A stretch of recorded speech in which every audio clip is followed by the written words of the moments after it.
Good evening, everyone, and welcome to the Thursday, October 17th, 2024, 6 p.m. edition of the Auburn Zoning Board of Appeals. My name is Robert Tatro. I'm the chair, and I'm calling this meeting to order. I have a couple of scripts and some administrative responsibilities to go through, so if you bear with me for a minute, I'll get through those as quickly as possible. Again, I'm calling this meeting to order, and I'd like to welcome to everyone to today's meeting. Please note that today's meeting is being recorded by the Auburn Cable Television and will be on the local YouTube channel for replay later. I also just have to ask, is anybody recording the meeting this evening? Okay, hearing none, seeing none, but just in case, if anybody decides to record the meeting, you just have to identify yourself. It's completely legal, but we just need to, also part of that legality is you have to identify yourself. So also, as you can tell, we have a very big and complicated agenda this evening. So we're going to try to be as efficient as we can, but we also have to pay attention to each individual hearing here and give it its just due. So I'm hoping that you can all bear with us.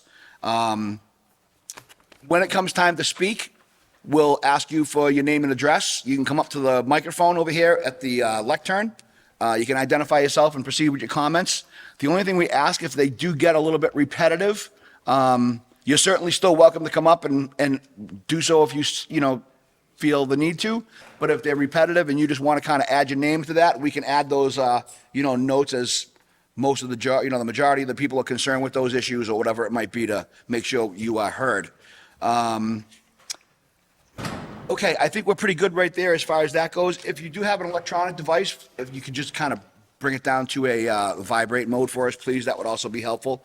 And one other thing, just from experience, if you are going to leave this room and go talk outside in the hallway, you either have to do so at very much a whisper, or if you go out to the staircase, because you can see that's open over there, and it really projects your voice like a speaker, so you'll actually override us, and you'll be heard on the cable television better than we will. So we would appreciate it if you could help us with that as well. Okay, with that being said, I have a 6:00 p.m. applicant, Arbor Recycling Incorporated, requesting a special permit under section 8.2.2 of the Auburn zoning bylaw for a warehouse located at 47 and 49 Rockland Road, Auburn, Mass. Map 17, parcel 177 and parcel 224. So I have a motion to open the hearing. Mr. Chairman, motion to open the hearing. Do I have a second? Second. All in favor? Aye. Aye. Any opposed? Excellent. Is the applicant present? Thank you, sir. So what I'd like to do is just go ahead and turn it over to you. You can give us your presentation, and then I'll look for abutters' comments, and then we can move on to the board. Sure. Thank you, Mr. Chairman. Attorney Todd Broder here on behalf of the applicant. We're here tonight on 47 to 49 Rockland Road. I've got a couple of slides up on the screen, but I'm going to kind of walk you through, what we're talking about. We're seeking a special permit for a change of a non-conforming use. There's some question historically about, I guess, what the use was classified as, and I just wanted to spend a second to give you a little bit of history from my perspective. You may know, but there was a use variance issued for this property back in the late 1960s, 69, 68, somewhere in there. I think the matter was litigated for some period of time because there were further information available on that, but the Mass Supreme Court eventually ruled that the variance was valid and could be utilized as such, which was a use variance for a warehouse. So after that, the project was constructed, and that was some 20,000 square foot of building, whatever it is right now, and it has been utilized as a warehouse, a number of different, users, but warehouse use categories generally. So what we think we are, and using this as Arbor Recycling, is a warehouse. But we've got some, internal operations, which I guess potentially is why there's a question about what the use is. But in our opinion, we are still a warehouse. And I'll just roll you through some additional facts here. The lot size is just over 7 acres. We've got the applicant's Arbor Recycling. Arbor has a bunch of different arms that's under Arbor and companies. Arbor Recycling is their operation that recycles cans and bottles around the region. So this is essentially a regional spot. They send out trucks on a daily basis. They go to redemption centers, they collect cans and bottles, they bring them back to this location. Currently, that's what happens. They put them in the warehouse, they put them in another truck, and they take them down to a different facility because they can't process them at this point on facility. What do I mean by process? They have a baling system. They essentially crush the cans, break the bottles, put them into smaller containers. Then they put them on trucks and they would bring them to a different facility for processing, a smelting spot for the aluminum and the like. So they're part of the recycling process.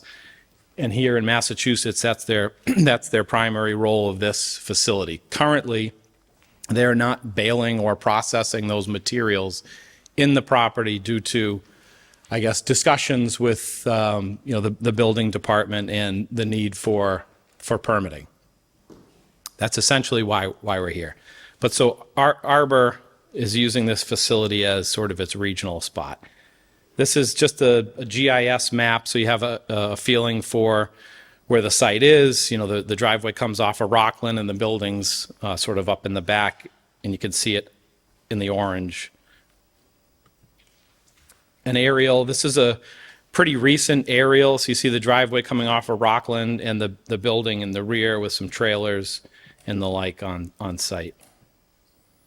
A slightly different angle, looking down at the building, trailers on site.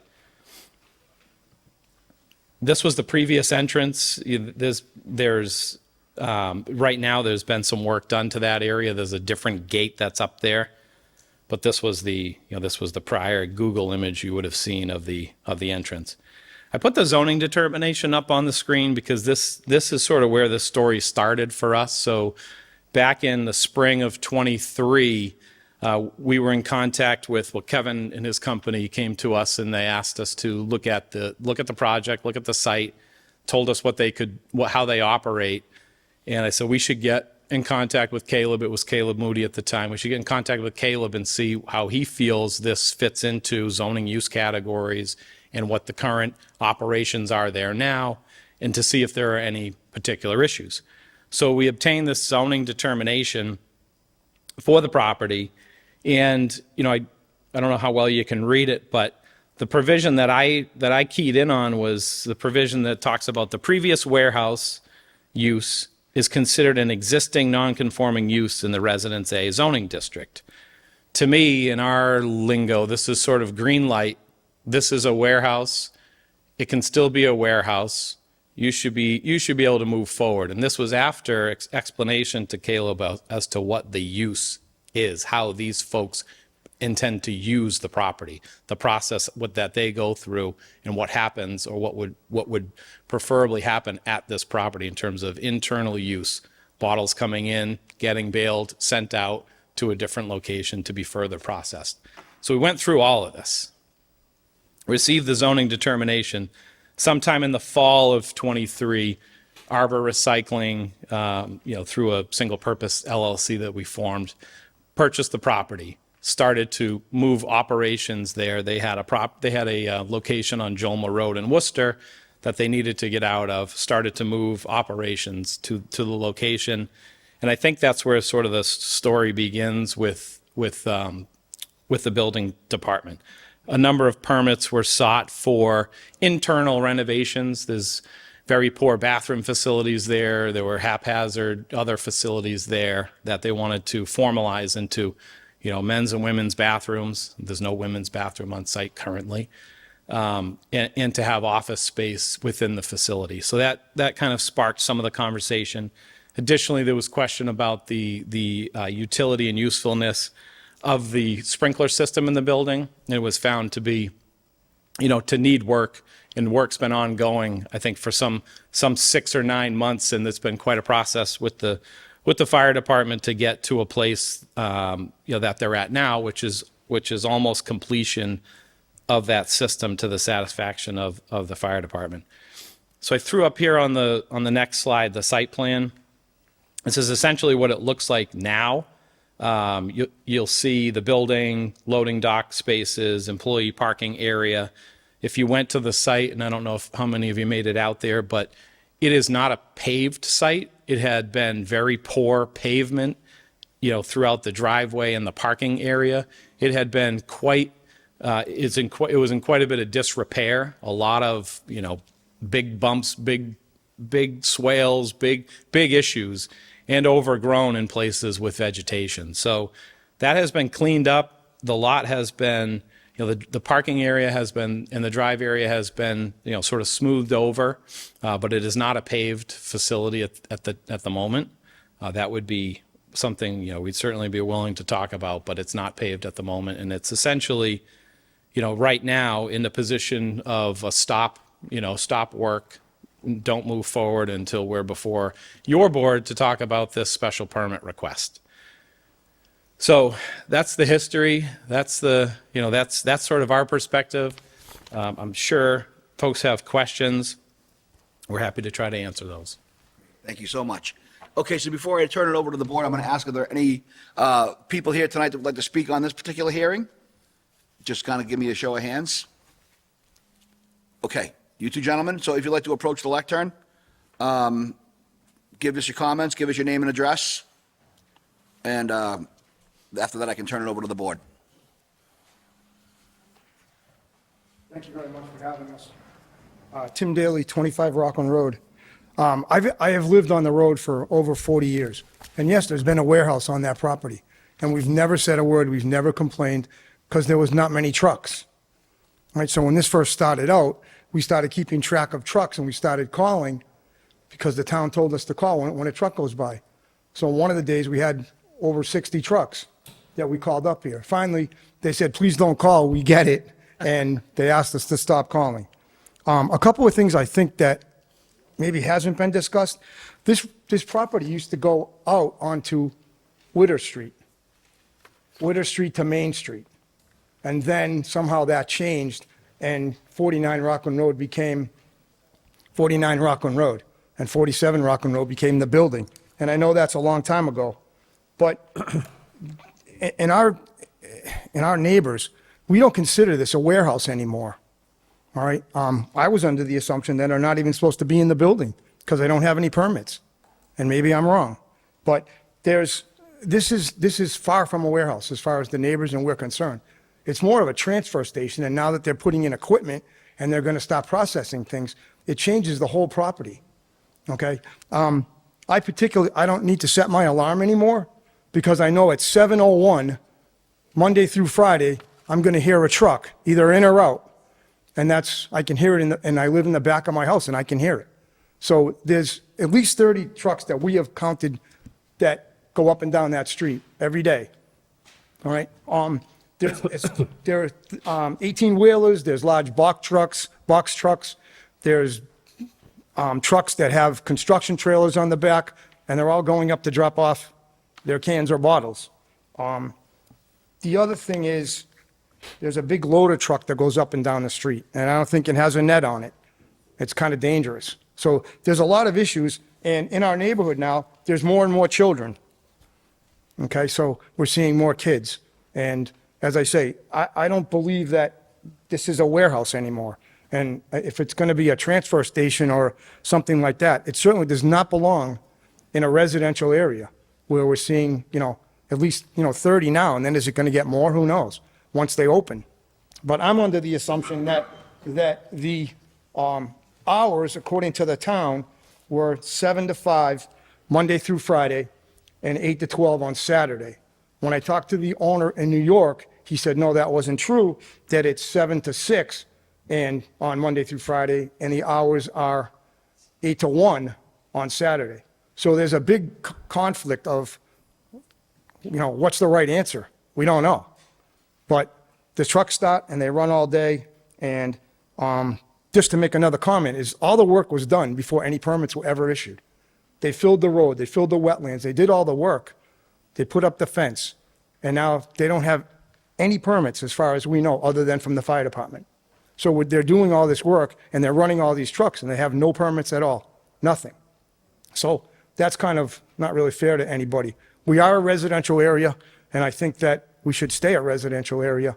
And to change this over would just be, it affects our property values. With all these trucks, our houses are being sold in the neighborhood. So that's all I wanted to say. Thank you very much for having me, and thanks for listening. Thank you. Sir, would you like to speak, or has his comment satisfied you? Would you like to speak, sir, or has his comment satisfied you? I have one.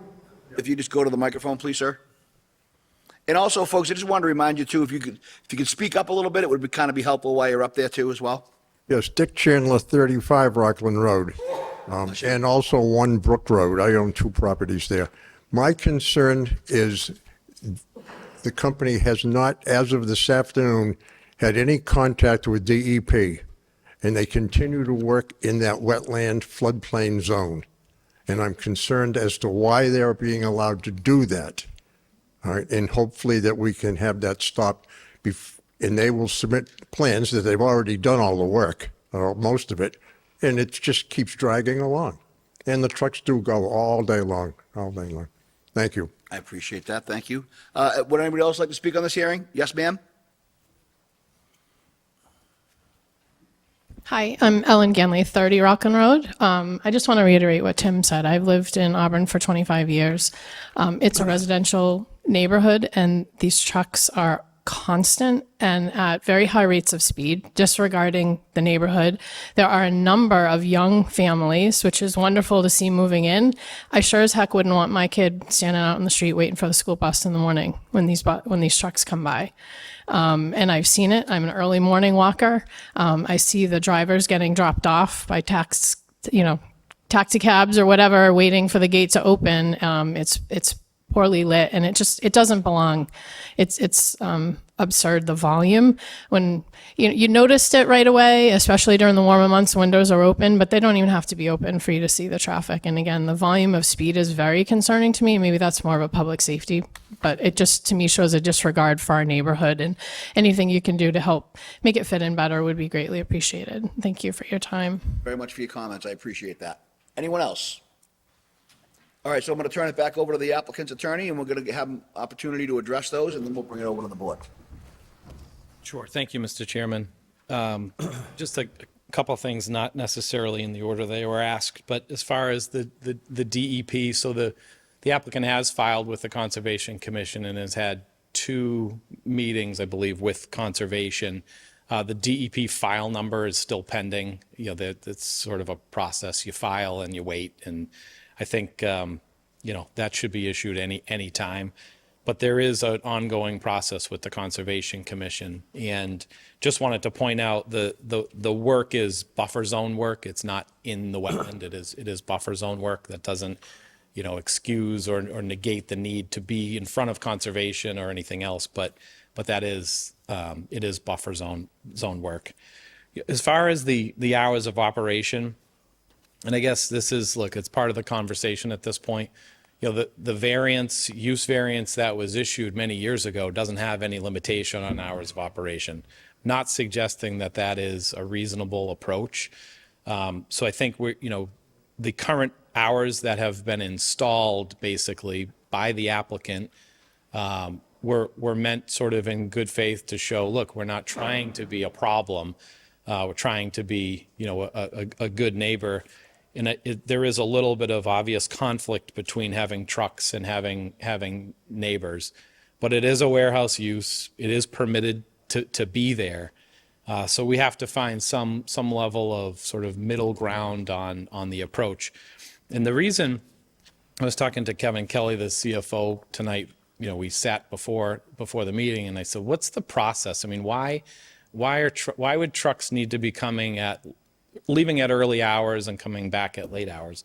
And essentially, it's because they leave the facility in the morning to go out to the furthest point that they're going to be away from the facility during the course of the day, and they sort of work their way back.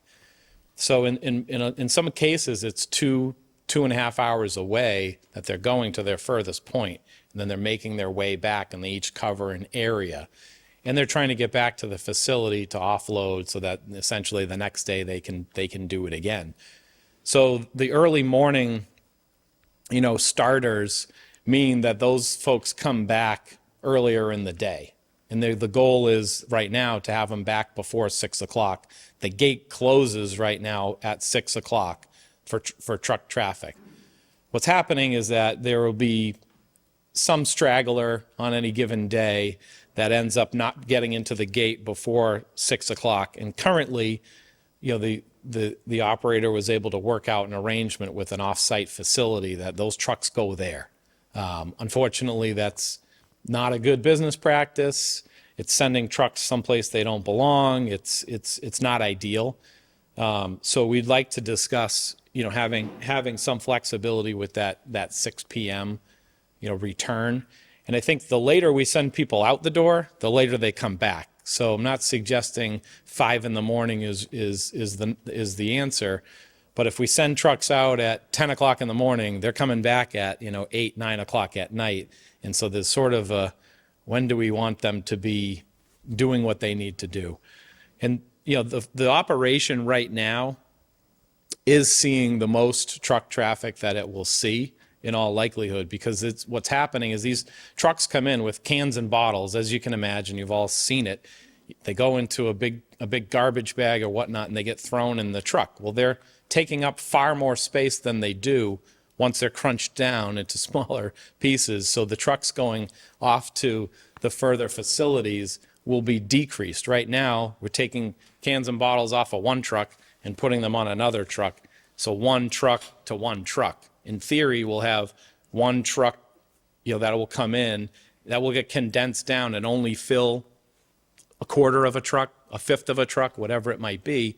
So there'll be less trucks leaving that are taking that product, elsewhere to its next destination. That will actually cut down on, the number of trucks. And yes, there was some work that was happening on site. So some of that, the excavator type equipment won't need to be there once the site is all settled out in its final, in its final form.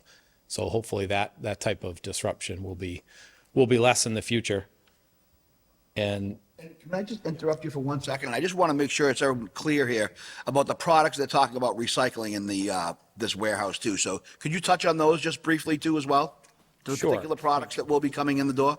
yeah, Kevin's probably better to answer that, but Okay. I just want to make sure before we start the questioning phase that we all have the adequate information that we need. Kevin Kelly from Glen Cove, New York. Massachusetts, as is New York, as is Connecticut, is part of the bottle bill deposit system. We go out and collect the nickel deposits that you all pay when you return your bottles to the supermarket or redemption center or liquor store. Currently, we pick up aluminum cans, we pick up plastic bottles, and we pick up glass bottles. When we bring them, as Todd was saying, right now, every bag that comes in or every truck comes in, it's one truck in and one truck out. When we are able to bail our product, it's 5 trucks in and 1 truck out. So that would reduce the amount of truck traffic that you'll see.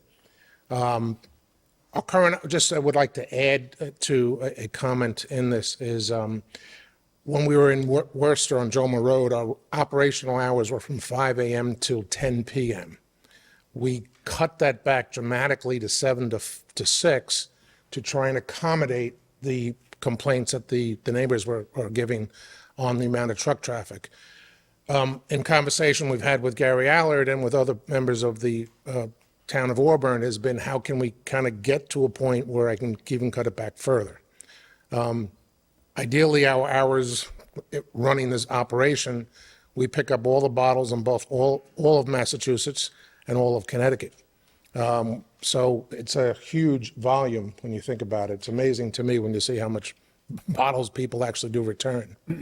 But in that, our approach is to try and work with the neighbors, not be a good neighbor ourselves, but be at a point where it's efficient for us to run our business.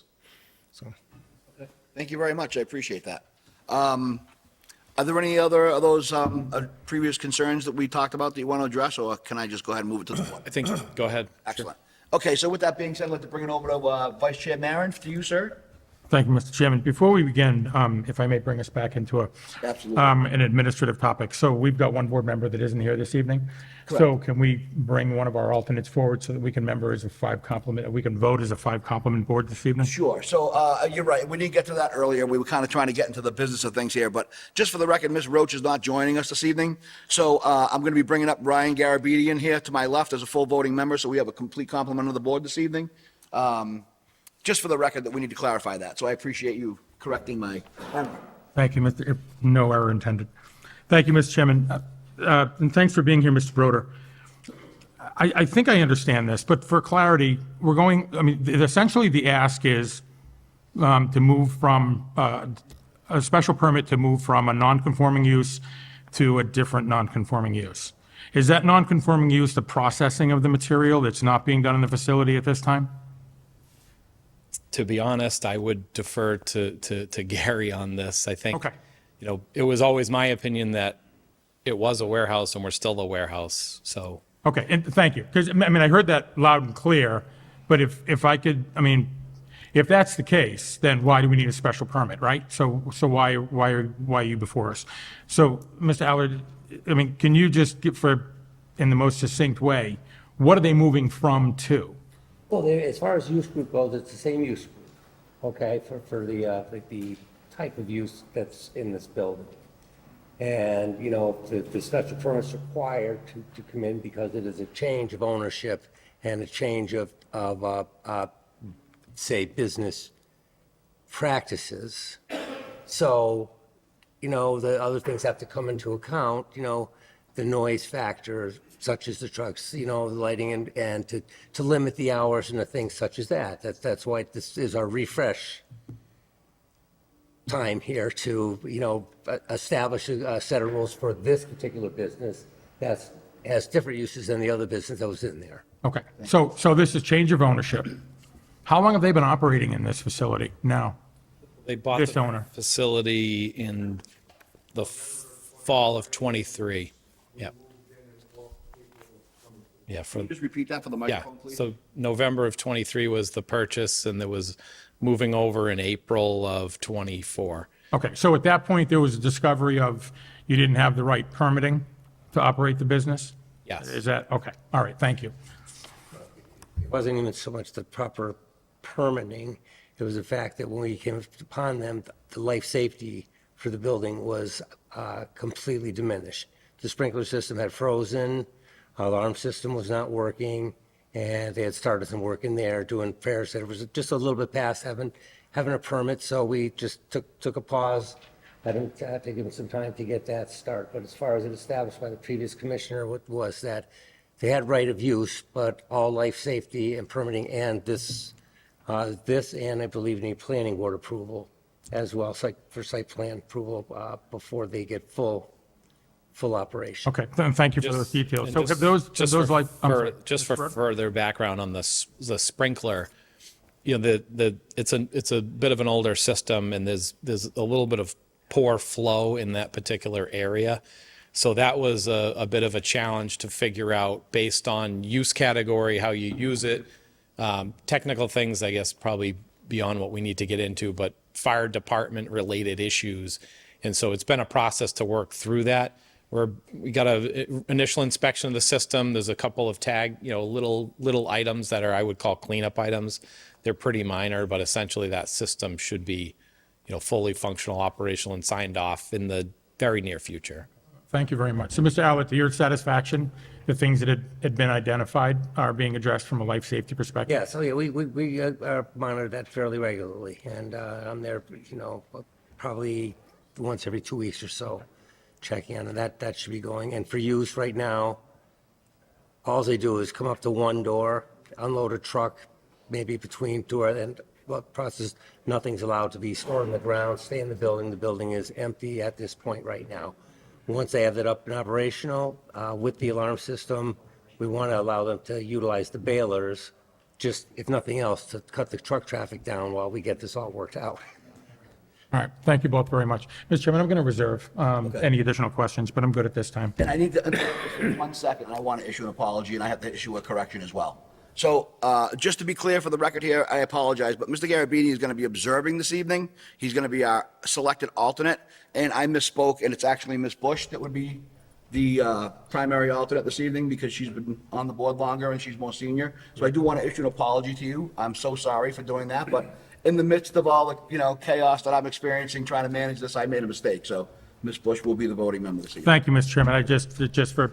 Thanks for the clarification. Sure. And again, no apology necessary for completeness. And it's a big meeting tonight, right? So there's a lot going on. We have a little long time. So I apologize. But Mr. Custody, you, sir? Yes, How many trucks a day do they estimate are going to be on Rockland Road? Sure. I talked to Kevin about this before. He indicated 40 trips. So in, out, total 40. 40 trips total? Okay, and there's been no traffic studies done on Rockland Road? No. Yeah, and these trucks, they're going to be 18-wheelers? Is that what we have coming in and out? Both box trucks and 18-wheelers. And there's only one way in and out of the facility? Unloading and loading, are you going to be inside the building or outside the building? Yep, it's done through the dock system. So I don't know if you've been to the site, but there's 8 or 9 docks on the building. So kind of come in one way, get processed, and they'll be, down the other end of the dock getting filled into the trucks to go out the door. All right, so loading and unloading is done inside? Inside, yep. I'm good for now, Bob. Thank you. Thank you. Mr. Chacolo, sir? Thank you, Mr. Chairman. I'm looking at a zoning determination, and I'm seeing that there was a record of a heating fuel release. Yes. Has that been taken care of? Yeah, that's a historic issue, but yes, Yes, part of the history. yes. And the suggestion here is that a filing with the Auburn Conservation Commission may be required. Has that, Yes, that's been filed, and there's been 2 hearings so far. I think the last one got continued. has there been any answer back? They had to put siltation control in right away, stabilize banking, all to just stabilize the site while the engineering is being done. There's also a land disturbance permit that's being required for the parking area. Saw that. Right, so there'll be a whole lot of, infiltrator, subsurface drainage systems put in. They're probably going to wind up having to pave the parking lot and the roadway. From what I hear, I can't say that's a fact. And, but that, there was talk that I've heard of that, so that may be considered. And, that's pretty much, where they are as far as that goes. And the mention of the water by one of the abutters, can you expand on that? Are you asking the abutter back up? Yeah. Okay. I think the first gentleman that spoke regarding, you said you had some issues with water or concerns about it? Thank you again. Well, it used to be a wetland area. When I lived there, I still do live there, but when I first moved in, the fire department had to come rescue some of the people on Brook Road because it was that backed up with water. Now, for the past few years, it has changed, and it's, still the road, their road still fills up with water. It has potholes, and it just makes a lot of noise. I guess from, and maybe I didn't say this to begin with, but from our point of view is that we first went to the Conservation Committee on April 25th. They did not have enough people to vote, so it was postponed till May 8th. So we've been going to the Conservation Committee since May 8th, and there still has been no permits issued. There's been nothing. That's a lot of our issue, is that we've been operating as a business since roughly April, and they have no permits. They have nothing on the town. And we don't think that's a good neighbor, and we don't think it's a good way to do business. You just start your truck in the morning, and there's no one there to say yes or no, this is good, this is bad. Trucks are coming in from Plainville. We just get a lot of traffic now. And I don't know, I just don't think that it's a good area, and I just don't think it's a place for a transfer station, which I know you call it a warehouse, but we kind of view it as not a warehouse anymore. All right, because there's more trucks. Now they're going to start using equipment in there, and, it's changed. It's changed tremendously. So in reference to you're going to the Conservation Commission, you have not heard back anything? Correct. We have not. Conservation We've been there every 2 weeks. Well, we've been there whenever they're on the thing, but we've been going since roughly May 8th. We've been going to the Conservation Committee. And it was about filling in the road, and they did all the work before they had permission, for the most part. So that's our issue. Our issue is that and no permits. And 30 to 40 trucks a day. Okay? All right, answer your question? Okay, thank you. Thank you. So, 1 minute, please, sir. So, I can shed some light on that when my turn comes a little bit, Please do. because I think there's probably some common knowledge that I learned in a meeting, or maybe not so common knowledge that I learned in a meeting here at the town hall last week that might help as well to have an understanding, so. Thank you. But I'm going to turn that over to Ms. Bush. Do you have any questions, ma'am? Can I ask a question of the butter? Absolutely. Oh, sorry. If you'd like to go back up to the, yep. You're on the hot seat tonight. You have to come up. You know what they say, the tall flowers get picked first. I plan to be here for 10 minutes. No, go ahead. What was your question? Thank you. So the increased truck traffic started in April, correct? Is that May? Okay, so roughly when they moved in and started operations? Correct. Okay, that was. And back, in fairness to the gentleman here, it was till 10:30 at night. It was later. Okay, but that has changed, but the amount of trucks really hasn't changed. Right, so now we're getting, like I said, 7 to 6, Okay. right? So And prior to that, there wasn't really. when it was a regular warehouse, Right. oh, you probably got 2 trucks a month. You know, there's been a potato chip company that's been in there, and they did very little. There was a moving company that was in there. But this, and nothing personal, but this does not type of traffic go in a residential area. That's what, you know, it's just not, it's not a right fit. It really isn't. So, answer your you, question? sir. Yes. You're welcome. Anything else, Ms. Bush? I do have a question of the applicant.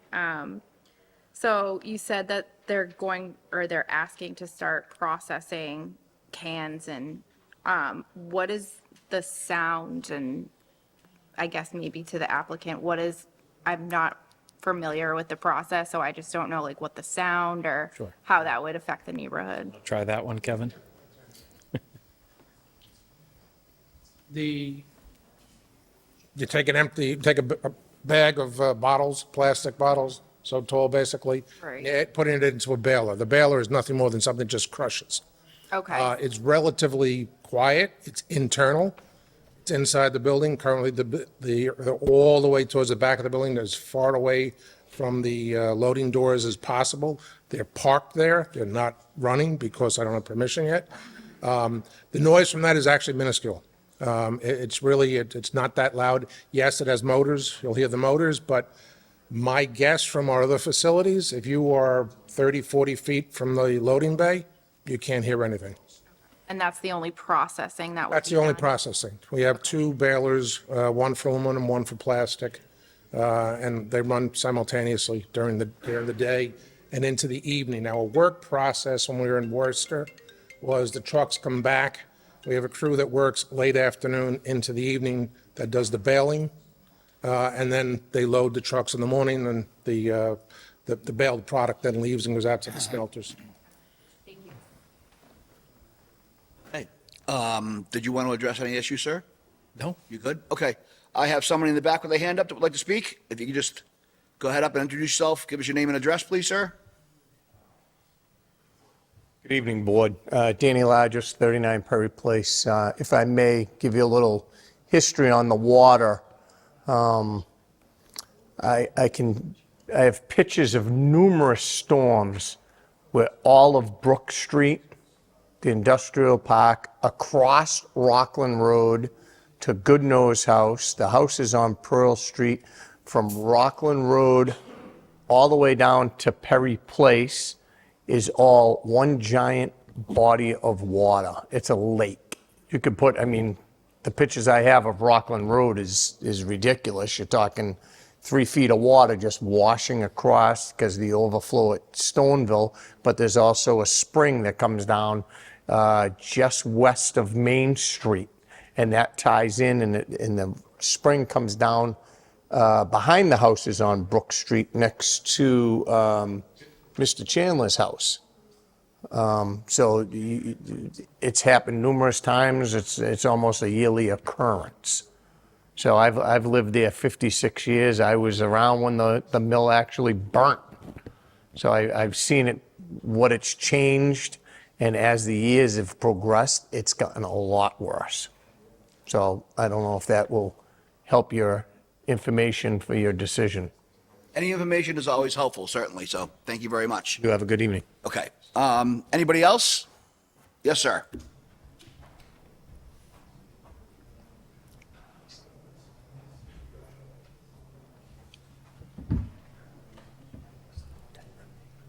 Hi, Al Rafferty, Paul Street. As a layperson, I'm not an expert at sprinkler systems, but at a recent meeting of the planning board, maybe you can answer this question. I heard that apparently at this location, the sprinkler system wasn't working properly. And what I've heard is the code has changed. Apparently, there has to be a separate water system to supply a sprinkler system, and it has to be a certain size pipe. So my question is, with a special permit given to this location, and they're upgrading the sprinkler system, are they held to the new code? And are they being held to the new code? And is the new code mean that a separate system is in place to help prevent fire? It would not be held. If you could just speak into the microphone, please, Gary. No, they would not be held to the new code because it's a pre-existing building, and most of the life safety like that goes back to the code of the time the building was built. Otherwise, every time somebody sold a building, we'd be tearing them down. Understood. So, So it will not be they won't be held to the new code, which of course, apparently a new code means it's a better way to suppress a fire. So this is not going to have the more effective fire suppressant. And what I understand is aluminum cans, if they're involved in a fire, they can give off toxic fumes. So there is a real toxic danger for the residents in the neighborhood. So I would think it's unfortunate that they aren't going to be held to the newer codes. Maybe with the special permit, maybe that's something you can require. Finally, should I just correct myself a little bit on that now? Sure. Okay, so they're not held to the standard where they'd have to have a separate line in for that. The entire sprinkler system has to be reevaluated and upgraded to meet the current conditions of what the fire suppression needs to put out. So it is a fully approved sprinkler system for the use that is being conducted in that business. The fire investigator in Auburn is also the state fire marshal of 25 years, and nothing gets by Jake. okay, so it is going to be upgraded then. The whole system had to be upgraded. That is a life safety. Excellent. That excellent. doesn't carry, reciprocity with current building, so. Okay. As far as truck traffic is concerned, I would hope with a special permit, the zoning board has the right to limit the time of the operations of the trucks, rather than just say, this is the people who are going to operate this business saying, this is the way we're going to operate it. You can definitely put restrictions in, taking into consideration what the neighbors are concerned about. Yes, it might put a little crimp on the operation of the business, but you are town residents, you're here representing the residents, and I would hope that you put restrictions on what time the trucks can be operated. And then finally, I concur with one of the previous speakers. He says that there's been work being done over there and no permits have been issued, which essentially means they've been conducting an illegal business. And you should take that into consideration whether or not you should grant this special permit, that you're giving a special permit to someone who is operating an illegal business. And that perhaps you should also look back retroactively to see if some fines might be in place. That would just be initiating the rule of law in the town of Auburn. So, Anyone else? Yes, ma'am. You have to come to the microphone so we can record your voice, ma'am. I just wanted to ask you guys to speak into the microphone, so when he was talking, we couldn't hear him. Oh, I see. Okay, so I'm not sure if they project into the room, but if we could we'll do better to try to project our voices. But basically, the response from the town side was that this sprinkler system was basically decrepit. It was no longer useful in this building. So all of that sprinkler system that is being replaced will have to meet current life-saving standards. So that was the concern, and that was the answer that we received, so just for the record. I would like to give the town an opportunity. Do you have any comments or concerns from the town side that you might want to add before I move forward? This is Dr. Adam Menard, town planner. I'll just say this is currently through conservation. Conservation met last week. They're meeting again next week, so this will be continued to be on their radar. They need to do a land disturbance permit with DPW to address any earth movement, and that will include stormwater issues. And after, if they get past here, they'll go to planning board for a full site plan. So they'll have to do the whole engineering on the whole site. Again, stormwater will be peer reviewed by a third party, so that we'll make sure we capture all that. So we did have a meeting, and we had some just general discussion that I was actually able to observe on the town side with these things. And one of the concerns we have here, unfortunately, is that there was a variance issued to this property way back in the 60s, I believe, as the applicant's attorney mentioned, which basically they're irrevocable and they last with the entire time that property exists. So we are here more tonight to make sure that it fits into the requested zoning permits as they asked on the application. We can certainly restrict as other people have already requested and mentioned. That is definitely on the table. But I think this also becomes a negotiation point here because of that past zoning decisions can make this a little bit challenging. So that's why we're trying to work through and make sure we have everybody's information and their concerns before we even start to kind of formulate this on the table here. I just want to make sure that this has been obviously a known concern that they've been trying to address. And it's not just that we're dealing with this, at this public hearing this evening. This is something that's been on the radar for a while. So, okay. Back to you, Mr. Maron. Thank you, Mr. Chairman. There are two topics that were raised in the last several minutes. One was raised by other peers on the board regarding the traffic specifically, and two, of whether or not they're operating without a permit. If I could just ask Mr. Broder, are they operating without a permit? Are they conducting business without a tendered permit right now? I think I would suggest to you that there are a variety of different permits needed to operate at a site facility like this. There are some which are pending, some which are issued, some which are acted upon, and some which are being requested now. In fairness to the applicant, I think you need to understand that when we got our zoning determination, there were also additional conversations with Caleb at the time and Jesse, who's no longer here as well, as to look what kind of activities are okay at the site. What's off limits? What's okay? What can we do? What can't we do?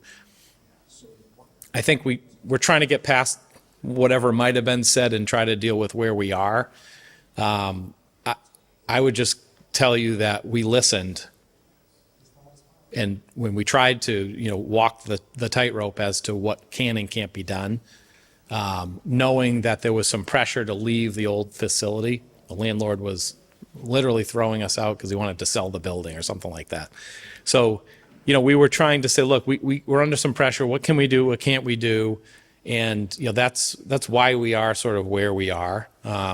Conservation Commission, again, that process is ongoing. The sprinkler, I just wanted to mention, the sprinkler system is basically almost completely upgraded. There's a couple of small, punch list type items which are remaining on the list, but I think the fire department's going to be signed off on that very shortly. So it'll be a system that they're very comfortable with. It has been a long time coming with that system. I can remember phone calls from the winter about what are we going to, how do we deal with this? So it's been a long time coming. So we're trying to work through these various issues. I don't like the concept that somebody says we're operating without permits. It's just not that simple. There's not one permit that says you can use this building for your use. There's a series of different permits that are necessary. There's building permits for the bathrooms and plumbing permits, and there's all sorts of permits that are issued and that have been issued for this building.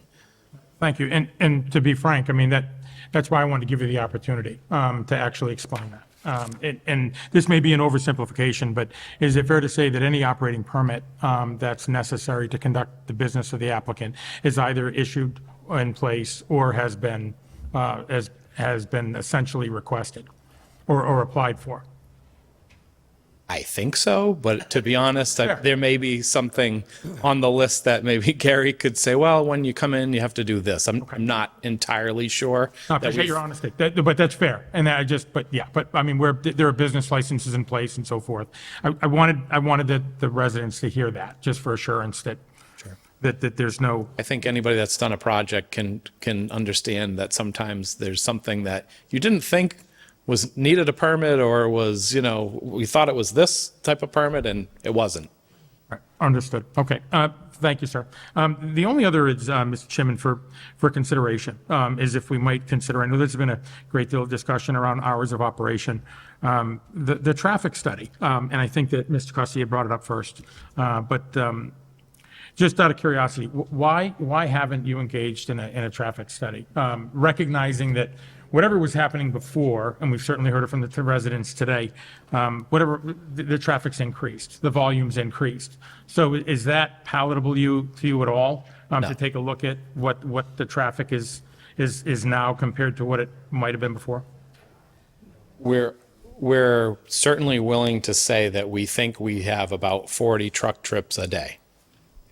That is, I understand that in a residential neighborhood, maybe somebody would say we don't want any truck trips, but 40 throughout the course of a day, and it's generally, I would say it seems to be the morning and then the afternoon when they're coming back, but it can be spread throughout the day. 40 trips a day is very minimal. It doesn't, I don't think, trip any particular threshold to address traffic on the roads. I don't think anybody's saying that there's a traffic problem as a result of this project. They're just worried about the number of trucks and the times of day that those trucks are coming and going. Okay. I don't think, a traffic study of Rockland Road Going to tell us. is going to tell us how many people are traveling up and down Rockland Road. And we're going to say there's 40 trucks going that we're producing onto that, plus the employees. That's absolutely fair. Thank you, Mr. Chairman. Mr. Cussie, to you again, sir? Yeah, so they did get an occupancy permit? No, they are not to the occupancy permit point yet. They are operating under, and you should probably direct these questions to Gary, but they are operating under a series of agreements at this point, some permits that have been issued that are undertaken, and that's why you see reduction of the hours of operation being kind of set at what they were, and some other items that the applicant's undertaken. But probably a better question for Gary. Yeah. But- May I, refer to? Sure. Yeah, on the town side, is there any clarification on that question? Okay, so as far as the building, as far as the building use, they're really not per se using the building. They're allowed to open two to three doors, and the trucks back up to the doors, and they don't even use the stuff's not supposed to be left on the floor. It's not just circumvented from one truck to another rather than doing it in the parking lot. And that's the only use they have gotten, just in sake of their other business being closed, to try to, get them at least stay alive while we get this process worked out. And I think it's important to clarify, too, that working in the building and making upgrades and improvements is not considered working without permits. Those permits have been issued, correct? Oh, absolutely. Sprinkler And permits are active. any work going on inside that building right now is permitted. All other contractors have been issued stop work orders. Nobody has defied any of the stop work orders. There's engineering that still needs to be done on the roofing, things like that. There's other things that are going to have to do as soon as we get past this point. So. Mr. Chairman, if I can just follow up on that point for a second, Mr. Cussie. So, because it's a point of contention for I think, for the discussion. So when you say that what they're allowed to do, I mean, is that a bar napkin agreement? I mean, how did we put that forward in writing to them from the town to say this is what you can operate and do in that business right now? Well, that was a discussion with Caleb and I back when this first started as to what is the minimum threshold. They have a right to use this property in this building, okay? If we said, well, we're going to shut you off from even being able to open the doors in the building, this can be going on in the parking lot. So this was like the best sort of. Oh, yeah, plan- no, I'm not judging on No, what you right, agreed but to. we- I'm saying, do we actually have an agreement on paper? No. Okay, so that's a verbal agreement that we have. Well, it's been written. Okay, so a couple of It's been guys at written. the bar I wrote this sent out it a to them napkin. in writing. and- okay. I sent to them to the hours that they had to be here. I received numerous calls, complaints. I have Joe's on speed dial there, their warehouse foreman. Anytime somebody's in or out, they have cameras on the gates now. They lock it every day. Okay. So. But, I mean, it just Yeah. seems to me that you're very comfortable with what they're doing, and they've agreed to what you've discussed. We verbally. watch them all the time and trying to keep a balance with the neighbors and with the business. Oh, thank you. Yeah, So I this- also just want to add too, I think, and I also, in that meeting that I was up here and observing last week, was that the Conservation Commission is really waiting for us to make a decision on whether or not it meets the special permit requirements under this particular guideline, this bylaw. They have been heard in front of the other commissions and all the other boards, but they basically saying, we won't issue new permits until you come to the zoning board first. So that is some of the, I do know for a fact that is some of the hesitation on the other boards. Can I say that that's the reason behind it? No, but it's a contributing factor. So, just so you're aware. Thank you, Mr. Chairman. So another question I had was sound studies. We never did a sound study either. No. Okay, so this seems to me more of an industrial use than a warehouse.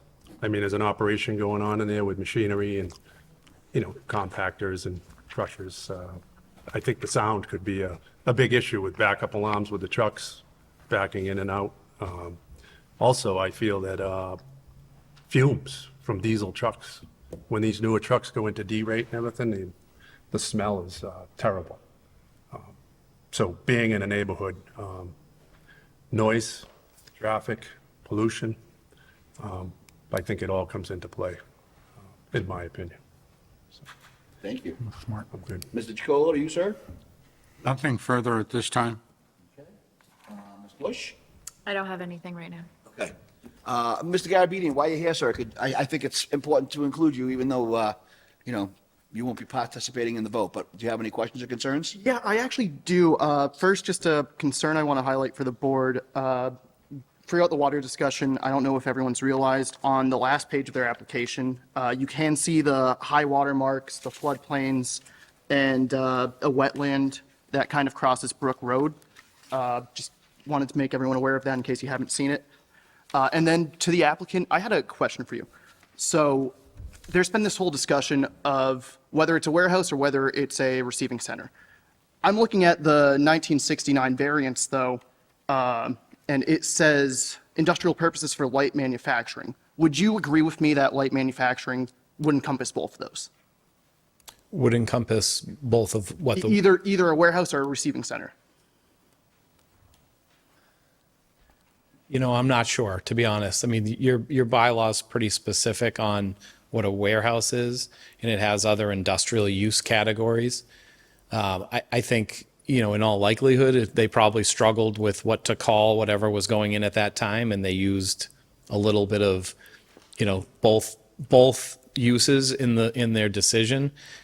So it's not uncommon, right? I mean, this is not an uncommon issue. I'm sure Gary hears it all the time. I'm not really sure what this use is when somebody calls him on the phone. And he might look at the bylaw and say, I'm going to do my best to figure out what you are, right? And I think that's probably what happened in that decision.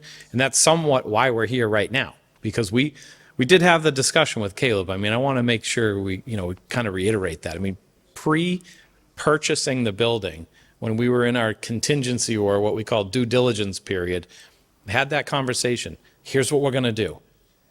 Here's what was going on at the property before that we know of.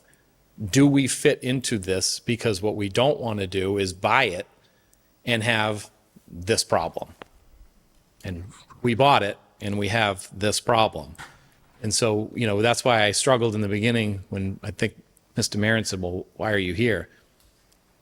We're here because there's a problem and we're trying to fix it. Right. Do I think we're rightfully here? I don't. I don't think we need this special permit. I think that the variance is still good. We're a warehouse. It's always been a warehouse, but we're trying to suggest that we're willing to work, with everybody here to come to some sort of palatable solution rather than we sue the town, you sue us, whatever else might happen from there. This is the attempt to say, let's try to find some reasonable solution.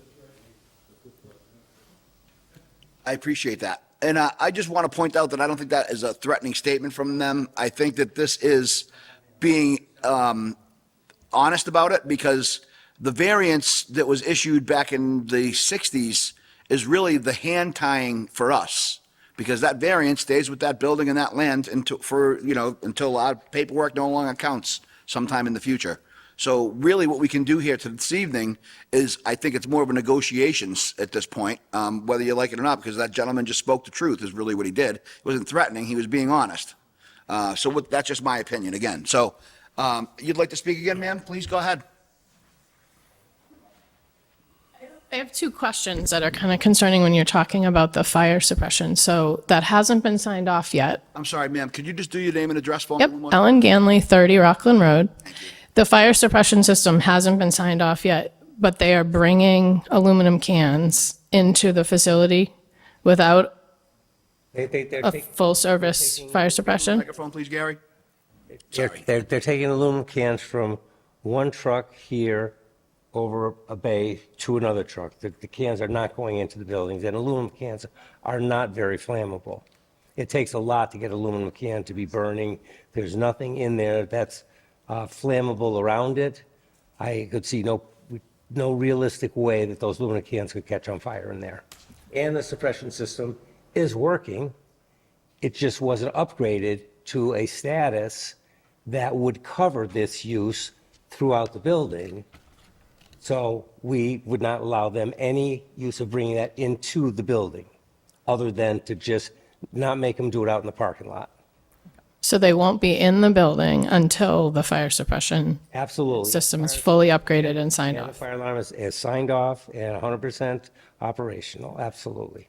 And along those lines, I'm curious what the public safety team from town has thought about in terms of access. Should there be any sort of issue at the site? Because that road, I don't know how they get the 18-wheelers down it. How are you going to get a big ladder truck or fire truck, whatever needs to go down? And my other question is, who's responsible for monitoring the compliance of whatever restrictions you place on the hours? Because I would agree with my neighbor Tim that the hours may have shifted slightly, but they are definitely up and down the street earlier than 7 a.m. and well past 6 p.m. I don't care what they say. I live 2 houses away from it. So I think maybe they're trying, and I appreciate that effort, but it's not quite enough. And my concern is once you give them what they need to be fully operational, they're going to do whatever the hell they want, because that's kind of what they've been doing. So thank you. So just for the record, I do have a memorandum here from the town dated October 8th to me, Chairman, Zoning Board of Appeals, from Darlene Coyle, Director of Development Inspectional Services. I'm just going to read this into the record. This is for Arbor Recycling, a special permit for 47 and 49 Rockland Road. The Board of Health is providing a preliminary comment for the proposed special permit for 47 and 49 Rockland Road. This special permit application to the Zoning Board of Appeals identifies a warehouse located in the residential area. The Health Department will respond to any noise complaints from surrounding residences. You must adhere to the standard hours of operating identified and approved by the town of Auburn should that happen. So thank you. So I have a written commitment from the Board of Health, from Darlene Coyle, that says that their department will absolutely address any concerns that the neighbors have. I mean, quite honestly, as long as I've been on this board, I don't think I've ever seen a commitment written in stone, literally. So I just want to point that out. Okay. Just one correction. She's the head of the DDS department, so Yes, correct. That's the head of DDS. she's our boss. Yeah, right, exactly. And I know her to have a very high level of integrity and a very high level of concern for the quality of life in the town too. So for that purpose. So with that being said, if we have no more public comment, okay, yes, sir. But I will have to say, folks, too, is one of the things we have to concern ourselves with is that we are specifically looking at sections 8.2.2 of our zoning bylaws. So I recognize that we have concerns with possible water going on the road. I have not seen that. Other issues, but those are definitely for other boards to address as well. This is the beginning of this process for this company. They're still going to have to go to conservation. They're still going to have to go to planning for site plan approval. There's still going to be parking lots to be put in. So this is not just your only evening to have conversation and comments about this. There will be other meetings in the future that you can attend and continue along with this process as they go through. So I just want you to know that's an important part of this too. So go ahead, sir. I apologize. Sorry, thank you. Dick Chandler, 35 Rockland Road again. Two points. I took the liberty this afternoon of looking in Webster's dictionary for the definition of a warehouse and a recycling center. Warehouse, a place for storage of materials. That's all it says.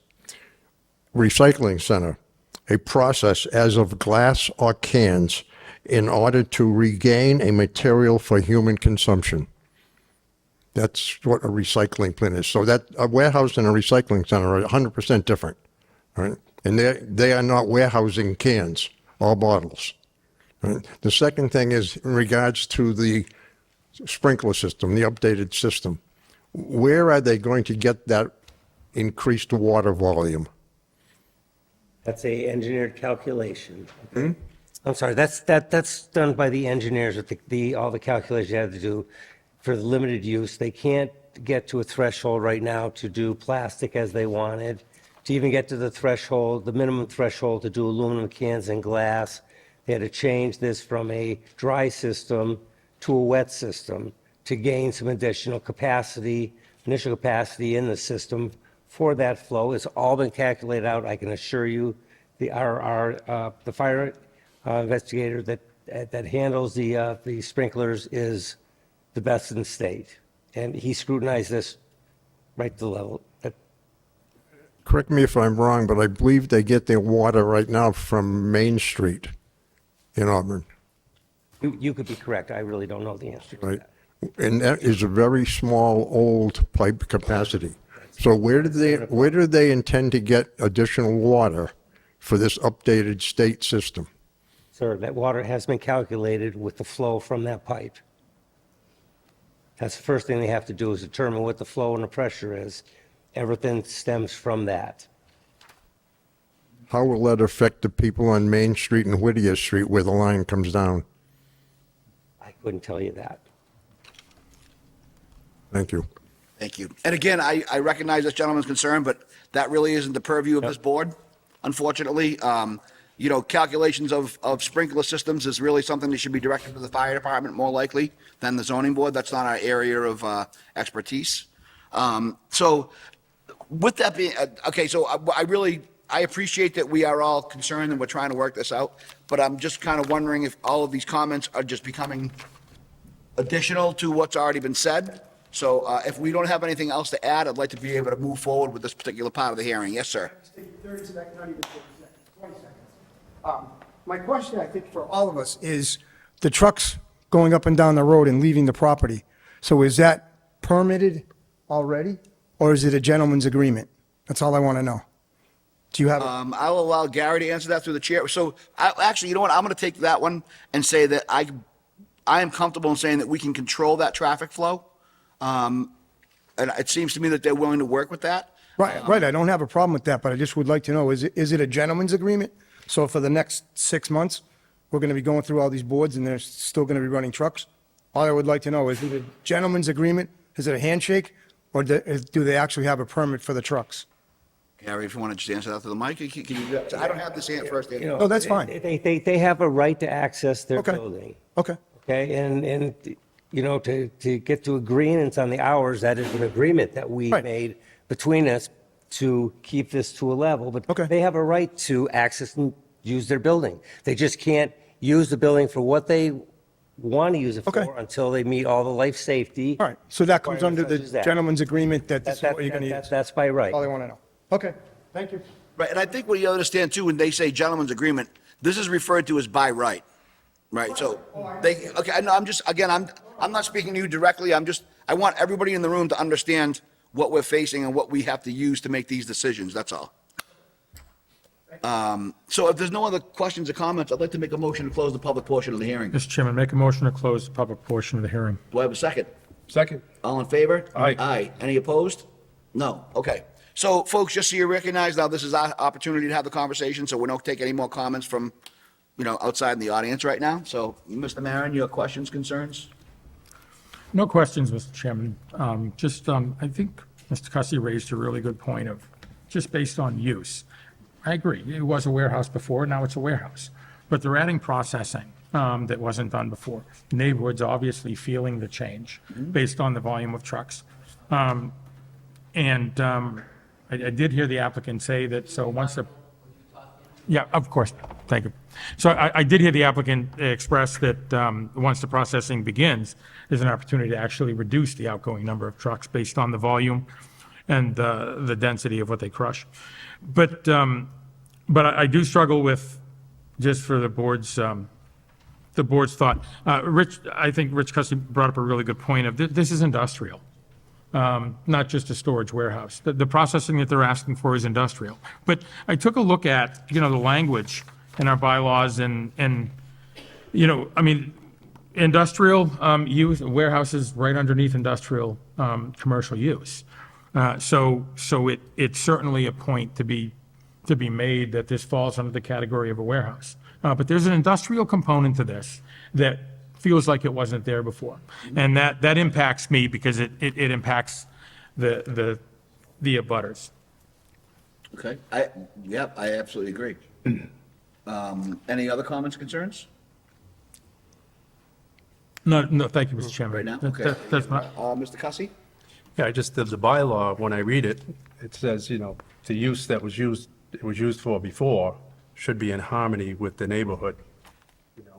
I don't feel like the use is anything like what it was used for before.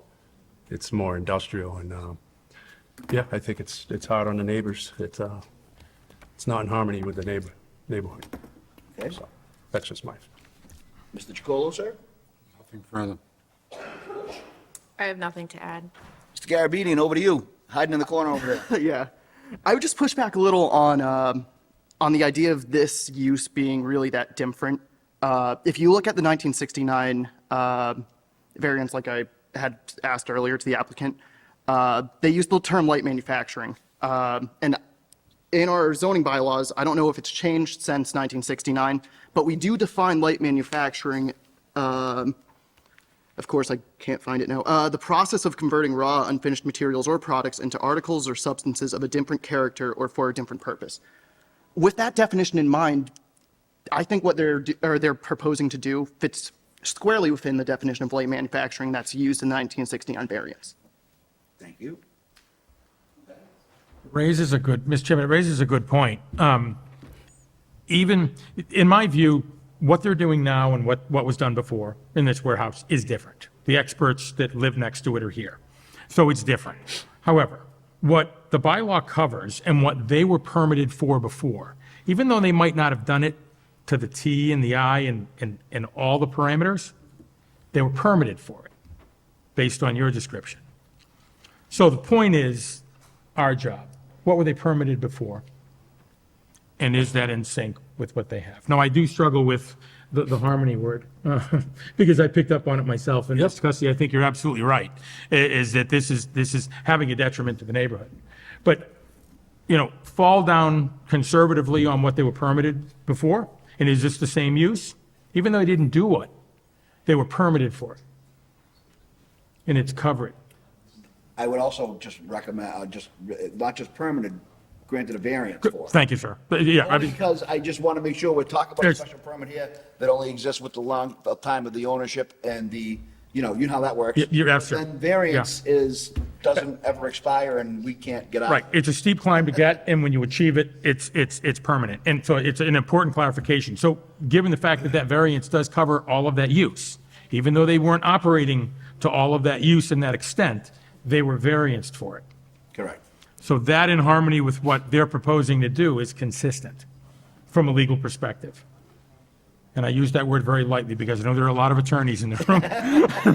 Absolutely. But so I do see a consistency based on what they had a variance for before to what they had now, which does explain to me the confidence of going ahead and purchasing a property like this and saying, well, I can do that here. And I can appreciate that. I can also appreciate all the work that your team had done to try to bring this to some kind of amiable resolution. Yeah. So I think our challenge is making it palatable to the neighbors, the folks that have to live there. Right. But quite frankly, are they legally allowed to do this there? I think the variance carries forward, quite frankly. It does, and I think that's the rub, is, and again, that's why I think we're here to help mitigate the impact as much as possible and still maintain the correct decision without putting the town at jeopardy for liability, right? Because that's really what we're facing here. And I think, folks, one thing we have to talk about, and I know that maybe not all the other boards or whatever may not be comfortable saying this, but I will say it, is, this was issued in 1969. It was probably a handshake, and it was probably a bunch of guys in town at the time that all owned property together, and they all hung around down the local pub on Route 12 somewhere. So we don't have control over that, unfortunately, and it's taken, I was born in 67, so it's been quite a long time. Trust me, I'm getting old. So again, these are the same, we still occasionally run into these issues when the regulations were not so strict and not so controlled, and then here we are today, literally unraveling, tangles from 30, 40 years ago trying to make this work. So now we all are faced with it today, and we can all try to live together with it. What's really challenging, because we all live in town too, and we want to make sure you're respected and you're heard. But anyway, so those are the things we have to deal with here. I agree, Mr. Chairman. Are they operating differently than they operated before to these residents that own their homes and love to live there? Yes, they are. But are they within their right to conduct this business there based on a previous variance that was issued that carries forward in the lot? Yes. And I would also like to add, we are not forced into a decision this evening either. We can continue this, and they can have the opportunity, as we have suggested in the past, if they would like to, they could address the neighbors outside of the meeting and come up with some reasonable conclusions and bring them back to us as well. We've done that before with other projects in town. Yeah, I'd like to see a traffic So- study and a sound study. Absolutely. This is not in harmony with the neighborhood, so I would like to have a sound study and a traffic study done. That's the only way you're going to really know whether, what the traffic is and what the sound is going to be. And I agree, but the only, again, I'm with both those things should the board choose, but a sound study would probably tell us the noise levels of the vehicles going in and out. But until they're up and operating, you're not going to know what those machines will do. Well, that's just it. Yeah. That's a problem. That's what I mean, That's a right? problem. Yeah. No, If it's blasting away and people can't sleep at night or Yeah. in the morning, there's no telling how loud it's going to be. Yeah. I would not want it in my backyard without knowing. Yeah, the applicant did profess, Mr. Chairman, that the machines that were the crushers that process are far back and so forth. Banging, boom. But you're absolutely right. You're not, those are my thoughts exactly. I'd like to see a decibel study at different time, but at the same time, it's not going to be valuable until they're up and running and operational. And the one thing I can say is, thank God I'm a graduate of YouTube University, because I went on there for this, and I looked at these machines, and really what you actually hear in these things is the motors that run the pistons that compress them. Yeah. Right? That's the truck. You hear that sort of bit of a whining noise. Right. But the cans and the bottles and the glass really don't significantly make a lot of noise. It's just like you running a trash compactor at your house if you happen to have one. Right, Granted, larger, unloading. noisier, I'm not saying it isn't. Yeah. But, it's usually you hear the whining of the pistons and the pressure more than you do of the actual Right. act itself. I'm more concerned about the trucks. Right, I agree. And They're going to make a ton of noise. Yeah, I think Bang, inside when- it can be, if we have to have the building insulated to require noise reduction, I think Yeah. that's the easy part, truthfully. Yeah. It's the trucks. Yeah. I do want to note in this variance from the 60s, it does have a stipulation that any operations will not be obnoxious or objectionable to the neighborhood. Correct. So Right. I think we do have the ability to limit the That's essentially presupposed by Right. the issuance of the variance. Right. I'm just saying there is that stipulation in there, so We do have That's the in the variance? it's in the, right under after the light manufacturing. says with the stipulation That's in the original issuance of the variance. from 1960, or the statement of the facts from the 1969.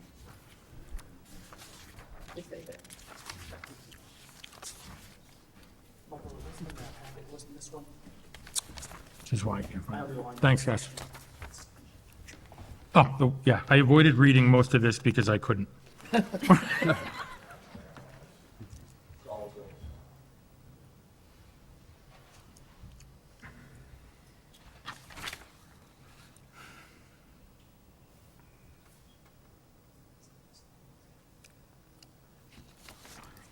With respect, Mr. Chairman, that's the out. Well, I think it gives us the opportunity to control and steer, not necessarily get out. That's just my personal opinion. Fair. You know what I mean? I think that we have the ability to restrict, but not necessarily completely stop. Personally, I think that, again, I'm just going to suggest that I think the opportunity has come up where now that I want to call the introductions between the applicant and the neighbors have been made here at this meeting, there might be an opportunity for them to, determine whether or not they can have traffic flow of those trucks in and out of one particular road. Could that road be improved to the point where it's going to be a quiet traffic flow? Where, so if it's a freshly finished road, they don't tend to make a lot of noise going over bumps and potholes and things like that. I mean, I think that's one of them. Idling, as Mr. Cussy mentioned, the idea of trucks just sitting there, especially if they're gonna head out in the winter, as being a former fleet mechanic, the thing you don't want is idling vehicles in a parking lot. That can be not only noisy, but as you mentioned, really kind of unhealthy as well, too, so. I would like to suggest that we consider a continuation till the next meeting. And I'm open to whatever the board would like to do, if you want to take a vote, but if you want to continue to the next meeting and we can suggest some more fact-finding for the applicant in terms of trying to determine if there's any manufacturing specifications for decibels, or if there's any type of traffic study that might, even a partial. I honestly don't know. I don't have those answers. Yeah. I'm just trying to determine what the best course of action would be. Because you can do these studies without operations going. I know that, Okay. We don't request them often, but with industrial stuff, I know that you can do the traffic studies and sound studies. They do an estimate, how many trucks and the distance from homes and Yeah, and Ms. Cussy, and it's just. just because once it's there, it's, You're we could possibly be destroying the neighbors' values. I don't see the point in doing that. I don't know how valuable a sound study would be, because it's not going to be measuring decibels on a fully operational activity. It'll focus on the trucks. Backup which- alarms. Yeah, Those backup things alarms. can be annoying as Agree, heck. agree. So it'd take out of the equation the full operation, the full processing. But to your approach, it just finding, a workable solution, Mr. Chairman.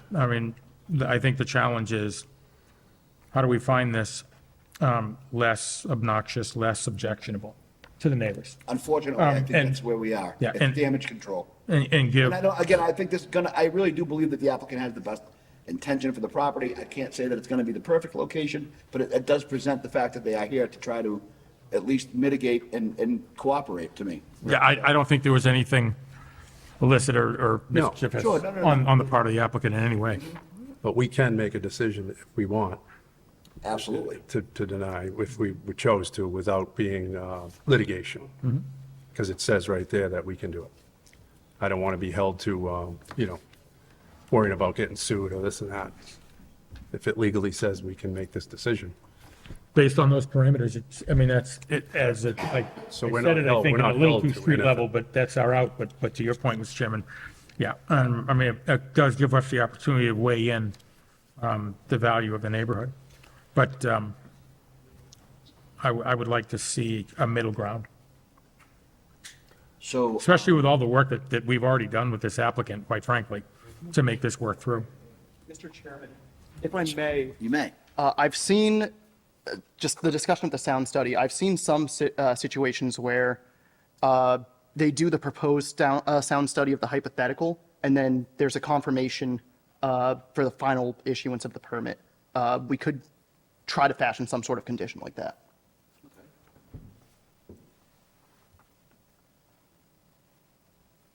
We've spent a lot of time on this, Mr. Chairman. So I shudder for my next comment, because it has very little value, but, I mean, would we, if they weren't adding the processing to this, would this even be a topic? No, quite frankly, I have to be honest with you. The variance would cover all of this, quite frankly.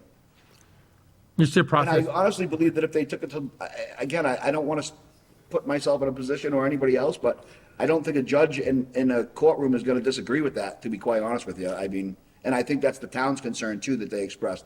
This kind of ties our hands. Yeah, there's a significant investment that's been made in this property. There's a great deal of time and good will and effort to make everything right and correct it. So how do we get them to work with the owners in that neighborhood Again, I think. to make that's this where we- more palatable? I think if we request a continuation, and then they could possibly get, give them an email address, give them phone numbers, get contact with them, talk about what they want. I think that's really the best solution to those things. We've had good results with that in the past, most of the time when that can happen. Yeah, I don't know if that's palatable to the applicant, if they choose to. I mean, they've been working this for quite a length of time already, but I would, quite frankly, Mr. Chairman, and I'll end on this, and I never end, but I'll end on this. I mean, I would be prepared to either take a vote or if the applicant was open to gathering some more research around this and getting some data around impact, if it were at all valuable, quite frankly, then I'd be open to either option. Okay? Mr. Cussy? Yeah, I mean, I just feel like they probably should have came here first before you did anything, right? I mean, I don't really, honestly. I just get tired of Purchasing the, the building and stabilizing it is something that the owner has. to yeah, do. I mean, we've been running into where people go ahead and do things and then they come after and we kind of feel like, oh geez, they already spent a lot of money, this and that. And like, it's not our problem, as Right, far as right. I'm concerned. You got to go through the proper channels. If this is where you should have come first, that's what you should have done. If you didn't, shame on you. I mean, I'm not here to like bail people out. No, you're right. I I'm appreciate sticking to that. my, Mr. that's just the Cholo's way here. I feel. Still good? Okay. Ms. Bush, still good? I'm good. I'm all set. Okay. So, do you want me to open the public portion of the meeting again? Do we want to, are we looking for a vote? Yeah, I mean, Mr. Chairman, I would, given that you laid out two options, I'd be interested in what, after hearing our discussion, giving the applicant an opportunity, Mr. Broder, an opportunity to weigh in Okay. on what direction they might like to take. All right, so let's do this. Can I have a, motion to open the public portion of the hearing again? Mr. Chairman, motion to open the public portion of the hearing. Do I have a second? Second? All in favor? Aye. Any opposed? No? Okay. So to the applicant, Mr. Broder, sir, Attorney Broder, I apologize. You heard the concerns and questions of the board. Do you have anything that might be able to add to those? Sure. And I apologize to everybody else that's sitting here for I the know. duration of this thing, but we are getting somewhere.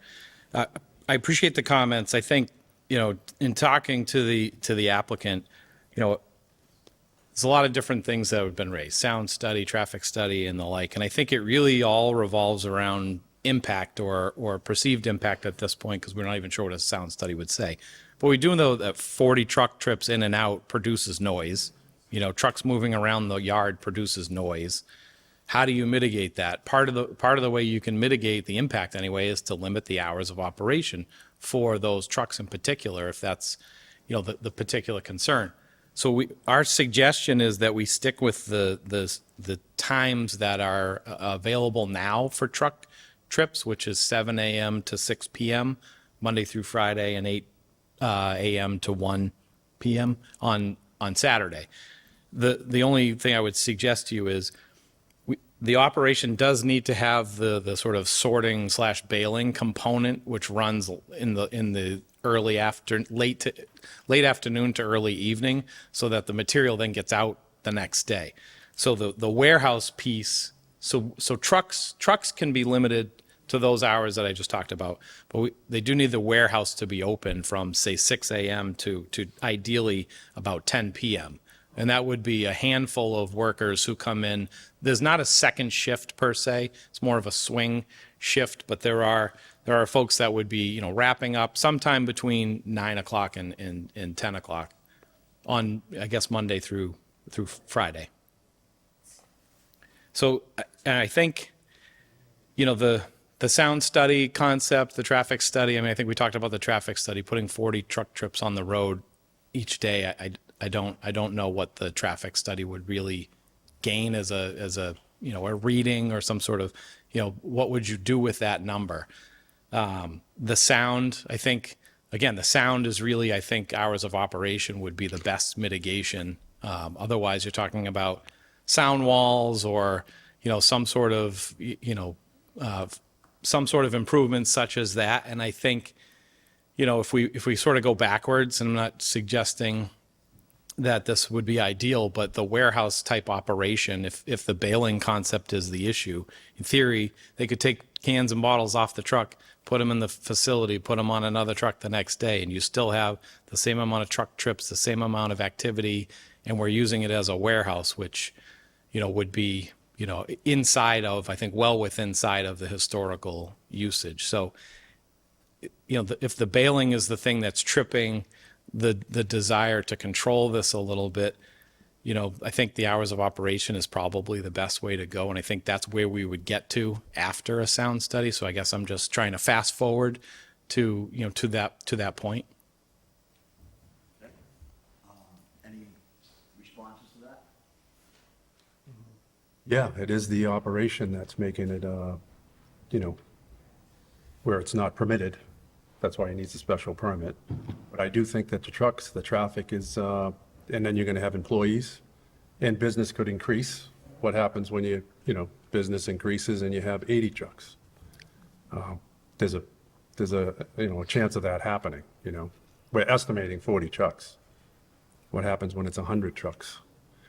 It's just, it's a bad operation for the location is that's my feeling. Rockland Road is a very, it's a residential street. It's busy as it is. Like the woman said, there's new families moving in and kids and tractor trailer trucks going up down the road. It's not nice. It's a tough road for tractor trailers to be zipping up and down. There's a lot of issues that I have with it. Noise and traffic are huge, and safety. Safety's huge. And we could have much more traffic on that road soon also. There's a lot of pressure on Rockland Road coming up, as we know.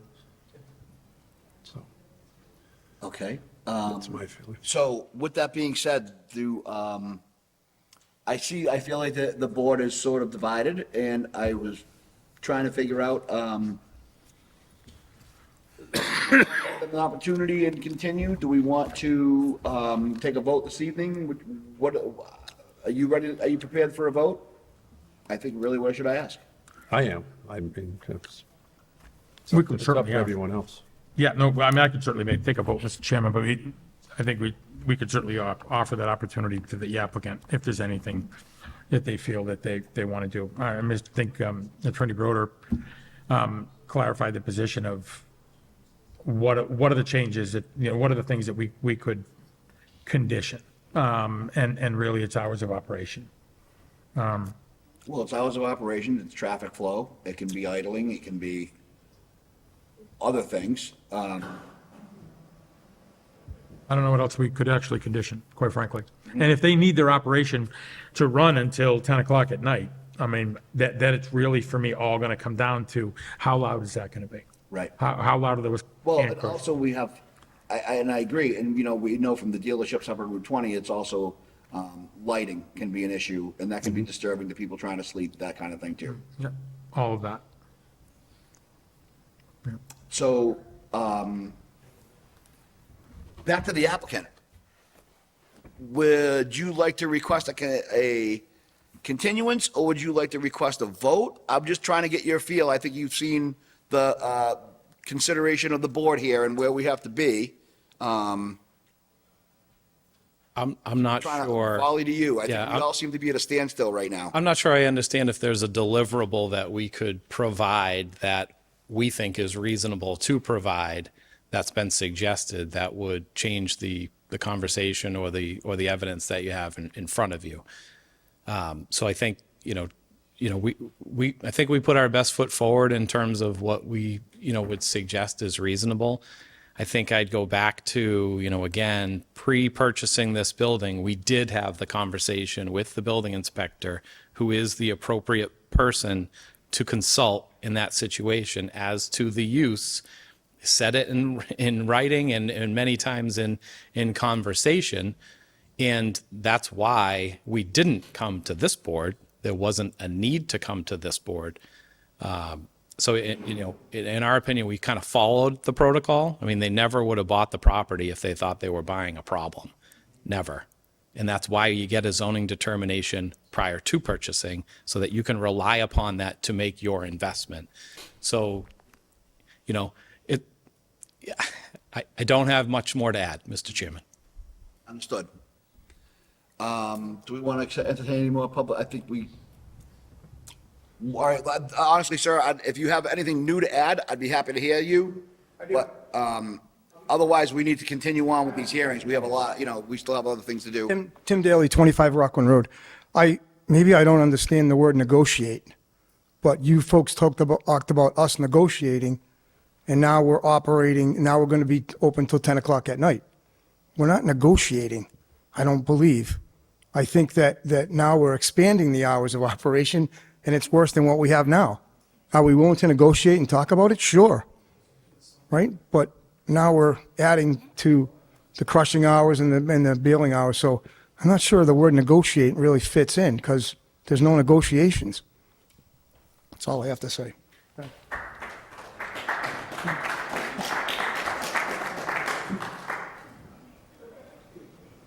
Vote or continue, one or Right. the other. Really, that's where I'm at. Right. So it's Right. either a vote to continue. So,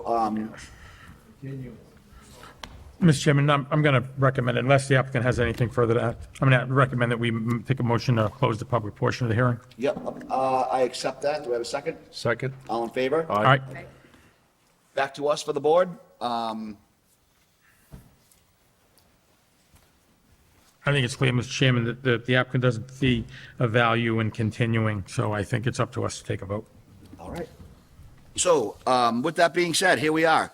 The 6 o'clock PM applicant, Arbor Recycling, a special permit under section 8.2.2 of the Auburn zoning bylaw for a warehouse located at 47 and 49 Rockland Road, Auburn, Mass. 01501, map 17, parcel 177 and 224. And just to be clear, myself, Robert Tate, the chair, Vice Chair Michael Marin, Mr. Chicolo, Richard Cussy, and Caitlin Bush will be the official voters for this. So do I have a motion on the 6 o'clock PM applicant?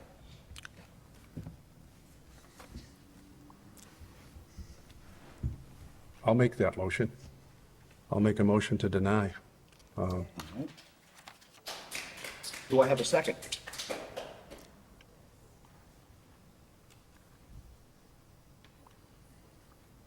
I'll second. So I will do a roll call vote. Vice Chair Marin, Aye. Mr. Cussy, Deny. Mr. Chicolo, Deny. Ms. Bush. Deny. Okay. So just for the record, I think for the legal part of it, I'm going to vote to approve, but it's not going to matter because it failed. But I think from the legal point of view, I think that would have been the wiser choice, but that's fine. So unfortunately, this hearing is over and it did not pass. So for the folks that are happy to hear about this, congratulations. But for the applicant, I apologize. And you can be in contact with the Department of Inspectional Services and try to see how to move forward from here. All right, so let's take a 5-minute break, folks. Let everybody clear out. Take a stretch, and we're going to try to get to the 6:05.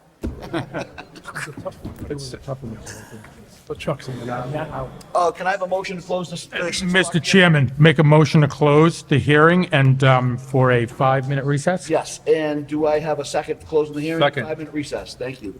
All in favor? Aye. Aye. Any opposed? No. Okay, 5-minute recess, and then we're going to get to the next one. All right, so I'm calling this meeting back into session. We have a 6:05 PM applicant, Dr. Syed M. Ali Tahir, requesting a special permit under section 9.3 of the Auburn zoning bylaw for a landfill to cemetery conversion project at 0 Cemetery Road, Auburn, Mass., map 3, parcel 54. Do I have a motion to open the hearing? Mr. Chairman, a motion to open the hearing? Do I have a second? Second. Thank you. All in favor? Aye. Any opposed? Negative. Okay, the 605 applicant, are you present? Hi, how are you? Good, thank you, Mr. Chair. Dennis Moran with Tie and Bond on behalf of the applicant. The applicant was unable to be here due to his profession. He was called in for some emergency you. surgery. So appreciate everybody being here tonight. I'll try to make this a little bit shorter. So we've been, this project, this parcel on Cemetery Road was purchased by the applicant about 4 years ago.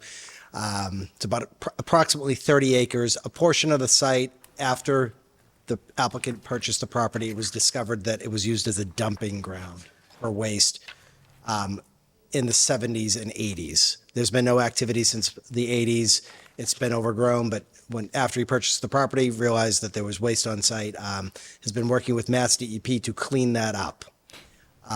The applicant has been in front of the Conservation Commission. An order of conditions was issued. We don't physically have it, but it was issued by the commission. We're waiting on receiving that. It was also in front of the planning board, and that project was also approved in front of the planning board pending, or conditionally approved pending one outstanding item, a minor edit to the drawings.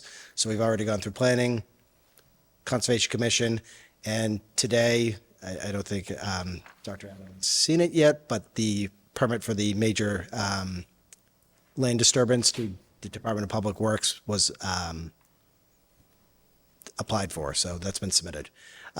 So we're in front of the ZBA tonight for use as the site as a cemetery on Cemetery Road.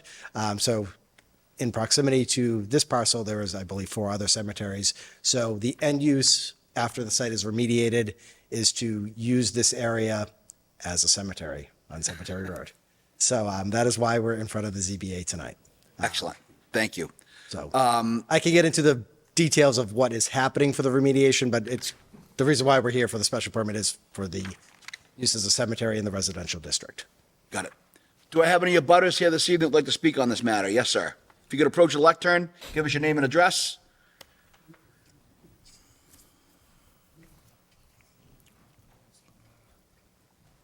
Hi, my name is Neil Ercola. I'm at 20 Cemetery Road, directly next to it. I do live on Cemetery Road, and like he says, there's already several cemeteries right there. But the road is also incredibly bad. I'm not sure if you're familiar, how many people are familiar with where Cemetery Road even is? So if you're unfamiliar, it's right on the edge of Leicester and Auburn. Half of the road is Leicester, half the road is Auburn. And that leads to a lot of problems with paving. It's completely unpaved. When they started doing the remediation work, we saw a lot of water runoff come down from the property because of the removal of vegetation. And that caused a lot of disturbance to the road. There were a lot of ruts and rivers that had been forming because of the water runoff. Adding this additional cemetery to what is already a pale imitation of a road would be problematic, I think. Not only that, but it does literally abut up to the edge of my property. So any changes there, because this is on kind of the edge of Dead Horse Hill, water runoff changes, there's a lot of concerns I have with any big changes to that property. So that's kind of my feedback. So thank you very much. I appreciate that. Thank you. Hopefully during this hearing, we'll have those addressed for you. Would anybody else like to comment on this hearing? Hearing none, seeing none. Okay, so with the presentation complete and the concerns heard, Mr. Maron, to you, sir. Thank you, Mr. Chairman. So previous was a landfill. This is being remediated into 2,000 graves. Approximately, yes. How's the land going to be remediated? So in conjunction and coordination with Mass DEP, the waste that is on site will be relocated and consolidated, and then material will be brought in to grade and shape the site to cap the waste on site. Are there proactive plans to address the water issues up there? Are you referring to stormwater or groundwater? Runoff. Stormwater, Stormwater. yes. So the design that was approved through the planning board was reviewed by your third-party engineer, Graves Engineering. There was a slew of comments, and we worked with them to address those issues. So the stormwater design has already been approved by the planning board. Are you planning above-ground mausoleum-type graves, or are you talking about? These are below-grade precast concrete units that are going to be constructed. They're approximately 4 feet deep. They'll be constructed as part of the capping or remediation of the site so that they can be lifted and then bodies can be placed in the, for lack of better words, like a precast vault on below grade. So there's a significant grade change on the site, and the material being brought in will create a plateau to allow the burial of bodies. Who owns the land now? The applicant. The applicant owns the land. I'm going to reserve, Mr. Chairman, if I may. Thank you, sir. I'd also like to add that, again, back to this meeting that I was in the town hall and I had the opportunity to reserve, is they realized that once purchased and doing the perk tests is when they determined that this is basically was a legal trash dump for decades. I should have clarified that. This was never permitted by Mass DEP, the dumping on this site. So This is completely illegal dump that, again, back before rules and phones and nobody knew what was going on and they went out into the woods and dumped things. And they're cleaning up substantial amount of illegal dumping that had taken place over the years too. Just to add that into the information. So the goal of the project or seeking the special permit is the site will be remediated. It's been approved to be remediated. And it's just a future use of, there's very limited things you can do with the site once it's remediated. There's going to be an AUL on site. So it's either do nothing with it. You could maybe do solar. You could do cemeteries, graves. And that's what the applicant is looking Cap seek it and let it approval. sit, you know, that's- Exactly. Cap it and let it sit. Cap it for a landfill for 50, 75 years and have a mountain hump. Yeah. Yeah, so how long do you think this process is going to take all that trash out of there? The trash is not leaving, the debris, the waste is not leaving the site.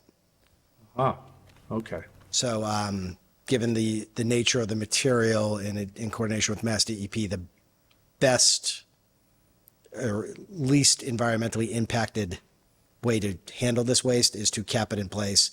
Okay, I missed that, I'm sorry. There's been a significant amount of testing and analytical testing done on the site and field work done. It's not very water soluble waste, so it's mostly glass, concrete, bricks, urban waste, a lot of glass. So the planning board, you're going to upgrade the road? There was not a condition to upgrade the road as part of, So no drainage? on the public roadway? No. There is drainage, stormwater controls on site to match the pre-existing flows to the post-condition flows. So you're not going to disturb what's in there, you're going to cover it? The waste, there's a section of the site that the waste will be relocated further in to provide more cover to protect and encapsulate the waste on the site. Okay. But it's staying within the parcel. The parcel's just shy of 30 acres. The landfill section is isolated to approximately 4.5.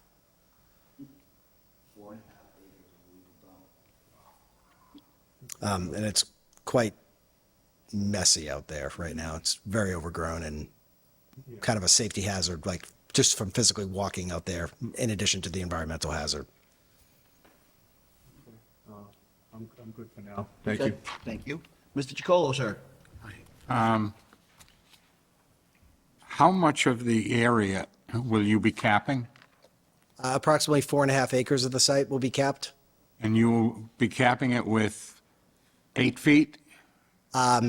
It depends on the location. There are locations on the site that will have 30-plus feet of material on it.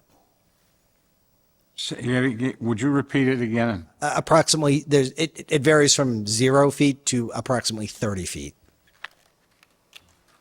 And how many levels will you be using to do this? I don't quite understand your, before you compact? how will the material be placed? In other words, if you're going to do it 2 feet at a time, I'm just picking numbers. If you're going to do it 2 feet at a time and then compact, what I'm asking is how many So levels will you? Typically, when material like of this nature is placed, it's placed in 6-inch lifts, sorry, with a 95%. I'm having a terrible time understanding you, and I'm going to blame it on me. So typically, is this better? Sorry. When material of this nature is placed, it's placed and compacted in 6-inch lifts to a 95% compaction density. Where will you be bringing the material from? That is undetermined at this time. So this material could come from downtown Worcester. It could come from your backyard. It could come from Boston. Now, when you're done and you're ready to use it, the graves that are there, do they make use of a full vault? If I'm understanding your question correctly, the goal of the project is to A four-sided vault? I guess I'm not. So I don't think this is necessarily, I think this gentleman is from an engineering firm, and he's not necessarily complying with the religious requirements of what this particular cemetery will be doing. And I'm not asking from a religious point of view. I'm asking from a, probably a groundwater point of view. What if there's not a four-sided vault? Oh, okay. Now I understand your question. So is the vault enclosed? Is basically your question. Will there be material, decomposed bodies leaking into the groundwater? Is that your question or potential concern? Typically, nowadays, there's a four-sided vault that a casket is lowered into. So we also have to receive approval from the Board of Health for this project for the detailed burial procedures, but this is a proposed Islamic cemetery. And their preference, and this is my understanding of how their burial procedure is it's a open, I'll say a 3-sided vault. So it's open to the ground below. So the deceased lays on the ground. Correct. At that point where they lay on the ground, are you below that 8-foot capping that you did? So the bodies will be placed above the capping material, but in clean. There's a capping material layer and then a buffer layer that is, the intent is to place bodies in a clean material. It won't be virgin material, but it's a clean material. Bodies will not be placed in trash. Basically, so the site is capped, and then the future reuse of the site is to place on top of the, I'll say landfill, capped landfill is to place bodies. And then there'll be a cover put on the vault? Yep, there'll be a cover on the vault, and the site will be, the loom will be placed and seated, typical of any other cemetery. I believe they have placards or a headstone on top, but the goal is to get from an economy of scale, is get as many bodies into as small space as possible. So use the space efficiently. That's it for right at this moment, Mr. Chairman. Thank you. Ms. Bush? I don't have anything at this point. Doing good. Just a quick question. So I see in your timeline here, you have the Board of Health and Select Board.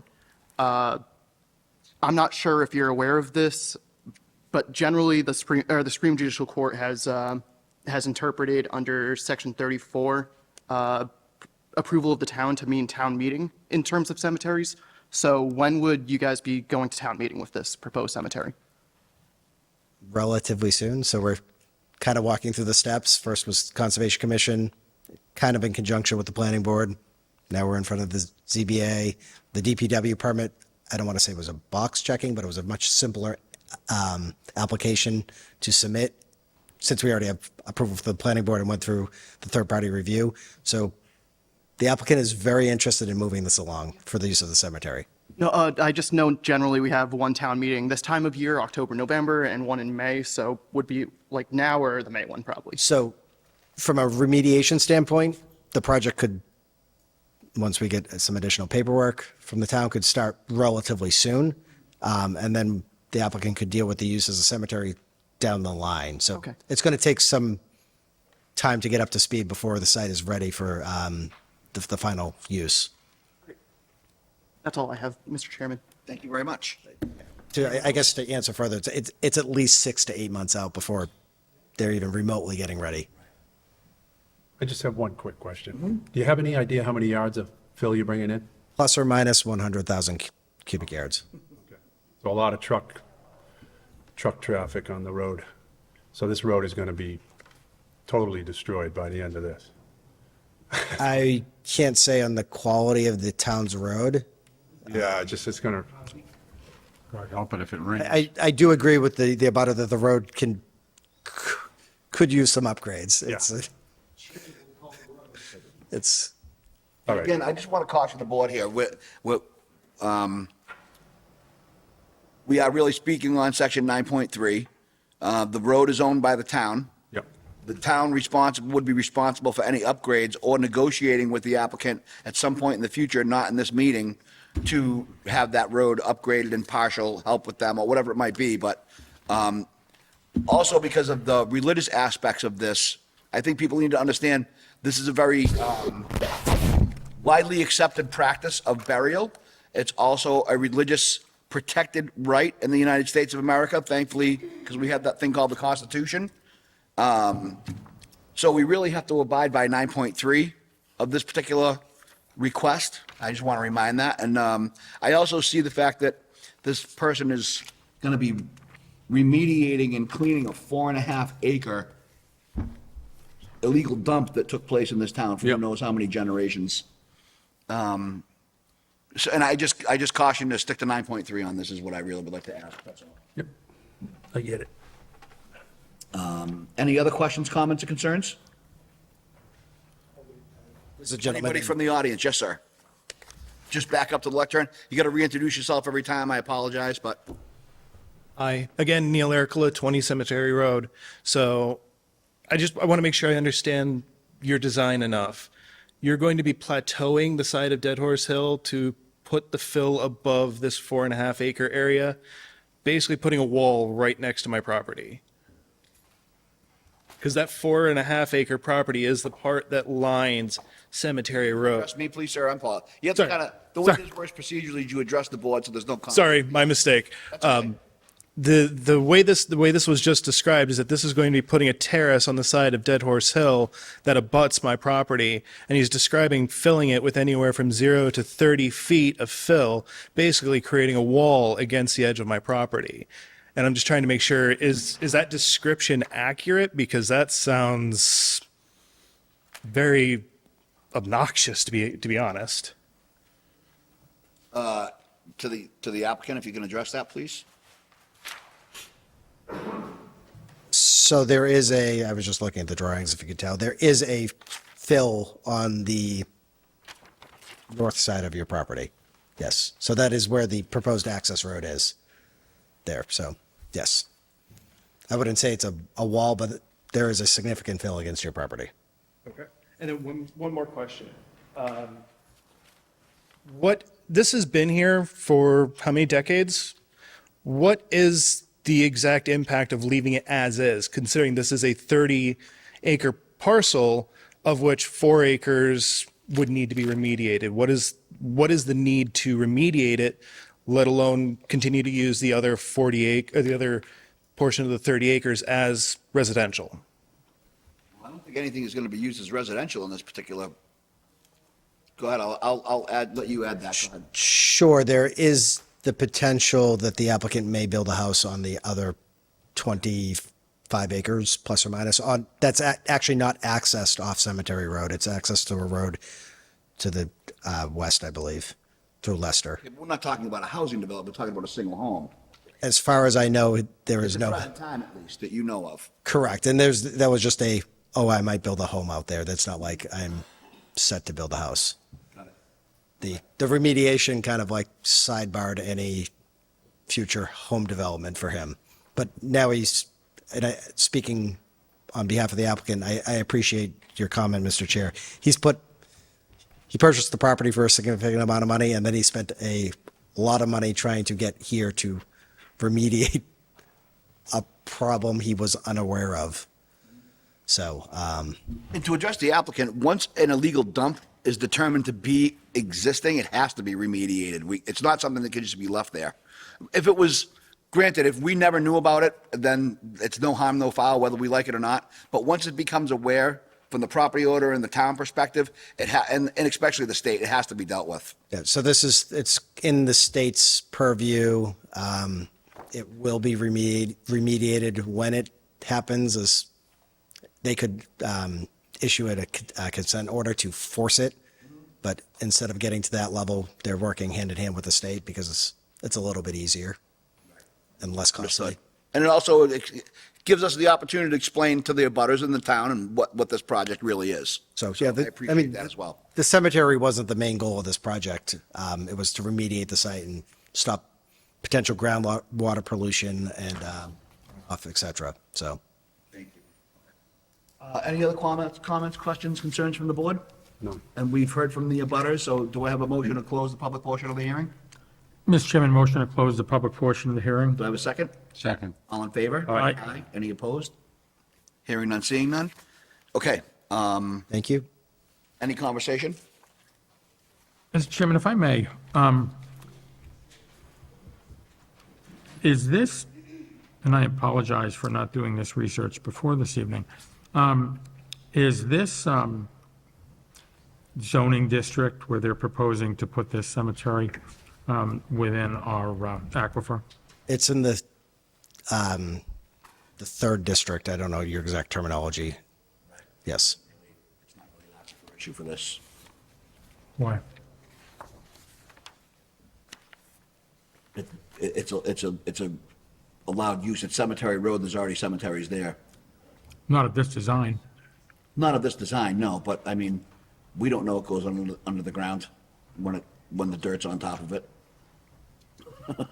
Right? I don't know what goes on under the ground when the dirt's on top of it. I don't care what Fair you enough. say it is. I mean, I guess driving the point, I appreciate your comments earlier, driving the point of the design of this particular cemetery.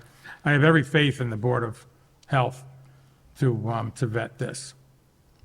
So I think we have to, let me just clarify. So one of the concerns here is that this is a Muslim cemetery, and what they do is it's very natural burial.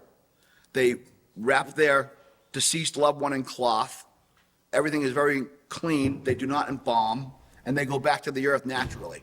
So this vault that would sit above or encasing the remains of the deceased would be capped, and then within that just, you naturally return to the earth is what happens. So they don't do the same thing where they put them in a box, in a box, in a box, and then, that's just the way their religious beliefs are. So that's where you hear the concerns here. But again, this is everywhere all over the country. This is what naturally occurs. So I appreciate your comments, Mr. Chairman. I mean, my intent is just to protect the aquifer. We don't have a cemetery of this design in our town. And so I, for one, would like more information on that specific design. I know the Board of Health asked for it, and maybe that's beyond our purview, but I am curious as to how we would maintain a protection of our aquifer in a design like that. And as you said, as you suggest, it's done, but as a protection of the aquifer agent, I'd like more information on that. what information what would we look? Well, what design, I mean, how that gets remediated and what impact it has on the aquifer. Can I speak to that? It's not directly to your comment, but as part of the. Mr. Chairman, we'll go ahead and open up the. Yes. So I have Public portion of the hearing. Apparently, we have some more a little more education to learn. So if we have a motion to open? Motion to open, Mr. Chairman. Second? Second. All in favor? Aye. Okay, go ahead. So as part of the approval through the planning board, I believe, and conservation, there's groundwater monitoring on the site already because of the waste. So they'll be monitoring the groundwater for chemicals, not necessarily decomposing bodies, but I'm sure it's something that could be added to the analytical testing of, I'm not quite sure, it'd be like, probably like nitrogen and increased in nitrogen is probably the most likely, or phosphorus from decomposing bodies. It's not something I'm particularly educated about, but I'm sure we could add it as a condition if there's a significant concern about the open bottom graves. But there will be a significant amount of ongoing monitoring for groundwater on the site. And it's already happening, quite honestly. Thank you, and thank you, Mr. Chairman. I mean, it's just, I mean, I'm not well-schooled in how that takes place. And as I said, I have every faith in our health department that would investigate it. I would have liked to see more in the brief on the design of that, but it may be out of scope for us. Well, and that's exactly it. I think, we have to talk about 9.3. Does the cemetery fit on Cemetery Road next to a cemetery? And that they're remediating this large trash dump that will have Yeah, no, groundwater monitoring is actually a bonus on our part. I don't- Because then we do have that ability to know what's going on in the future. I don't disagree, Mr. Chairman, but with respect, I don't think it's I think it's an apples and wrenches comparison, because this is not a classic cemetery where we don't have to worry about groundwater. And that's fair. I mean, understand. that's my concern. This isn't any soapbox to suggest that this isn't being done and that it wouldn't be appropriate. But again, the protection of the aquifer is something we take seriously. Absolutely. I have every confidence that other boards will vet that correctly. I agree. I'm just not, I know how to protect the aquifer, but I don't know how to protect the aquifer from that, because that's an unknown for us. And so I don't think it's in comparison to just putting it next to a classical cemetery. That's not a reason to deny, it's just a consideration that this is not just a typical cemetery. And I definitely agree. And I think, but when we're talking about aquifer, we're talking about several hundred feet. I'm not sure that bodies burying 4 feet deep are necessarily going to travel hundreds upon hundreds of maybe even 1,000 feet to the aquifer. I'm just not sure of that. I don't really know, but I agree with you, but. Yeah, but thank you. It may be out of our purview, Mr. Chairman, but I do think, I am curious about what that design would look like and how it would affect groundwater monitoring. Okay. So do you want to see a design of do you want to see what the vault looks like?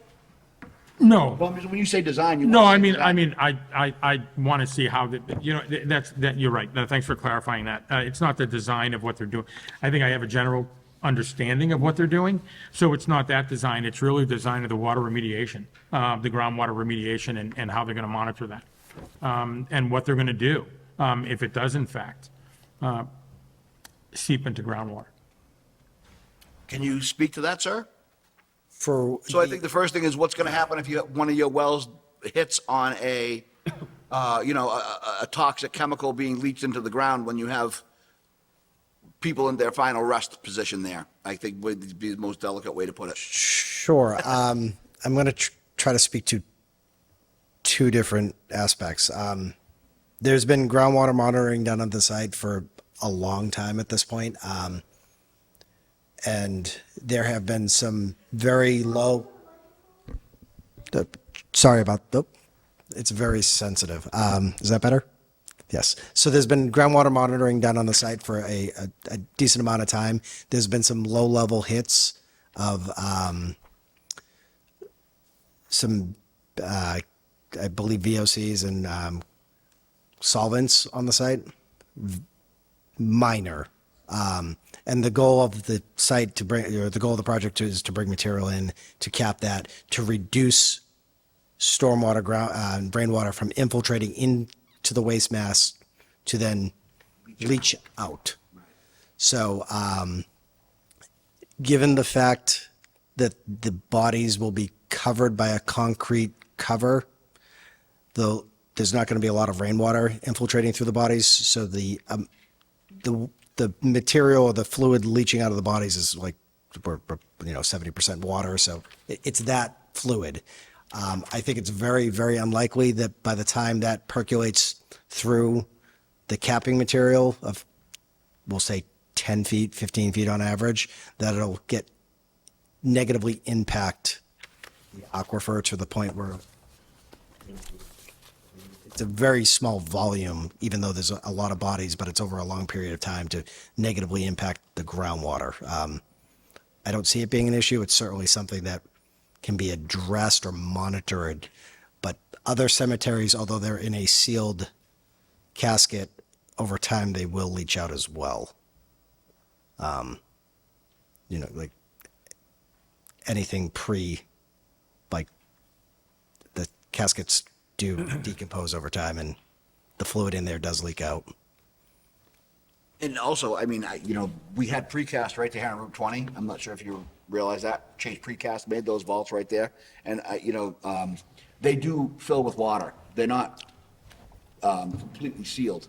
So, if there's substantial rain that leaches in, even though there is a casket inside of a box, that concrete does fill. Yeah, now, Mr. Chairman, I may be trying to solve a problem that doesn't exist. And so I implore you to move on to the other board members. No, and I just Just think it's curiosity. important to make sure that, again, we're vetting this for the entire town. I don't have a problem with spending the additional time to make sure that we understand. No, and everybody has I the think right it, knowledge. I think it's a new one for us. As a matter of fact, not only is it a new one, I was specifically told in that meeting, this is the only one. The town has never had a permit before for a cemetery, so we're covering new ground here this evening. No, it's exciting. But again, I would defer, I have every confidence in the health department. I'd like to see, for what it's worth, the rigor to protect the aquifer and whatever monitoring and remediation that might be suggested, because that's a lot of assumptions on what happens. A lot of assumptions over time. No, thank you, Mr. Chairman. I don't have anything further right now. Mr. Cussy? I have no questions. Mr. Chacolo? All set. Ms. Bush? I have no questions. Mr. Garabedi? I'm all set. Okay, I have no questions. Does anybody else have any questions, concerns, or comments? Yes, sir.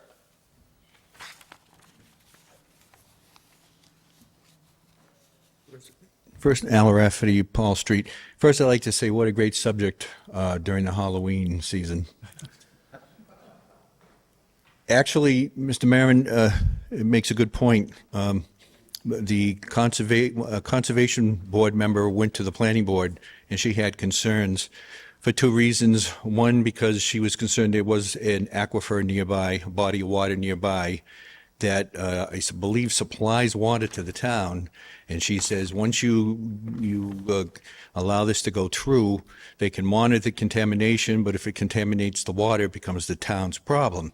And I think that one of the issues was they're going to put permanent monitoring wells or monitoring holes in place to try and monitor it. But once again, if contamination occurs, that's the problem. And you bring up a good point. I don't think the Conservation Commission thought about whether or not a decaying body would be a source of contamination. It might well be.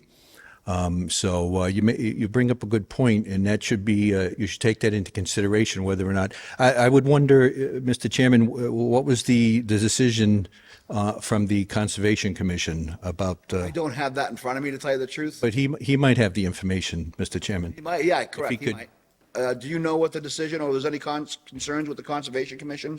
No, just it was. I'm sorry? They approved the BMOI. There was a decision issued last week. Okay. And did they have any conditions, any concerns? There were, I don't have them all memorized, like 8 or 10 conditions, several of the traditional conditions and 3 or 4 special conditions. Ah, okay. So what we are reporting from the town side here is that the Conservation Commission has issued the permit for this, and they have about 10 special conditions that will be met, that are probably not part of this purview, quite honestly. Again, we refer to 9.3, and I think Mr. Marin can point out, this is what we really have to deal with. And again, when we vote this, it's only the beginning process. They're going to have to go through 4 or 5 other steps to get where they need to be before that happens, and a lot more vetting. Yeah, Mr. Chairman, I'll offer an apology. I mean, I don't want my ignorance to stand in the way of. There is none. Of a good use for a piece of property. But yeah, it's really comes down to just the protection of the aquifer. And I'm a simple chemist, but something's going to happen underneath there. And whether or not it goes 20 feet or 100 feet or 1,000 feet, something's going to happen under there. But I'm going to leave it to the Board of Health to address those things. Thank you. Thanks for, as always, thanks for listening. No, absolutely. That's what we're here for. We're here to sort these things out. Okay, so, yes, sir. Final time, and then we're going to move on to trying to either decide what we're going to do with this or not. So Neil Ercola, 20 Cemetery Road. I'm probably the most unique person in this situation because there aren't many other property owners in that area. And having a cemetery literally right next to your property does impact home value. Now, while there are other cemeteries on the road, none are directly visible from my property. When they were doing the digging for the wells and doing the investigation for the different portions, their backhoes were literally backed up right next to my pool. So they are not only visible, but literally next door. There's no escaping the fact that there would be a cemetery built right next to my property at that point. And I'm going to be the one to take the hit to property value on this one. So I would rather, I understand the remediation needs to happen, but adding on a cemetery on top of that when this is residential property, I'd rather not have the property hit to me. Thank you. Mr. Chairman, I'm going to make a motion to close the public portion of the hearing. Do I have a second? Second. All in favor? Aye. Any opposed? Okay. For discussion, Mr. Maron? Or is there any discussion? I don't have anything to say. I don't understand. Okay, if there's no further discussion, then I'm going to ask, let me go ahead and read. 6:05 PM applicant, Dr. Syed M. Ali Tahir, requesting a special permit under section 9.3 of the Auburn zoning bylaw for a landfill to cemetery conversion project at 0 Cemetery Road, Auburn, Mass., map 3, parcel 54. Do I have a motion on that applicant? Mr. Chairman, I'm going to make a motion to approve with standard conditions, with the addition of, and we didn't, and I'll open this for a discussion through the motion. I think consideration should be made based on the abutter that showed tonight and the immediate impact of the grading next to his. And what I'd like to see is the applicant's willingness, I'd like to condition it, the applicant essentially work with him on what's palatable to address the grading on the property line that's in question. Okay, I think we can do that. I don't think that's an issue. Okay, so I think we have a motion to approve with standard conditions in addition to ensuring that the neighbor's property line and buffer area is respected. I'm hoping I'm saying that correctly. Better than I, Mr. Chairman. Okay. Do I have well, actually, I have the motion. Do I have I can't make the motion. I can read it, but somebody else needs to do that. So do I have a action on that? Second.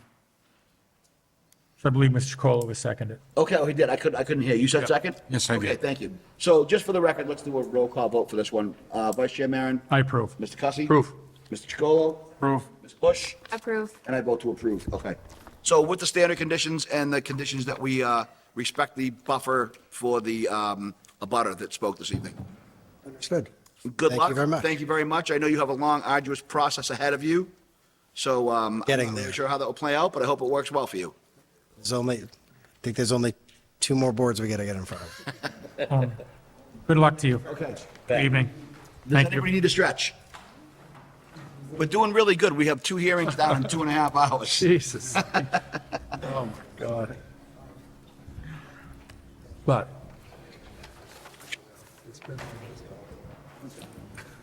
Let's keep going. Yeah. Never we'd be like.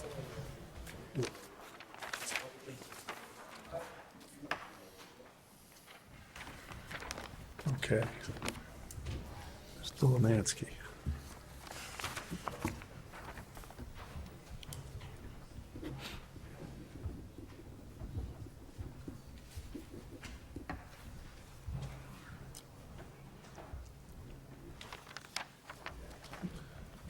Okay, so if we are all cleared out, we are going to go with, do I have a motion to close the 6:05 PM hearing? Mr. Chairman, motion to close? Do I have a second? Second. All in favor? Aye. Okay.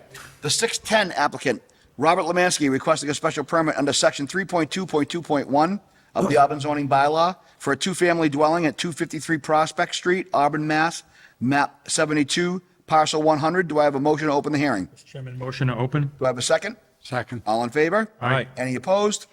None.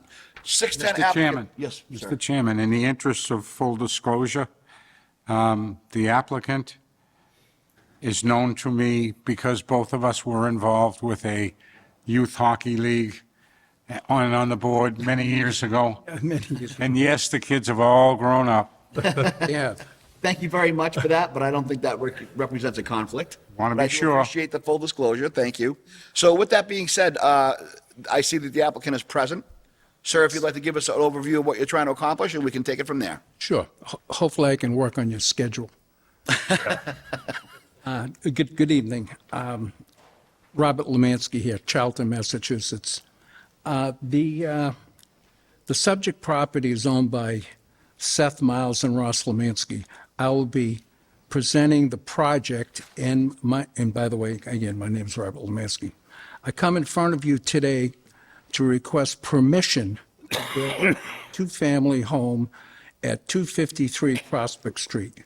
The district that the property is in, RA2-family, allows for a two-family home to be constructed as long as it's completed and complies with the requirements of 5.4 dimensional regulations. The property meets those requirements: 100 feet of frontage, 29,000 square feet of land area. If I may, the proposed project is not new to the general neighborhood. At 231 Prospect Street is an existing duplex. At 290 Prospect Street is a four-family home. At 190 Prospect, an old meeting house project of six families. At 50 Prospect Street is the Whitman Bailey Drive development of 12 two-family buildings. As you can see, and probably know, that all of the homes blend in nicely with each other, as far as it being mostly single-family residents. The duplex subject that we're planning on building there is a two-unit mirror image. The building will be 60 feet wide, 38 feet deep, consisting of 2 floors, 3 bedrooms, 2 1.5 baths, and 1 car garage. Total square footage of 1,832 square feet each. And this time, I'd just like to thank you for your time and consideration of this matter as obtaining permission to build the building in that district. Thank you. Do I have any abutters that would like to speak on this particular hearing? Hearing none, seeing none, I'll turn it over to the board. Back to you, Vice Chair Maron. Thank you, Mr. Chairman. Good evening, Mr. Lemansky. Good evening. Is this the rendering of the property? Yes, that's the plan. That building presently exists in Charlton. It was built by Mr. Ronald Gothia, who owns a construction company. Okay, so this isn't on there now? This is not, what, sir? This is what's proposed, correct? That's what we're proposing to build there at that location. Okay, good. Now, I just wanted to make sure, because when I went by, it wasn't there. Okay, yes. Give it time. Okay. No, very good. Setbacks align, so what we're asking for in 3221 is the special permit to put a two-family in, but the setbacks all meet. Is that correct, Mr. Chairman? Yep, seems to. Okay, so we're not looking for any setback relief, we're not looking for any lot size relief. Permission. Tgoing to reserve, Mr. Chairman. Thank you, sir. Thank you. Um, Oh, I'm sorry. I'm going to reserve, thank you. Okay, Mr. Cussy? I have no questions. Mr. Chicolo? I have no questions. Ms. Bush? I have no questions. I'm all set. Okay, and so am I. So if we have, nobody wants to comment on this, I'm going to go ahead and make a motion to close the public portion of the hearing then. Mr. Chairman, I'll make a motion to close the public portion of the hearing. Second. All in favor? Aye. Any opposed? Nope. Okay. So do I have a motion on the 6:10 PM applicant, Robert Lemansky, requesting a special permit under section 3221 of the Auburn zoning bylaw for a two-family dwelling at 253 Prospect Street, Auburn, Mass., map 72, parcel 100? Mr. Chairman, I make a motion to approve with standard conditions. Second. All in favor? Aye. Any opposed? Hearing none, seeing none. Okay. Do I have do we reopen again? I forget where I just was. We didn't close the public portion. Okay. So you're all set, sir? Everything's Thank you ready very to go? much. You can just contact Good. DDIS and Yep. they'll bring you to the next step. Right. Excuse me, Larry, I'll say hi to Joey for me, and I'll make sure I tell the boys first thing tomorrow morning. Everyone have a good evening. Good evening, sir. Good luck to you. Okay, do I have a motion to close the 6:10 PM hearing? Mr. Chairman, motion to close the 6:10 PM hearing at 8:31. Excellent. We're doing pretty good. Do I have a second? Doctor, you had All to in throw favor? that in. Aye. Okay. So we have, it looks like we cleared that one out pretty quick, so we can keep moving. We have a 6:15 PM applicant, Dennis Sneed, requesting a special permit under section 3.2.2.3 of the Auburn zoning bylaw for a 3-unit apartment building at 35 Coolidge Street, Auburn, Mass., map 57, parcel 137. Do I have a motion to open the hearing? Mr. Chairman, motion to open the hearing? Do I have a second? Second. All in favor? Aye. Any opposed? No. The applicant I can see is present, so go ahead, sir, if you'd like to explain what you're trying to do. Hi, my name's Dennis Sneed. I live at 35 Coolidge Street. I have been in the process of trying to buy this house for almost a year now. There was some work done in this house, unfortunately, 20 some odd years ago that turned it into a 3-family from a single family. We weren't aware of this, but now I'm in the process of trying to now get this fixed the right way so it can be in the assessor's board as a 3-family and not as a single family, because obviously I can't close on the house with illegal apartments. Like I stated, the work was done 20 some odd years ago. There was some permits pulled, never finalized. We don't know what happened with that. Whether it was the building department, whoever was working at the time, whether it was the homeowner, it's something happened where they never got finalized. But if you look at the law from Mass General Law 48, Section 7, Paragraph 3, it states that any work done in a house over 10 years ago, if there was nothing brought forward to a board, to the Registry of Deeds, anything brought to light about the work being done, then it is almost null and void, then it becomes a non-conforming use of the property. And that's pretty much what I'm here to state, I'd like to buy the home, and it's been kind of a headache this whole time trying to get this fixed. And we've been doing all the process, like it's a 3-family, so I added the auto swing doors and the metal doors they needed to be. I'm a licensed contractor, so I pulled permit to do that. We're in the middle of filing a permit to get a sprinkler system put in, and I need you guys' approval to be able to install the sprinkler system, so. Okay. I think there might be some additional information that Gary might be able to provide on this. So you've inspected this property? Have you, seen, I think they need a little background on it. Is what I'm suggesting. When it came to us that, they wanted a determination on it as it being a 3-family, we met with the assessor out there, the fire department went through, and yes, it appears there are 3 separate units in there. There was not definite fire separation between them, so I said, if you're going to have any chance of doing anything, you need to comply with, all life safety.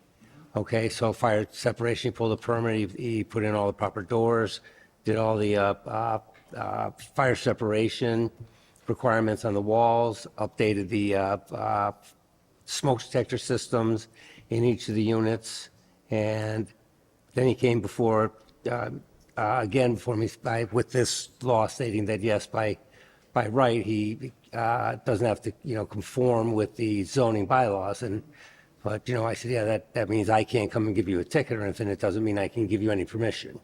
Right. So I said, you have to go before, the zoning board here and talk this out with you. And if he gets permission with you to move forward with this, then we go to the next level, and I will issue a permit for the sprinkler system, go through all the proper entities to be sure that this meets all life safety and all requirements for a fully permitted 3-family home. Still has a requirement to have to go before the planning board for parking and assessments such as that if he gets approval from this board. Okay. Great. So do we have any abutters that want to speak on this hearing? Yes, sir. Please feel free. Okay, we'll get you next. Just again, introduce yourself, give us your name and address, and whatever your concerns are. Thank you. That's okay. So am I, believe me. Am I? Yeah, my name's Richard Coakley. I live 33 Coolidge Street, so I'm actually a direct butter. I just can't believe what I heard. Because, you know, I've lived in the house for 48 years now. It's its own commercial, but, you know, obviously it's a residential house that's there. Just to give a quick history, originally, like in the 80s, it was, when we first moved there, it was a single-family house. And then the owner at that time opened a garage next door. Whether that was permitted, I don't know.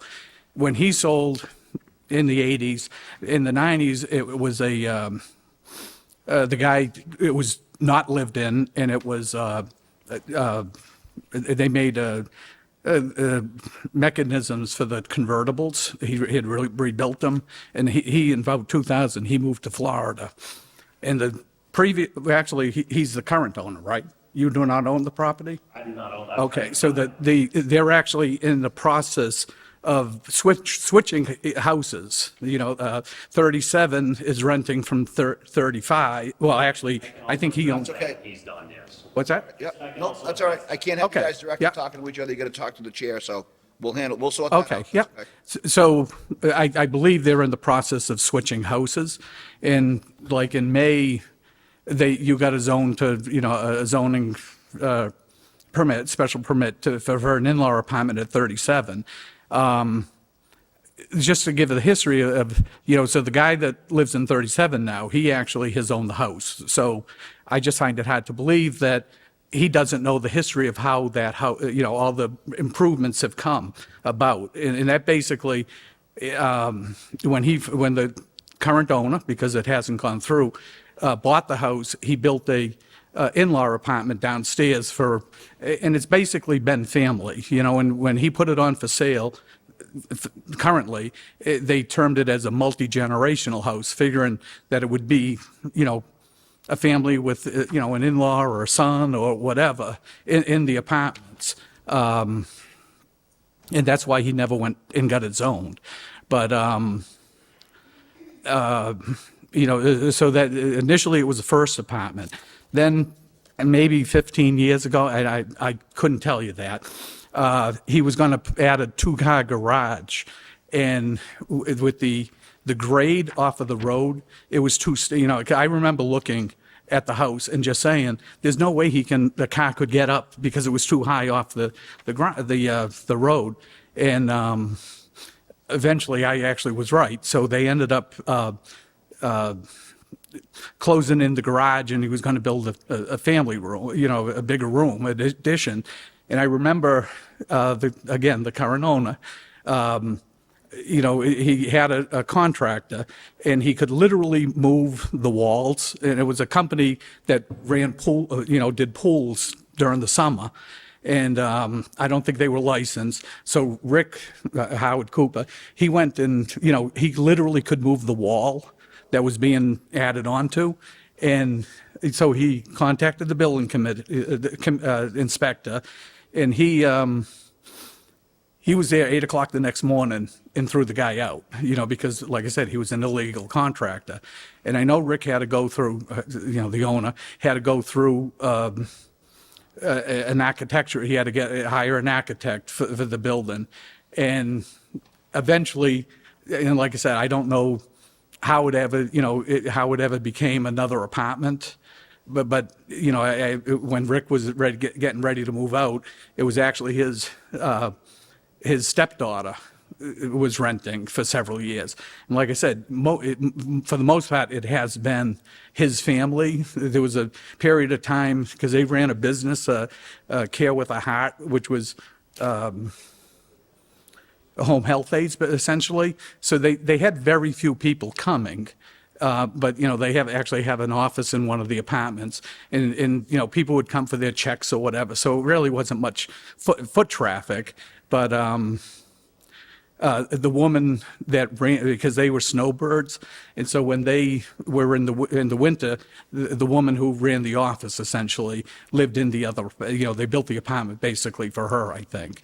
And then after, you know, she left, I think it was the daughter moving in. So really, it's kind of been family. So it really hasn't been rental, you know. And and I don't think it's a purview of this board, but, parking has become an issue too, because, the current tenants or people about to buy it, they have a business and, they have a lot of big trucks and they tend to park it out in front of their house. And, occasionally it's at the corner of my house. And one day this week, I actually had, a sedan and then like an F-150, a 250, and literally, those two cars take up half of my frontage, And my sister was there on Tuesday, and she had a hard time just backing out because you can't see the road is so narrow, and to put a car right there, and I'm just afraid of what's going to happen, down the road, especially, they're in the business, so I don't know who's going to be there next, the current people, he's been there 24 years, I believe. And like I said, I've been there 48, but, what are we going to deal with the next if this does go through? There is parking, but, they tend to park on the road, and I realize that's not the purview of this, the zoning, but like I said, it is. Right. And I'm not the only one on the street too. I mean, we have a man that lives that's a cop and he's saying, the parking situation is bad because you literally, are especially passing 35 Coolidge, you're out in the other lane, passing the trucks. And, another issue, because we have the professional building across, diagonal on 20, which I think has a Washington Street address, but the access is from across where they're parking. And then the Realtors are right across the street, and we've never had an issue with parking, but it just seems like we are nowadays. Okay. And, like I said, I'm just afraid of the next people too. Okay. Thank you. Yep. Anyone else like to speak on this particular application? Yes, sir.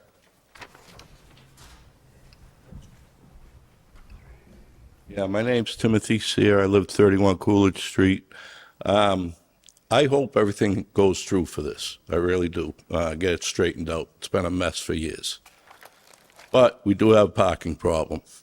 And that's the only thing I have. That's the only thing I'm going to say right now. It's a tight street. Richie's correct. It's a tight street. And the way it's set up now, it's not great, but hey, it's street parking. You can't really say much about it. But now if you make it 3 legal apartments, well, you're going to have 2 cars per apartment. Now if they got kids, they're going to have a car.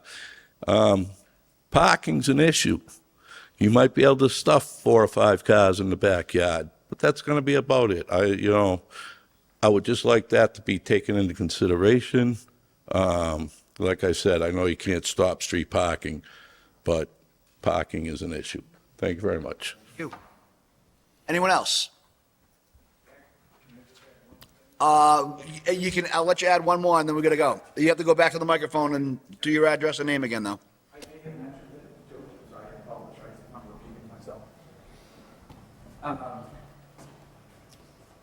Like I said, it's right across the street from the professional building, and I'm afraid of fire truck access if there were ever a fire there.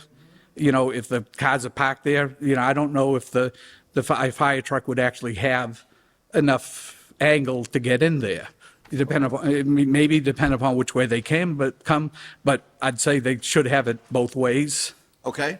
And that was always one of the issues on the street when those buildings were built. It was fire truck access. Okay. Good. It's good to know. Thank you. Okay. I don't know. Do I have a motion to close the public portion of the hearing? Mr. Chairman, motion to close the public portion of the hearing, Do I sir. have a second? Second. All in favor? Aye. Any opposed? Okay. So, clearly what we have here is that this apartment was, or this is a situation we've run into in the past where we have somebody trying to sell a house, somebody trying to buy a house. Illegal apartments were developed over the years. permits were pulled, but were never completed. We've experienced that in the past as well. Unfortunately, we have a long history of that in town from many years ago. I'm not pointing any fingers, but way before any of us were involved in local government. And I think if I want to make sure, Gary, you said now he is up to compliance, everything, or has he done anything in this property yet to improve? He's So done is more- the fire, the fire breaks and all that stuff has been done? Yes, yes, and Up to complete code now? no, Okay, he'll need to install the sprinkler system, okay, which I would not issue the building permit on until I said that it's going to be an approved three-family, okay. mainly to save him from himself. Sure, yeah, absolutely, understood. Just the case, Yeah. but, and then I told him we stopped there, and everything then it will be re-inspected again prior to it closing, and all the smoke detectors will be re-inspected upon the sale. My question would be, does this property, the setbacks, does it meet all the setbacks, side, front, back? Yes, I believe it does. The way they were adding things. This property came in front of us before. So now you are like, I you're our remember. oldest serving member, so which one can? Yeah, I just remember he pulled back because there was so many issues. Okay. Yeah. He came and left and never came back. Yeah, so I remember that. Yeah, because we had all kinds of issues with the property, obviously. Nothing was done correctly. So it does sound like now they want to make it correct, so. Right. But as long as it meets setbacks, because it's a three-family, it's allowed there, but it needs, the property needs to suit the building. Right, okay, So that would be my question. I don't know. okay. Mr. Chacolo? I'm all set, thank you. Okay. Ms. Bush? I don't have anything. Over to you, Ryan. Yeah, I want to talk this through real quick. So what it looks like to me is it looks like a single-family home with an ADU in the back that was 2 stories, and they converted both stories into kind of a house. The bottom floor of the ADU unit that's completely separate from the single family has a bathroom. The top floor doesn't. So, I don't know if it actually can qualify as a 3-family or 3 apartment with the fact that one of them doesn't have a bathroom, kitchen. And then B, because of the unique situation where it's not your traditional apartment where all 3 are together, if we could grant relief from certain things. Just spitballing out there. Okay, no, that's interesting. Yeah, there were all kinds of issues, I remember. Mr. Chairman, we may want to, at risk of somebody else ending up in the same situation, we may want to just alter the application. It's to be a triplex versus what the common, way of calling a house 3-family. Sure. We all think of Worcester. Right, with 3-decker, right. Yeah. It would have to be a special permit with special contingencies. Mr. Chairman, Understood, but I also recognize right now too, and again, I'm not advocating for or against. The board makes that decision, we all recognize that, but we did just recently have a by right ADU passed by the state that we are losing a little bit of control over. So that's one thing to consideration. And also, this is an opportunity to put 3 apartments on the roll that we don't have currently in need of housing. If it's all in compliance, again, that's something the board has to discuss. Yeah. But I see the new owner coming in trying to correct a long-term issue that the previous owner may not have the ability to or was not willing to, for what it's worth. Yeah, because this comes under like a town. It's being done townhouse. with the best of intentions. I mean, it's almost in between, right? I mean, it's a Coming under unique property, town. there's no doubt. Yeah, it's coming under the townhouses. So. And I think the concerns of the abutters with the parking, I mean, I don't know if we can address anything on that, but.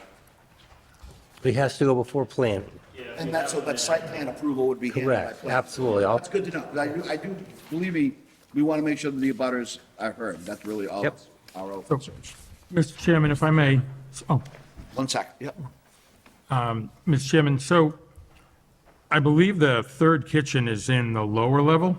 So, Is that what I'm reading? I believe there's 3 kitchens. so from my reading of it, these 2 on the left here are a single building, and then this fits with this. So there might be two kitchens in the big house itself, actually. Since if you look at this page, you can see they're actually completely detached from each other. So you have the existing second floor right with 600 square feet, and I think on top of that is the one below that that's 344 square feet. Right. But this, yeah, I mean, the diagrams that I'm showing, I located a third kitchen in the lower level. Do we have a minimum, size requirement, lot size requirement for a three-family? I couldn't put my hands on it really quickly. Do you know? No, it'd just be in highway business would be the setbacks, which, So it would just be within setbacks, but not a minimum lot requirement? Right. As long, okay, so they don't have to meet a certain size. Well, this is, You would this, have to. You should have to, I would you think. should have to. There must be a lot size. I would, yeah, That's- I couldn't find it. That's what I was trying to get at. up front. Mr. Chairman, so we've got, the applicant before us is not the current owner of the property, right? Correct. So we would be in theory, if it went through, issuing a proposed owner that doesn't own the property, a special permit for a property he doesn't own. Well, that's one of the other problems that we're trying to work out this evening, correct? So there's that. But it could be issued upon Yeah, where's the owner? closing, right? And then especially, we could even further that in saying that they won't be able to really continue with the sprinkler system. And as the town side mentioned, inspector said that, he won't issue the permit until the sprinkler system is inspected, which would imply that he was in full ownership and had invested in the property, so. I mean, cover it that way too. Yeah, I would just suggest for the board's consideration that the gentleman before us, if the permit was so issued, that it's to him and not the current owner. Yes, And that it wouldn't follow the property. Absolutely, and also to be that, because he's still gonna have to have everything re-inspected again. I mean, we did a walkthrough on it, he did everything back, but, there may be still things that are gonna have to be addressed once he gets past this point. I don't want him spending, too much money on something that he's not gonna be able to use. Right, no, thank you, sir, because just for chain of custody, if we issue a permit to this gentleman, I mentioned that too. and this gentleman shows up for closing and says, yeah, no, No, I raised. and it doesn't happen, then that permit Right. dissolves.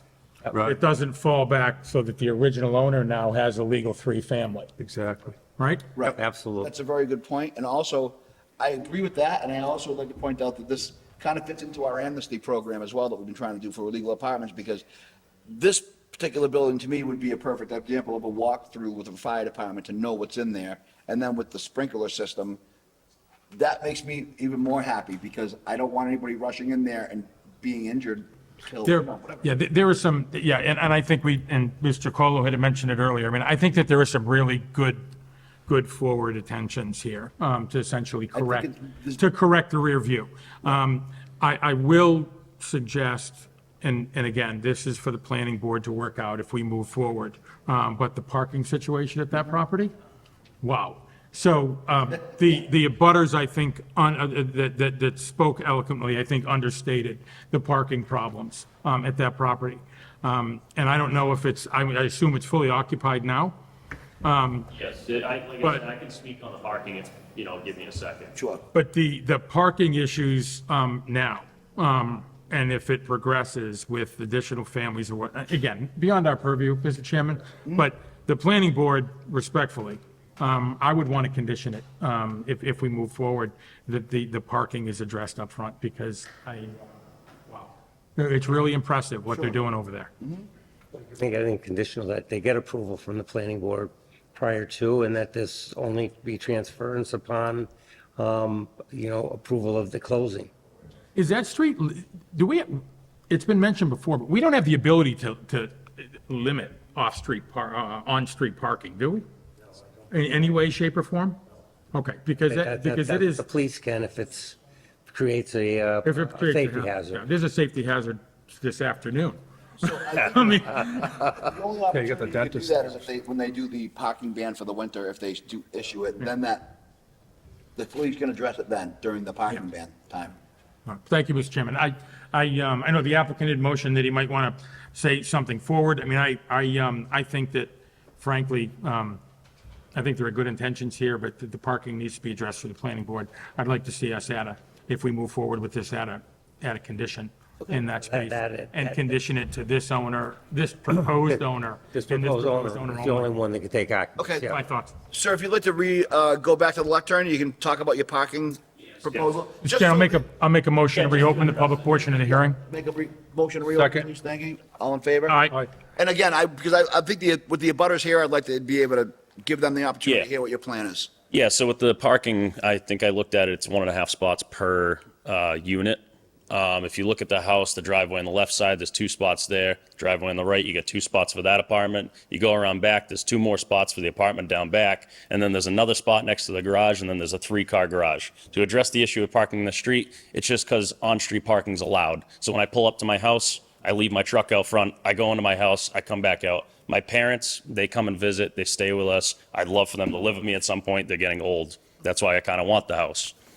So I just have them park out front because the on-street parking's allowed. But there is like an adequate amount of parking spaces at the house to absorb any vehicles coming and going. It's just coming up to the house, front door, you just pull up, get out and walk in the front door. Sure. So, Do you not see that as a problem? I mean, I. yeah, went by I this understand afternoon. I That understand is- their concerns. To any neighbor, I mean, I drove by this afternoon with Yeah. respect.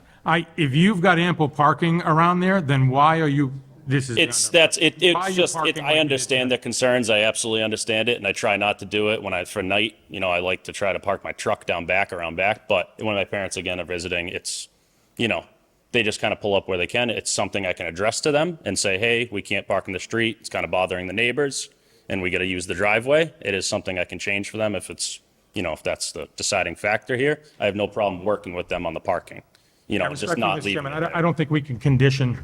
We can't get that Enforce side. him on how he intends to park, but it is a consideration. I would defer to the planning board to make recommendations on what they can control in that space, because it is a considerable issue. Sure, and again, that's site plan, and again, and it's not just here. People are doing it all over town.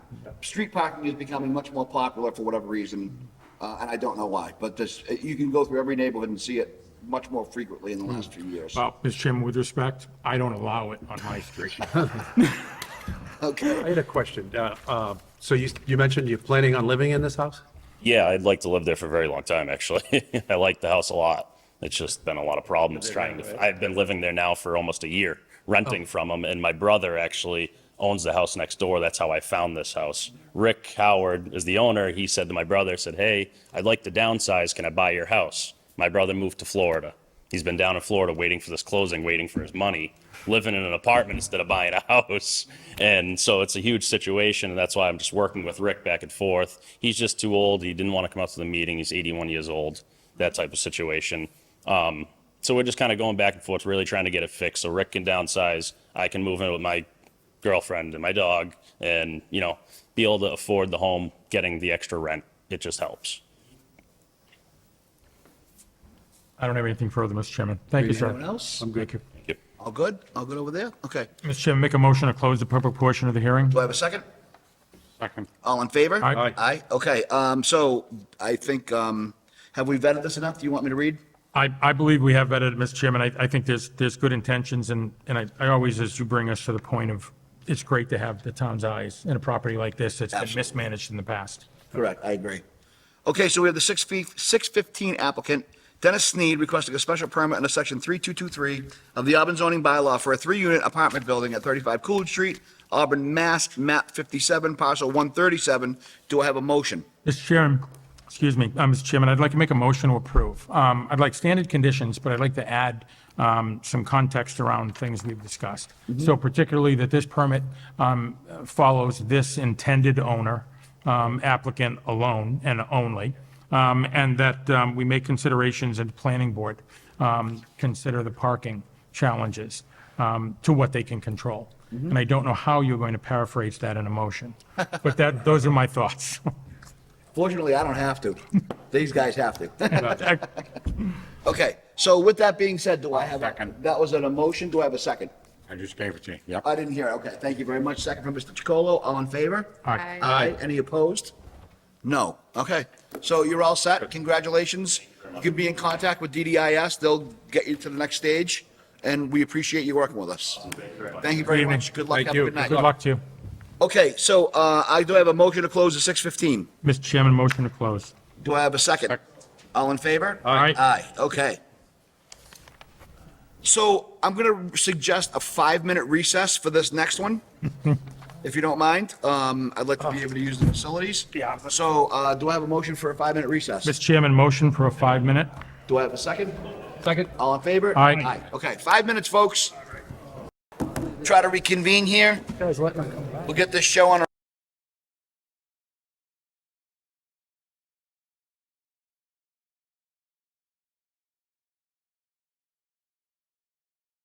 Being said, I'm going to go ahead and read it, but the first step we would take is determining if the board agrees that the application has a significant amount of change to see it. So with that being said, we have the 620 applicant Joe Goodman requesting a special permit under section 3.2.2.1 of the Auburn zoning bylaw for a duplex at 7 Maria Ave, Auburn, Mass, map 11, parcel 143. So do I have a motion to, I think the procedurally correct way to say this would be, do I have a motion to accept the new applicant to be heard before, or to be seen or heard before the board? Based on your earlier comments, Mr. Chairman, if I may, I would prefer a motion to open the hearing for discussion, for the board's discussion, but not open the public portion of the hearing. Understood. I like that idea too. So do I have a motion to open the hearing just for the board discussion for the time being to determine if this application fits our requirements? Mr. Chairman, I'll make a motion as stated. I'm not even sure if I stated that right, but I'm trying. I'm getting really tired. So do I have a second on that? Second. All in favor? Aye. Aye. Okay, so again, as you heard, Mr. Goodman came before us, I think it was a little over a year ago, with some requests. There is also, to remind the board, there is an open foundation sitting in town right now that has been open since the last time when we denied this. And he did come before the board with, I believe that what the Department of DDIS viewed was a substantial enough change that at least the board should look at it. They were not insinuating that they wanted it to be seen. They were just felt as though there was enough change that the board should review it.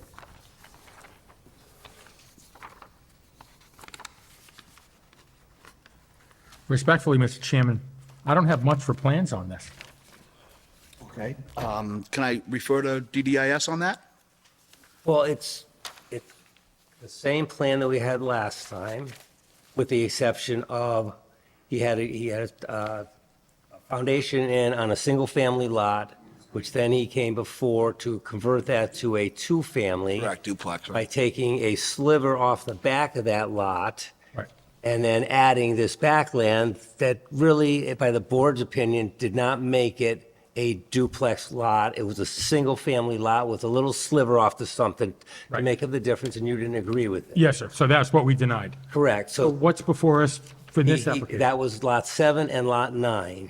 He has now gotten rid of Lot 9, and it is only Lot 7, and it encompasses that entire lot. And don't be confused by the line in the middle, that's a siltation fence. Right. The outside pin is that entire parcel, and Lot 9 does not exist anymore. Because that seemed to be the biggest problem.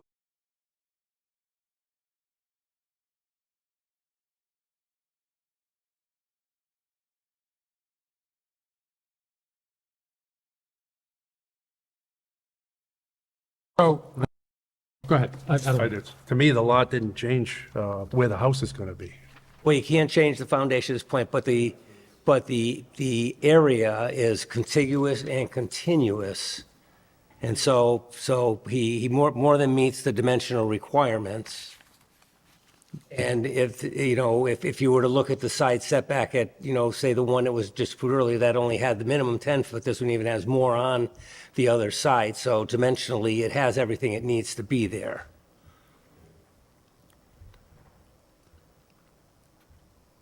The location to me is terrible. That was my big issue with it. Yeah, and unfortunately, that is the one thing about this decision tonight is that we can't change. Grabbed in there, so. So, all's dear court. Because he had the right amount of land. He had the area originally. when we denied it.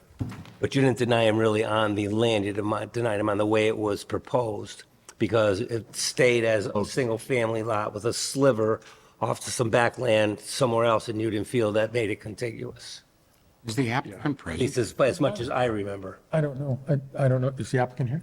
We haven't even reached that yet because we're going to decide whether or not It's a substantive change or it's not. a substantive Okay. change, right, correct. So if I can, with intent in the last way he divided this land, Yep. took a little sliver to make that front lot meet the requirement for a two-family. Just off the back and down on some. And he had this other major portion over here that could have potentially been buildable down the road. So what he did now was, he redrew the lines and included that entire thing in the lot. Correct. So he's not going to be able to build over here anymore. Not that he told us he was going to, but he's not going to be able to build over here anymore. I'm sorry, I'm very visual. So he can't build over here anymore. He took the entire lot, but the house still goes where it goes. Already in. So our argument is that a substantive change? He changed the lot around, but it's not changing where the house is going to go. So, no, but I think what the board has to determine whether or not you consider the change substantive or not. So, in other words, now he doesn't have the opportunity to build a second house on that property anymore if it's presented the way it is. That lot becomes a single lot. The abutter that was of a concern in the past may not generally be that same concern again now that there is not going to be two houses next to a property and a single. The other issue is, and again, I know that we discussed this and we do not make corrections based on applicant errors. Those are responsible to them. But we also do have an open cellar hole with the foundation that could potentially become a safety issue, even a public health hazard. What if it fills with 3 feet of water and becomes a mosquito nest? I'm just saying, Or fill it in. some child falls into it, or, I don't know. I'm just Fill it throwing in, out there. yeah. Fill it in and build a single-family home there and you're good. That's, Okay, now, again, I'm just playing advocate. I'm not influencing either way, just, again, we're still discussing whether or not this is substantial change to Yeah. hear the yeah. application. I personally don't feel like it's a substantial change because the house is still located, a multifamily crammed right in there. And the people behind them and the side of them just, it doesn't work for me. I mean, he can fill in that foundation and build a single-family home, or use the foundation somehow. He could make it work, I believe. Well, I think that is the goal, to use the foundation for a single, is he still considering a duplex or a single family? Oh, it's going to be a two-family. Still a duplex, right? Yeah, that's the issue I have. That's what's If he wants to before- build a that's what's single before family, then it suits the neighborhood. Yeah, the primary concern that we had, even though that he's redrawn it, I mean, this exercise, both pre and post now, has been to make that lot conform to the setback and the minimum square footage for a duplex.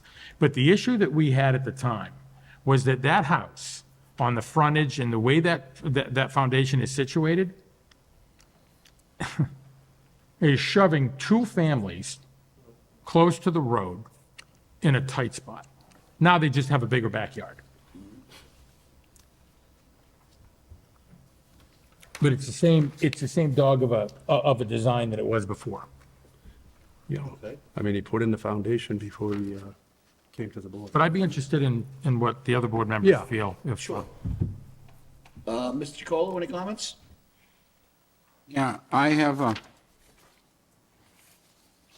letter from Emma. She's one of the town engineers.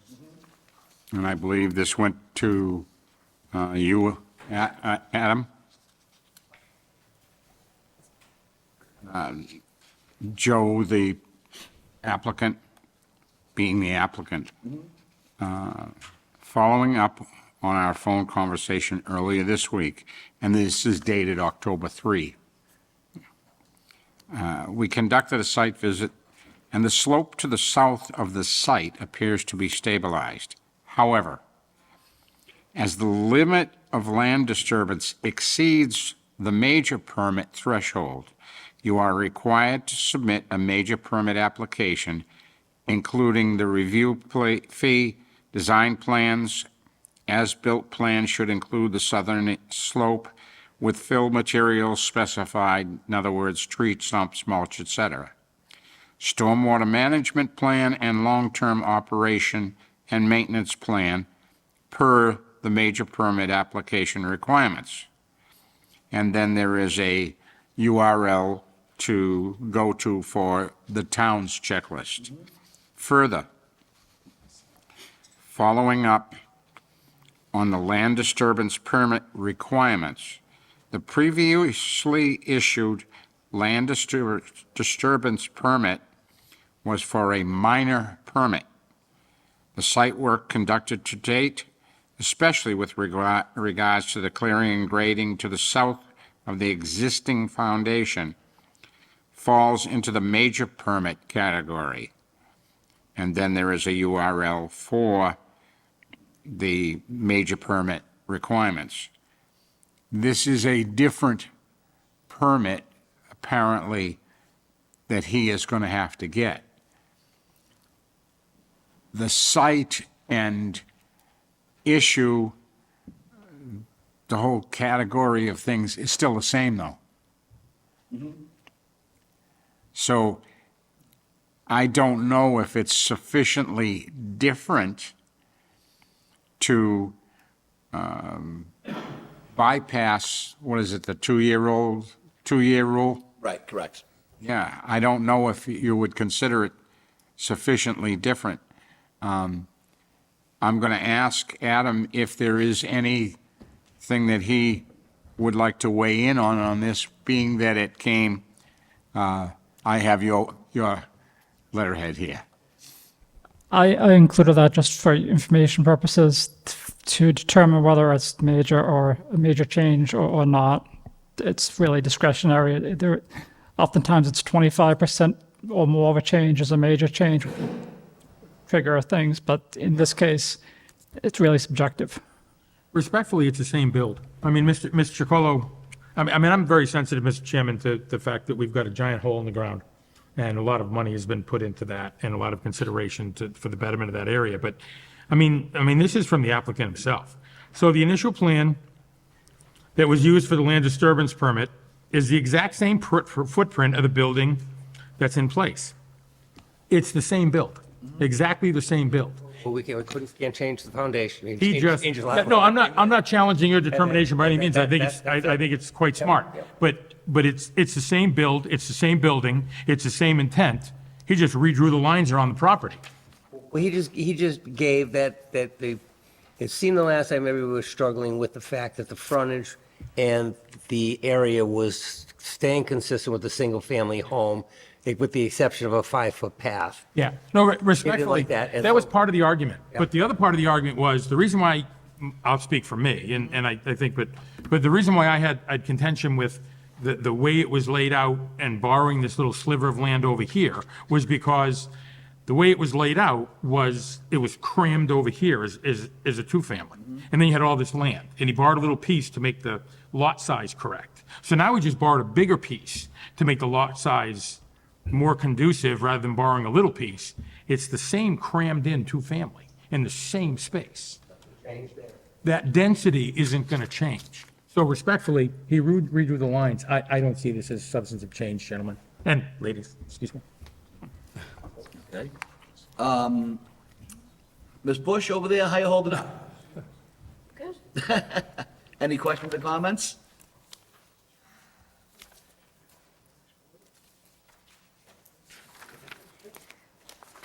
I mean, I get that he can't change the foundation. I don't know. I do appreciate that there's more lot to the lot size. It's because that little sliver, I think, was an issue for me. But yeah, I don't know what to do with I don't know. That's okay. Not really sure if you consider it a substantive enough change. It doesn't change, I don't know. It doesn't seem like a substantial change, but. Because he had the lot size before.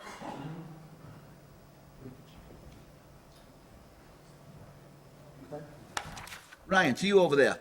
I'm good. It's getting late and I don't think you were actually participating in this hearing at the time, right? I was at the you last were? one when we rejected it. Oh, good. So I know the facts, I know everything. But it seems like the board's also leaning a certain way already, so. Right, understood. Thank you. Okay, so I think with I honestly think we can call for a vote, I think at this point. We've discussed it. Do you have any other concerns? I agree, Mr. Chairman. So, all right, so really, it just comes down to, if I want to read this correctly. So, the 620 applicant, Joe Goodman, requesting a special permit under section 3221 of the Auburn zoning bylaw for a duplex at 7 Maria Ave, map 11, parcel 143.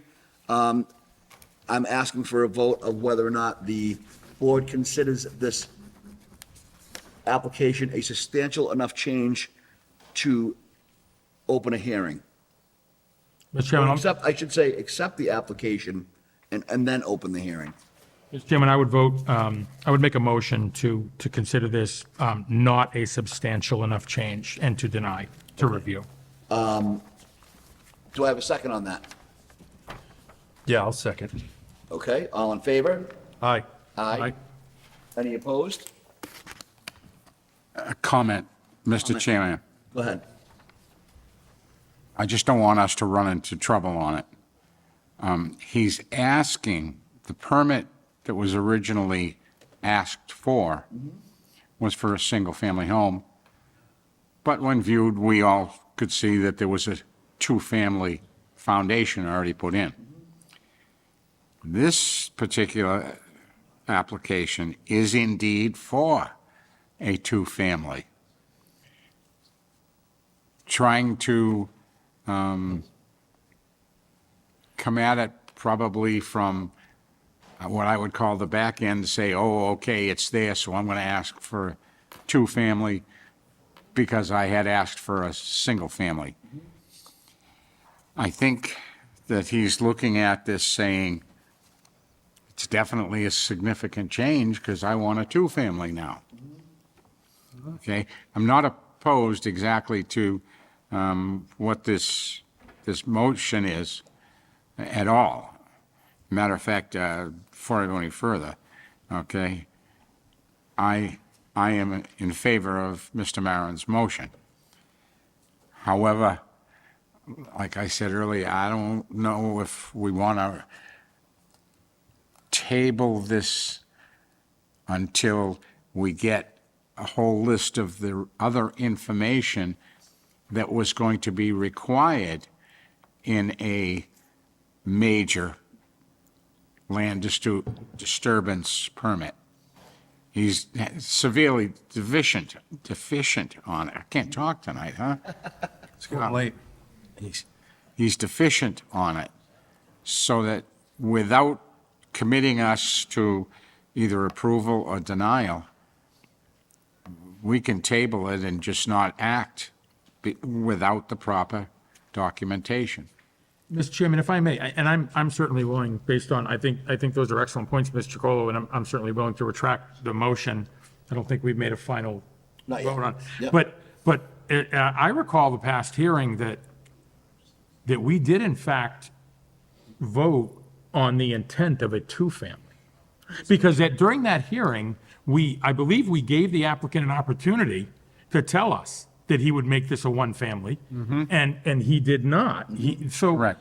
I mean, I could certainly be wrong and based on how it was filed. And to that point, I concede, and Mr. Chacolo is 100% right. But if in fact, our intent was to deny a two-family in the last hearing. Yes. Mr. Chairman, if I may, I have the May agenda up, and it was under 3.2.2.1 of the Auburn zoning bylaws to construct a two-family home. So his ZBA petition was for a two-family, but he had pulled a single-family permit and then intended to convert it to a two-family through the ZBA. If he pulled So single-family with that- permit for the foundation, put a two-family foundation in, then changed the lot names and stuff and that kind of thing. So he did not adhere to the single purpose of that permit that he put in, the application. Well, he did not adhere to it. He has a single-family foundation was permitted, inspected. I'm not sure that I've signed off on it because I haven't got the as-built because these plans keep changing. But either way, and it's his right on this lot to build a single-family house without anything. So he did not ask The for right, the single right he's family. looking for here is Ask from you, for a as it says, he family. needs a special permit from you if he wants to convert two-family and meet all the dimensionals. Thank you. So at least I know that I'm not misremembering on that No, point. you- Mr. Kohler, your point is made. Where he was wrong is his permit, he was permitted for a single family, but his application through us was a two-family. Correct. So, Mr. Chairman, the motion should carry, in my opinion. The motion should carry how? The way, right, now, I understand. So the only thing I would like to suggest, and I agree that we can deny it and he can go back and what this does not do is negate his clock ticking from his original permit request back in May, right? So he still has the 2 years from May, not from today. But I would like to request from the board if, in the interest of public safety with an open cellar hole, if we just do so, but if you choose to deny it, it stands that we do so without prejudice. So if he comes back and says, if he decides to build a single family and he moves forward without, then I don't think it should have any impact on his progress, is what I'm saying. So dismiss without prejudice, I think. I'm happy to amend it in such a way, Mr. Chairman, to amend the motion. We don't have To to. make it, no, I'm happy to do it without prejudice. I mean, something needs to be done with that lot. Yeah. If not for his sake, for the investment, for the sake of the neighbors that are looking at it every day. For everybody. I mean, Right now, It has to be brought No- back to a. no question about it. State. Could we require that he caps it so nobody falls in? you could put that. So I'm condition. glad I don't- that, I don't know. Again, Ryan that's had only that. If we agree to hear the hearing. Right. All we're doing is agreeing whether we want to hear the guy. or not. You're deciding whether to accept the. No, I would substantive change and absolutely bring this whole agree thing back to the motion that you had. Yeah, I mean, respectfully, I would do it without prejudice, Mr. Chairman, because I would not and I imagine he may be watching, or review it later, but I would not want to send a disingenuous signal that, yes, we agree with substantive change, only to bring him in here with the intent of denying and then conditioning. I think that's quite frankly disingenuous to any applicant, Right. whether we agree with the project or I not. agree with you, too. So I would suggest that we deny hearing, but we do it without prejudice, giving him full opportunity to come back in and present an application for a single-family home. He doesn't have to come in because a single family. That would be yes, sir, single that would family be by home is right. Right, he can come to my office tomorrow and. Absolutely right. Need a permit And- first. Which I would implore, if he is Well, listening, and you know- I'd implore him and to You know do. that winter's coming and he's got to do something. He could lose his foundation this winter. No, very true. No, I would implore him to You make know, that decision, but that's on That's him. why he tried to get this in at this time to see if he would review it. So then, just to bring the board back in the center here, so we had a motion to deny based on the fact that we do not consider it a substantive change, Somebody. but we're going to do so without prejudice.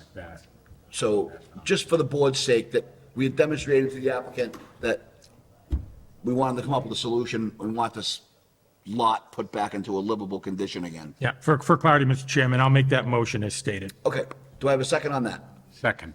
All in favor? Aye. Aye. Any opposed? No. Okay. So, that stands that his application will not be heard this evening. Okay, we're gonna move right back on again, and here we are, folks, we're getting to the place you want to be. Or maybe not, how will say that? So I'd have a motion to close the 6:20. Mr. Chairman, motion to close is 6:20. Second. All in favor? Aye. Aye. Any opposed? No. Okay, so the 625 applicant, 16 Perry Place LLC, requesting a comprehensive permit under Mass General Law 40B for a housing complex at 16 Perry Place, Auburn, Mass, map 18, parcel 14 and 15. Do I have a motion to open the hearing? Mr. Chairman, motion to open the hearing. Do I have a second? Second. All in favor? Aye. Any opposed? No. So the hearing is open. Do we have the 625 applicant for Perry Place present? Gentlemen, if you could approach the lectern, give us an overview of what you'll talk about, and then we can take it from there. And thank you very much, all of you, for being patient this evening. This was, without a doubt, since I've been on this board, the longest and most complex agenda we've had. So thank you all for being patient. Thank you, Mr. Chairman. On behalf of 16 Perry Place LLC, I'm John Grenier. With me is James Venincasa. There you go. All right. And Stephen Benincasa, who is the principal of Perry Place LLC. As everyone knows, we are here before you for a comprehensive permit application for a multifamily development located on the north end of Perry Place. Perry Place right now is a vacant parcel. It is approximately 8.5 acres. And what the applicant is proposing is to build 3 buildings consisting of a 24-unit building and 2 64-unit buildings located on the northeasterly side of the property.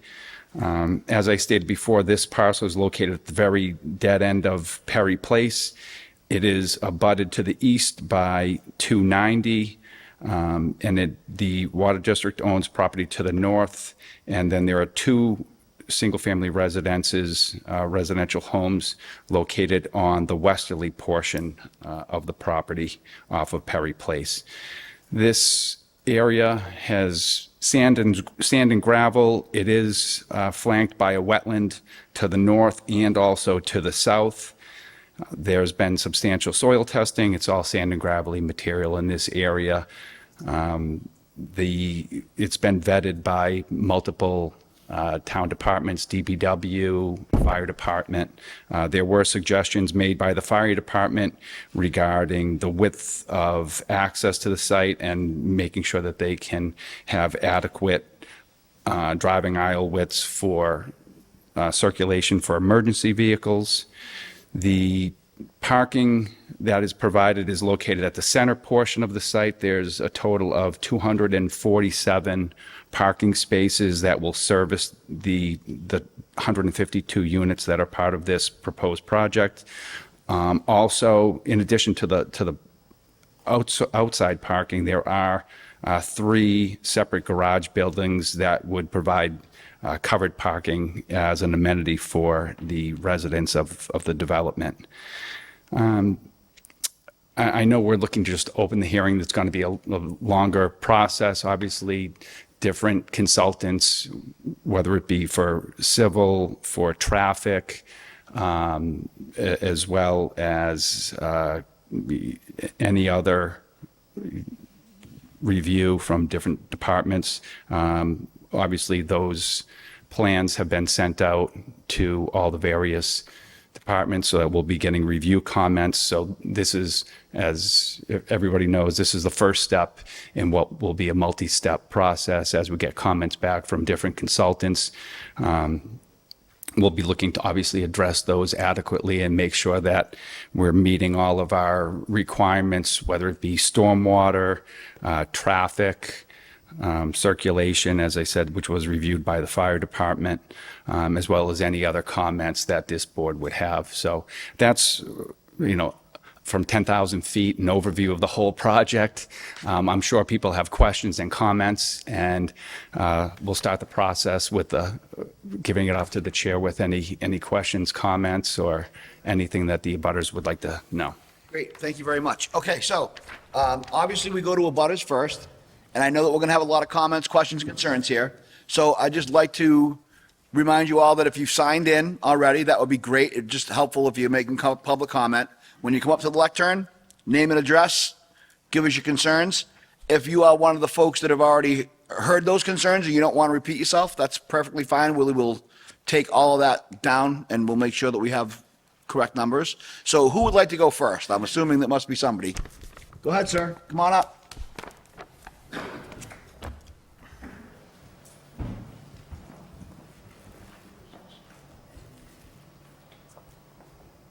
Danny Lodges, 39 Perry Place. We have, I'm kind of the spokesperson for the neighborhood. We have numerous issues. For one, it's a private road. The road is 16 to 18 feet wide. The area where the entrance to this abuts number 29 Perry Place. There is not enough room to get a driveway of this magnitude in between that gentleman's property, Mr. Dacre who's here, I'm sorry, 32 Perry Place. There is not enough room without filling in the wetlands. Now, when the governor spoke last week about saving the beaver, that was what she said we need to do, is start saving the wetlands and the natural resources. So that's just one of them. It's a private road, and this developer is going to infringe on our rights to the road. Let's talk about the traffic. 2,000 plus cars a day up and down the road, according to the builder. As of Tuesday night, the police department's comments at the selectmen's meeting were Perry Street and Ormond Street were the fourth most dangerous intersections following Bryn Mawr Ave in Leicester, Pinehurst Ave, and Oxford Street North, Vine Street, and Swanson. Perry Street is the fourth most dangerous intersection in the town, owned by town. We've talked about filling in, raising the road. Okay, well, let's talk about, I spoke about Rockland Road earlier with the flood. The water's been up to the road at least a dozen times this year, and I have documented every single time with pictures. If you fill in that road, starting where the builder says on Perry Street, the gentleman who owns the lot there just cleaned it out and planted grass. That is an underground spring that runs across that road 24/7, 365. That runs into the swamp on the south side of this gentleman's property. So when that comes down, if that road is raised, it is going to flood out the condominiums when the road, when the wetlands overflows from Rockland Road, Stoneville Reservoir, when it comes down. And again, I have more pictures. I have over 100 pictures. I'd be more than happy to do a portfolio for you. That comes down. So again, if the road is raised, that's going to flood out the condominiums, because now that water is not going to be able to go over Perry Place. So the builder says, well, we'll put in a bigger pipe. Well, the bigger pipe's not going to help, because this stems from the 290 where it flows under 290. It backs up. It's not big enough to handle all the water. So a bigger pipe's not going to help. The condominiums own on the west side of Perry Place. They're not going to give this gentleman any property to widen the road. I had a meeting with National Grid. National Grid says he can't dig any closer. The footing around our tower can't be disturbed. So now he owns the swamp on the east side of the road. I did do a title search. A law firm did a title search for me. The road is a private road. The residents own it. Yes, we have the right to maintain, which my family has been doing. I am third generation on the property. So we've been doing it, you know, since the early 1900s. My grandmother, I'm sure, did something, but then my father, as he grew older, he maintained it. And then myself and Mr. Dacre at 32 Perry Place maintains it. We fill in the potholes. The town comes down, does a quick plow job down there. We widen the road up. My son actually went down and did pothole patrol the other day, just to keep the residents happy, and our vehicle's nice. We don't want to be hitting 2-foot potholes, you know, after the winter time. It's not the place for 4-story buildings. All the way up to Auburn Street, there is no room for sidewalks. 2,000 cars a day going through an intersection that the town's police department has already said it's number 4 dangerous intersections. Duplexes, fantastic. That would fit more. The neighborhood would be happy with duplexes. Look at the houses on Pinehurst Ave, the city just built. Those look fantastic.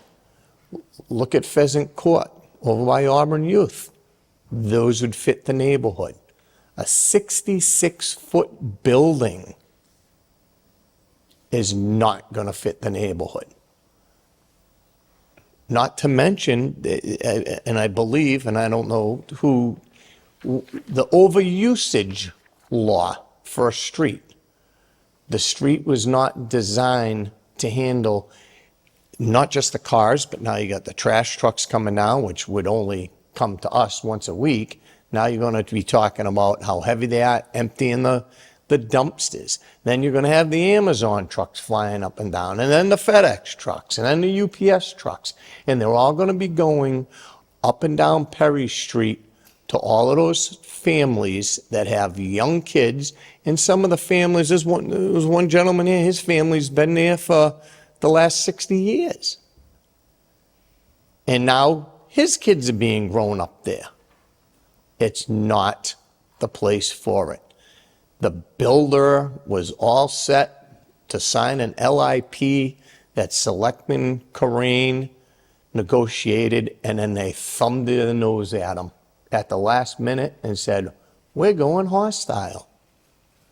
Myself, Stephen Stearns from Millbury, Paul Frost, Mike Moore, Doreen Goodrich, the governor's aide, and the 40B housing all had a meeting.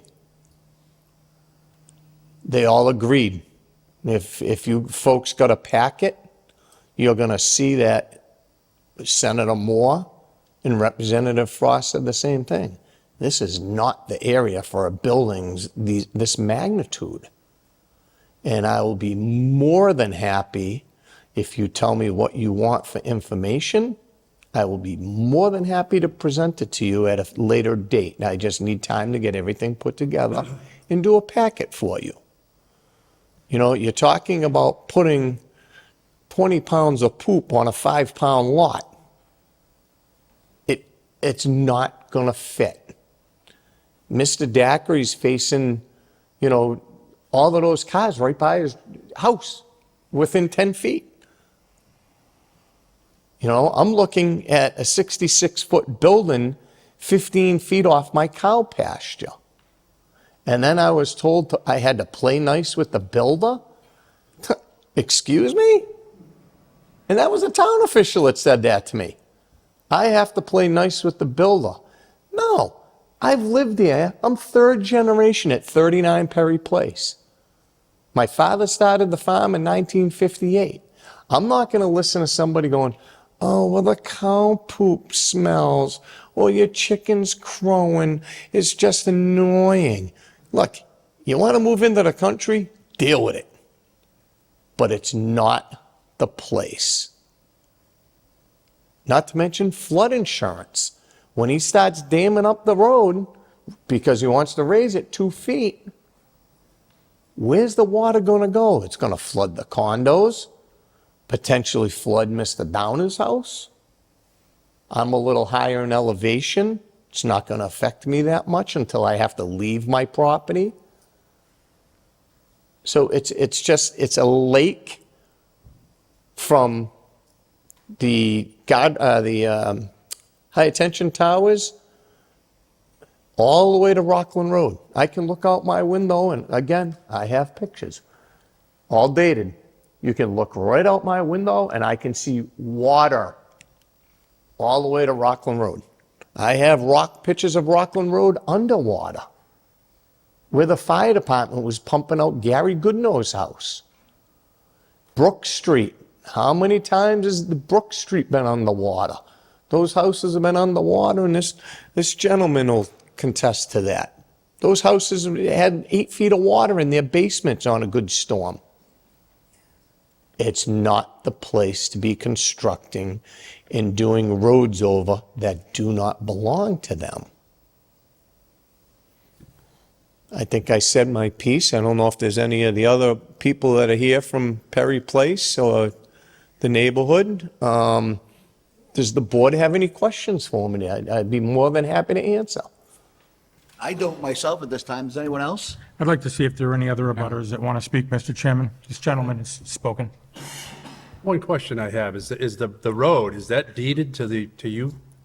I mean, the land? The road was dated to the Irish Perry, and the attorney who did the title search, they've all died, because you're talking, they were alive in the 1800s, they've all died. Irish Perry Realty Trust was abolished. So therefore, it goes to the center line for the abutters. And in the original deeds, and I have the deeds for every single lot up, it all says we have the right to maintain, does not say you have the right to reconstruct. We have a private sewer main. 29, 32, and 39 are all on a private sewer main. The town didn't want to do nothing. Mr. Dacre at 32 took it upon himself and took the initiative to put in the sewer main. We all chipped in to tie into it. So the road, Mr. Bolivar's yard, Wayne Bolivar at number 4 Perry Place, that thing is turned into a lake from rains, storms. If you paid for the sewerage, it's definitely a private. We paid for the storage. We own the sewer. Well, the 3 of us. It is a private road. We own to the center of the line. Mr. Dacre tried purchasing this property years ago, and he has a letter from the town that says this property is non-buildable. From the town. So now all of a sudden, somebody with a couple dollars walks in and says, hey, I want to do a 40B, and thumbs their nose at the town. Again, it's a private road. He wants to put in public walking paths and a public playground area. Why? So now we can add more than 2,000 cars a day coming up and down the road? If you look at your packets from the town, the fire chief said it's not a good idea, and I'm pretty sure the police chief said it's not a good idea. This is just not the place for a development of this magnitude. Okay. Well, I think as Mr. Marion said, I'd like to hear from other abutters. I definitely appreciate those concerns. The only thing I would ask you is, did you, or has the person that is in possession of this letter that says, and I'm not denying its existence, but has anybody submitted that to the town? I personally have not seen it. I'm sorry, which The letter, letter Mr. that Chair? says that area was non-buildable as far as the town was concerned? He is still in possession of it. Yeah, okay. I believe you. I just haven't seen it. Have you submitted that to the town recently? I think that would be something that would be important to have.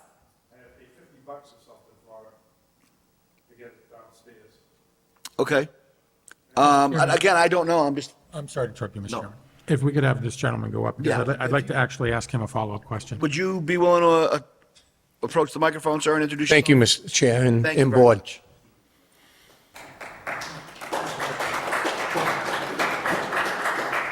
Paul Dockery, 32 Perry Place. Thank you for getting up, sir, and I'm sorry to put you on the spot. When is that letter dated, sir? I want to say it was right before they bought the property, because I was interested in the property. So probably a couple of months before they bought it. So it's recent? Yes. Okay, so Yeah, this it was isn't an I antiquity? think they've owned the property 1 or 2 years, and I did it right before that, because as soon as it went on the market, I was interested in it. And when, They told me the lot, there's 2 separate lots there. The lot behind me is actually Wallace Ave. When the highway went through, they cut it off excuse me, Walsh Ave, I'm sorry, Walsh Ave. And then next to me is, I think, maybe an acre, and that's Perry Place. So this letter that had been discussed that determined it unbuildable space. Yes. This came from where? The town? Yep, Tom. What office? I want to say the building. The building commissioner? Yep. Okay. But it's recent. We're talking about this Yes. decade. Yeah, no, it's within the year. Did it specify which specific land Yes, they was did. unbuildable? They said the lot behind me is non-buildable. Would you be willing to provide that to Yes, I the will. building commissioner? Yeah, I will. Because as Mr. Chairman had said, I think that'd be interesting Yep. evidence. They said the lot next to me is most likely buildable. Okay, thank you very much. I'm sorry to put you on the spot, but I really did want to investigate that. Mr. Ellery, are you familiar with that letter? No, but typically, a letter like that wouldn't come from the building department or that. It's typically, something like that would come from the assessor, where they looked at it and there's so much wetland on it, rather than deeming it a buildable lot and taxing it at that level. They would say that we're considering this a non-buildable lot. I know that only because I happen to have one myself that's attached to my property. That's how they do it. Hopefully that works in your benefit. It actually Very good. did, very But much is, so. Is that a binding statement from the assessor's office? I don't believe so. Just like we had with Sub Maria, where he put a non-buildable lot, and I informed you, I said, that only means that at this point, they haven't done the engineering and the wetland delineation and all the work you have to do to get it determined what it would take to bring it up to be a buildable lot. So interesting assessment, but it would not be a binding commitment. Especially company assessors, more they do that because nobody can build in this. I don't want to make it such a burdensome thing that now the town has to take it back over. Thank you. It'd just be interesting to see if that letter in origin had Yeah. any sand. And I may be wrong. No, Don't agree. get me wrong. But it'd just be That's interesting you wanna if see this the letter. gentleman wouldn't mind providing, because it'd be very interesting to see if the letter had any sand, or if it's got the same kind of power that I have telling people not to park on Bancroft Street. Thank you, Mr. Chairman. I appreciate your indulgence. So I'm assuming we have some other abutters. I'd let you come back up, but I'd like to have other people speak first, if I could. Anybody else, abutters that would like to speak? Please, sir, approach the lectern, give us your name and address. My name is Thomas Donner. I live at 29 Perry Place.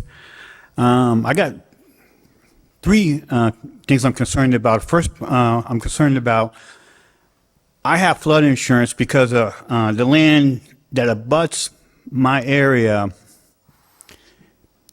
When we get, and I'll give you an example, this past summer, as the area is now, the rain accumulate, or I don't comes up on the land enough where I had my cellar flooded with the inch of water. And so I'm concerned with all this, development and all that. How is that going to affect my place as far as the water runoff and all that kind of good stuff? Number two, I own a dog, and my brother walks the dog every morning, and I'm concerned with if we're going to have 2,000 traffic, and from what I understand, they don't want to build a sidewalk on the road, and so that kind of puts us in jeopardy with traffic. And I've seen people that I'm not sure if they come from Perry Street, Pearl Street, whatever. They come down Perry Place walking their dogs or their kids and all that. So just, pedestrian traffic without no sidewalks.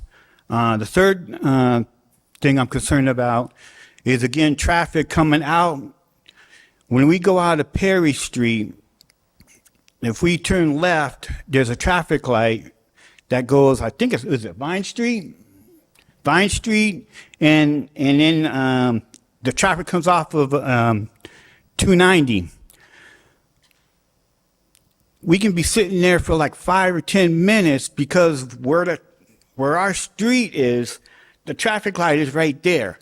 So we got traffic accumulated up there where we can't come out.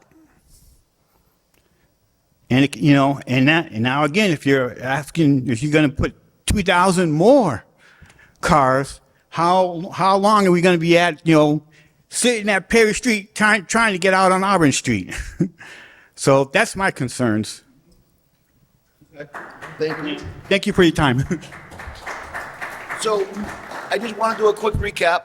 And so we've talked about, we know that we have some water issues. We know we have some possibility of the ownership of the road issues we've talked about. I think we have some, obviously, walking along the road issues. It seems like general safety, of those type of things. Is there anybody else that would like to add anything other than those things? Yes, sir.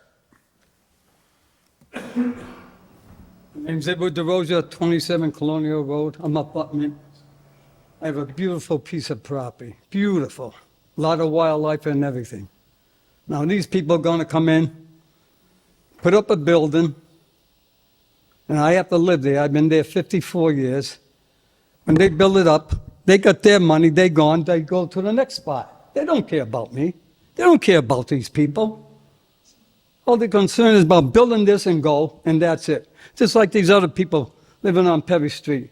Go down there sometime, take a look. Oh, we have been down there. It's a shame. Drive by the lots. It's a shame sometimes. Wait for the winter time comes. Wait till the weather comes. It's a shame. That's all I got to say. Thank you. Anyone else?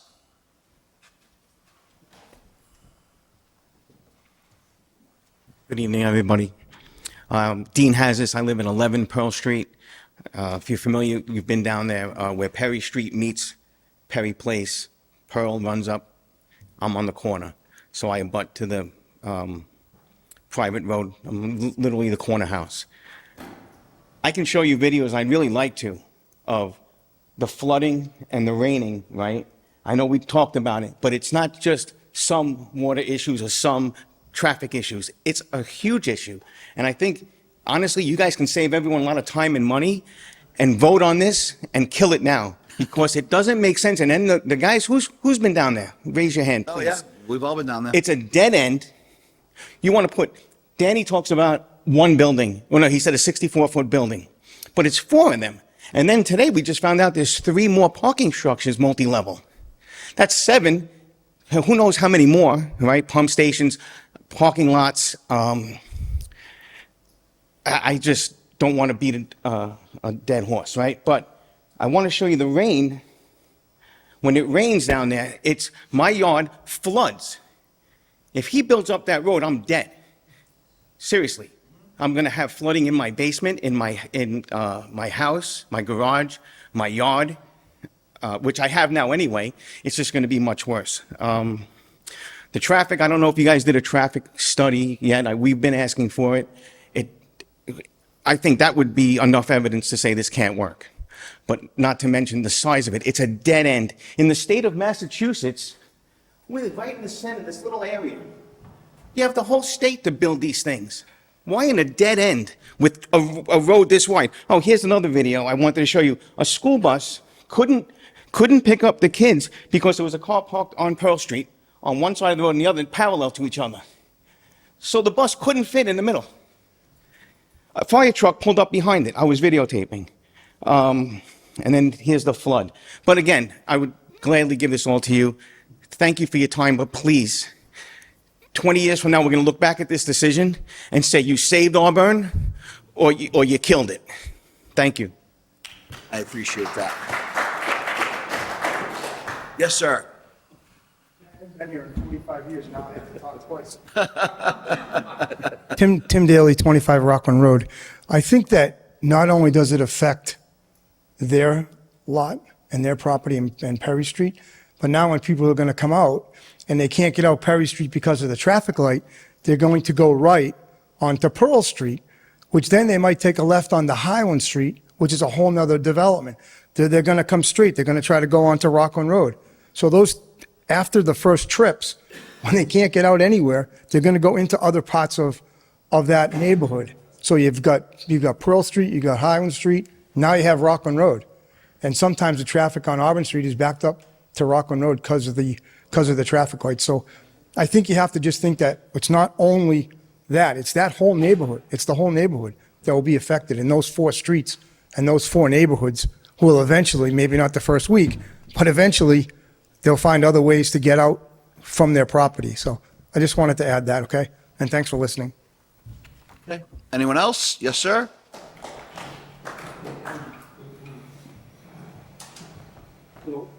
Steve Chambers, Bancroft Street. I just want to, so I haven't seen your packet, but the select board did go through a lot of information. I think a lot of these concerns were raised, but as part of the application process, there was a letter that was sent to the state raising the concerns that the select board had. Just want to make sure that this board has that and that they try their best to hold accountable to the stipulations that are in that and with your purview and everything. If agreements can't be made, then I would ask that you guys do the right thing by that. But if you can negotiate a lot of those concerns or all those concerns, then again, it's on your board, but there's been a lot of work that has gone into getting to this point today. Sure. So hopefully, and again, I don't know what you guys have in your packets, but if you don't have that information, if you could request that information from those meetings and the letters that had been sent out on behalf of the select board, I'd appreciate that. I appreciate that. Yes, sir. Please go Chairman, if I ahead. may, what's in the letter? Concerns You don't around. have it? No, I don't have the letter. No, so the town did, and the select board approved that through the housing commission. They sent their concerns, and I believe the response came back that said if these concerns are addressed, they agree that it's a viable project. Without addressing those concerns, the state said, though, they're not viable. So there is, again, I'll say conditions on that, but it's really information that you guys could use to make your determination. But thank you very much, Mr. Chairman. So what I'd like to know, and what I'd like as a follow-up is, if that state-level commission comes back and says that this is not a recommended viable project, what weight does that carry? I believe that ruins their 40B permit aspect. I don't know if it holds weight on the viability of other conditions. And where's their determination now? So what did they say now about the letter, that these conditions need to be met? In the response that I had read, and the town should have that copy, it says that if these conditions are met, they would support that. So again, I don't know if they would reject it if those conditions aren't met, but they said if these conditions are met, we would support the project. Okay, so that would give leverage on their 40B application. Does the applicant know about this letter? I believe the And letter they went out to And they know the conditions? I believe the letter went back out to them as well as the town, so I would expect that they know of those conditions. Okay, thank you very much for being here for that.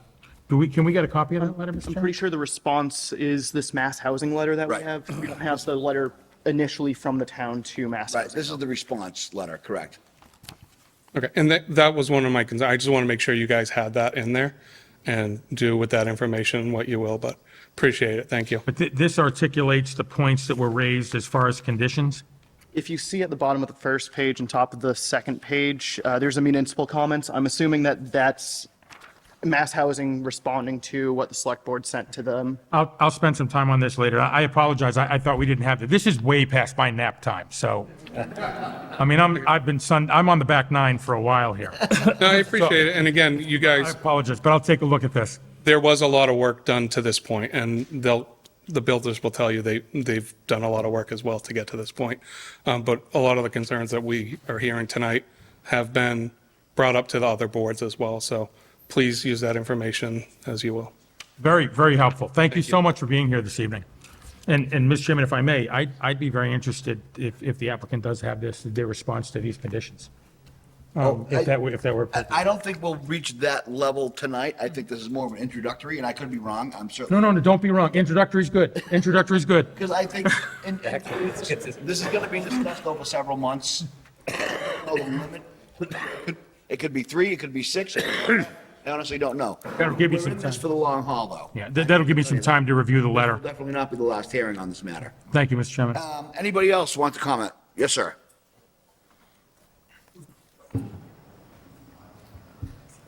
Danny Ladris, 39 Perry Place. And just to give you a little history on the property, the property was mainly on Walsh Ave. The Zinneman family owned the property back in the 1900s. When 290 went in, he took his money and beat feet overseas and turned around and gave it to Leon Paradise. Mr. Paradise came over, he was going to try building something, then something happened. But in the midst of where the property is divided, so the eastern side of the property still has a address of Walsh Ave. The western part, I think it's 1 point something acres or 2 point, has 16 Perry Place. But Mr. Paradise filled in the wetland overflow because he was trying to make a road out there. And if you walk the property, you can see the blocks of concrete that have risen up, the dirt that was filled in. So Mr. Paradise didn't do anything with it. He sold it to his nephew-in-law who wanted to build a house there, the gentleman that they purchased it off of. Something happened, no house again. Mr. Daiquiri showed interest in it. Town says it's non-buildable. Well, now we know why Mr. Paradise and the other gentleman, and they didn't build a house. And again, now the builder takes over, bam, hey, we can build a house there. You know, they tried the old backdoor policy. Well, we're going to do a brain rehab. One brain rehab. I don't know the gentleman's name, but he was there for the meeting with the state, third gentleman in. The trash truck couldn't even get by. That's how narrow the road is. They parked a car, trash trucks couldn't get by. So, and again, here's something else for you. While the meeting was going on, beavers were running across the road. We have pictures of spotted salamanders down there. So now we have an environmental thing of endangered species. Not that it's going to, make a major, because I'm sure the beavers would move on, but now you're talking something totally different. So these are all things that are adding up. And again, if you don't have anything in your packet and you would like some more information on the whole history of this, I will be more than happy to supply it. In the meeting with the governor and Representative Frost and myself and Steve Stearns got invited to go into Boston and rewrite these laws that were written back in the 60s. I hate driving into Boston. If I could do it from Auburn, I would do it and submit it. But we would have to go in for a board every day. And I'm not up for that. And I don't even go into Worcester. I stay in Auburn. Can I shed any more light for you, ladies and gentlemen? I mean, I think we've heard a lot about what the concerns are. I also think that you've probably provided us, at least for me, you've provided me with a pretty good history of the property, at least as an overview. Does anybody else need anything additionally? Oh, I'm good. Okay. Mr. Chairman, Yes, sir. I have that his wife was very kind in duplicating a letter for me. I was getting the same type of history from him this afternoon. And she spoke of a letter she had and to a Mr. Busby from our town, to Mr. Busby from our town manager. And I have that here. It is a list of proposed issues that the builder and the people there have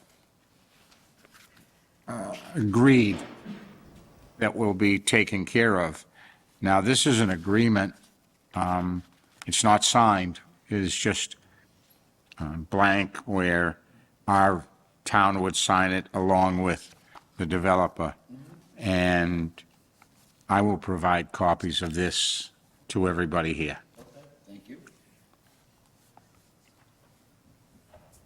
So I don't think we have, you most certainly can. If you want to approach the lectern, please, sir. Thank you very much again for your time. I appreciate it. Oh, and again, if you need photos, I have 3 years worth of photos from the time this started, looking at from Highland Street out towards behind the condos and how much the yards are flooded on Pearl Street. I'm not talking a little bit of water. I'm talking a lake. You could rename it. Okay. Thank you. Thank you. Chair, board. Thank you, Dan. Thank you. My name is Rich McPherson. I live at 18 Highland Street. I do live in the neighborhood. And you were asking for other concerns. As a resident of Auburn, one of my concerns also would be the number of people that are moving into the proposed building. I'm concerned about our school system. I'm concerned about our police department, our fire department, our infrastructure. I think these are legitimate concerns that really should be considered as well. Thank you. I do appreciate that. Thank you very much. Anyone else?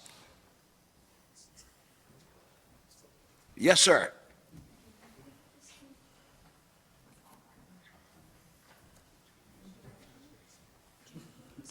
Good evening, Chairman. Good evening, Board. Good evening, Building Inspector.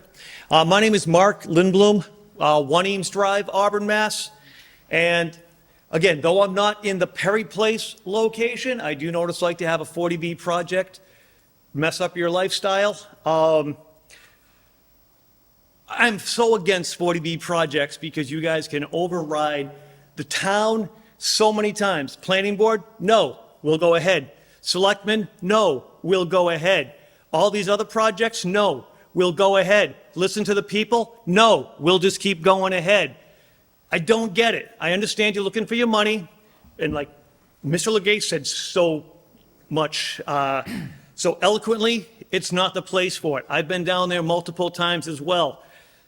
For those of you who want to go see what a 64-story building looks like, go up 26 Albert Street. See how freaking large the buildings are. Now, it might be the length of them, but see how large a 4-story building complex is. It's quite, it's a mess. And also regarding just straight zoning in terms of how close you get for abutters, I hope if you guys go on with this project that you at least give the abutters some good privacy and not just have it be right up against their place. So all they get to look at is your buildings. Thank you very much and have a great day.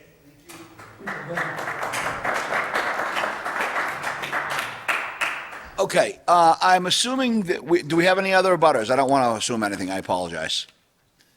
Okay, so with that being said, we've heard all the concerns. I'd like to go back to the applicant. If you'd like to address some of those concerns now, or if you'd like to move forward with something else, please feel free. I think, folks, one of the things, and I think Mr. Lindblom said that correctly, is you have to understand as a board here too, 40Bs are a very difficult project, and they're challenging for towns to accept. This is a state mandate we have no control over, as that was mentioned. I would like to say, we would prefer this to not come before the town, but it is what it is. And I do want to give credit to this applicant for coming here, even though they have permitted by the state already that they're coming before the board to try to address these issues in good faith. So I think we have to at least keep an open mind and hear what the people have to say. We're not going to make any decisions tonight. And like I mentioned, this could take months. We could be here until April talking about this. I really don't know. But so I just want to keep the mind on that. We love our town as well, and we want to be able to fix this. But we are very limited at what we can do and control. So, sir, with that, go ahead. Hi, Mr. Chairman. I'm Steve Anacostia. I'm from Shrewsbury. I'm one of the principals of the development team. So we have gone through this process quite a bit with the selectmen, as everyone knows. We have gone through conservation. We've gone through to DPW, we've met with the selectmen, we've met with the police department, we met with the fire department. We made a lot of changes to the plan to work with the various departments. And not to say that we're complete, but we have made a lot of changes. We've looked at the road, we've walked the road with the DPW, we've walked it with the selectmen, and various other people in the town. I can't name all the people, but in any event, we have made adjustments to the road based on recommendations from the fire department, from the DPW. We've got plans to widen the road. We've got plans to improve the water lines, improve the sewer lines, improve the width of the road, raise the road at the fire department's request 12 inches in a section that does not abut any of the abutters. So in other words, it's not going to infringe on any of the abutters' driveways. It's not going to cause any additional flooding.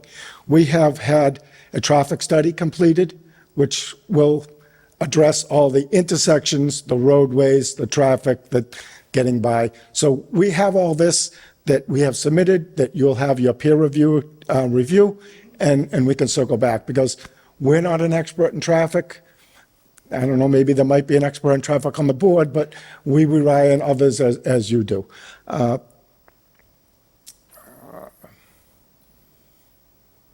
far as the buildings itself, this will be my 5th project that I've done. We just completed a 40B project in the town of Boylston. We did a 4-story building very similar to what we're proposing here. We had a lot of reservations from the town of Boylston. Boylston's a small town, smaller than Auburn. We built that project on 100 Shrewsbury Street, if you'd write that number down, 100 Shrewsbury Street in Boylston, and drive by and look at that building and look at that project. And I actually will. I'll make a point. I'm familiar with that area up there. Please do. It's a very attractive building. We've been invited by the town of Boylston, by the Zoning Board of Appeals, to build another one after we finished it. I hope you would do the same. Just an overview that we have addressed the majority of the concerns that the abutters have addressed. I'm not going to sit here and go through those now. Sure. But we have addressed them. We do have, again, traffic studies and conservation and whatever. Did I hit everything? Okay, it's a late night, and I'll let it be at that. Thank you very much for your time. Mr. Chairman, Go right ahead. if I may, and at the risk of holding you, sir, as you spoke quite gently, are you familiar with this letter that the town submitted to Mass Housing with the recommendations that were proposed? Are we familiar with that? So we did attempt to go through the process of a LIP with the select board, and we had a full house every time. There was a lot of motion flying around, and I think it was a difficult process, and we never got to the point of conclusion. We were disappointed that we didn't get there, because we prefer to do a LIP. We did the LIP process in Boylston. We just completed the LIP process in Millbury. We have the LIP process we completed and we're still under permitting, but we did come to an agreement with the selectmen in the town of Grafton. So we've done a LIP project actually everywhere else we've worked. We were unable to accomplish that in the town of Auburn. We were disappointed. I think the select board might have been disappointed too, but we just quite couldn't get there. So we did not, so that letter from the selectmen, we did not come to an agreement. Otherwise, my signature would have been on that paper. No, again, I appreciate your candor. I mean, just trying to find out where these recommendations stand. I think we met almost all of them. Yeah. Yeah. There was, I don't know if we fully came to the conclusion on the road width. Did we come to the road width? Because we only have so much room to work with on that road. We have abutters. Oh, let me get to and just jump in about the private road. These people are correct. It is a private road, and every private road, the abutters own to the middle of the road, and everyone has the right to pass and repass and improve the road. So we do have the right to use the road and to pass and repass. And that road, if we're allowed to build that project, that road will be better than it ever was. I can promise you that. Can't address them, please, no. We can't. We can't have comments from the gallery. I appreciate that very much. I have no intention of asking you gentlemen to give me the delta on what's been done and what's been left, but through the process, if perhaps we could revisit that, so that I could just have an understanding of what was left and why it was a challenge not to meet it. Just so we could have a dialogue about that. Not tonight. Tonight's the introduction. Yeah. Thank you, sir. Is there anyone else from the application side that you'd like to discuss anything?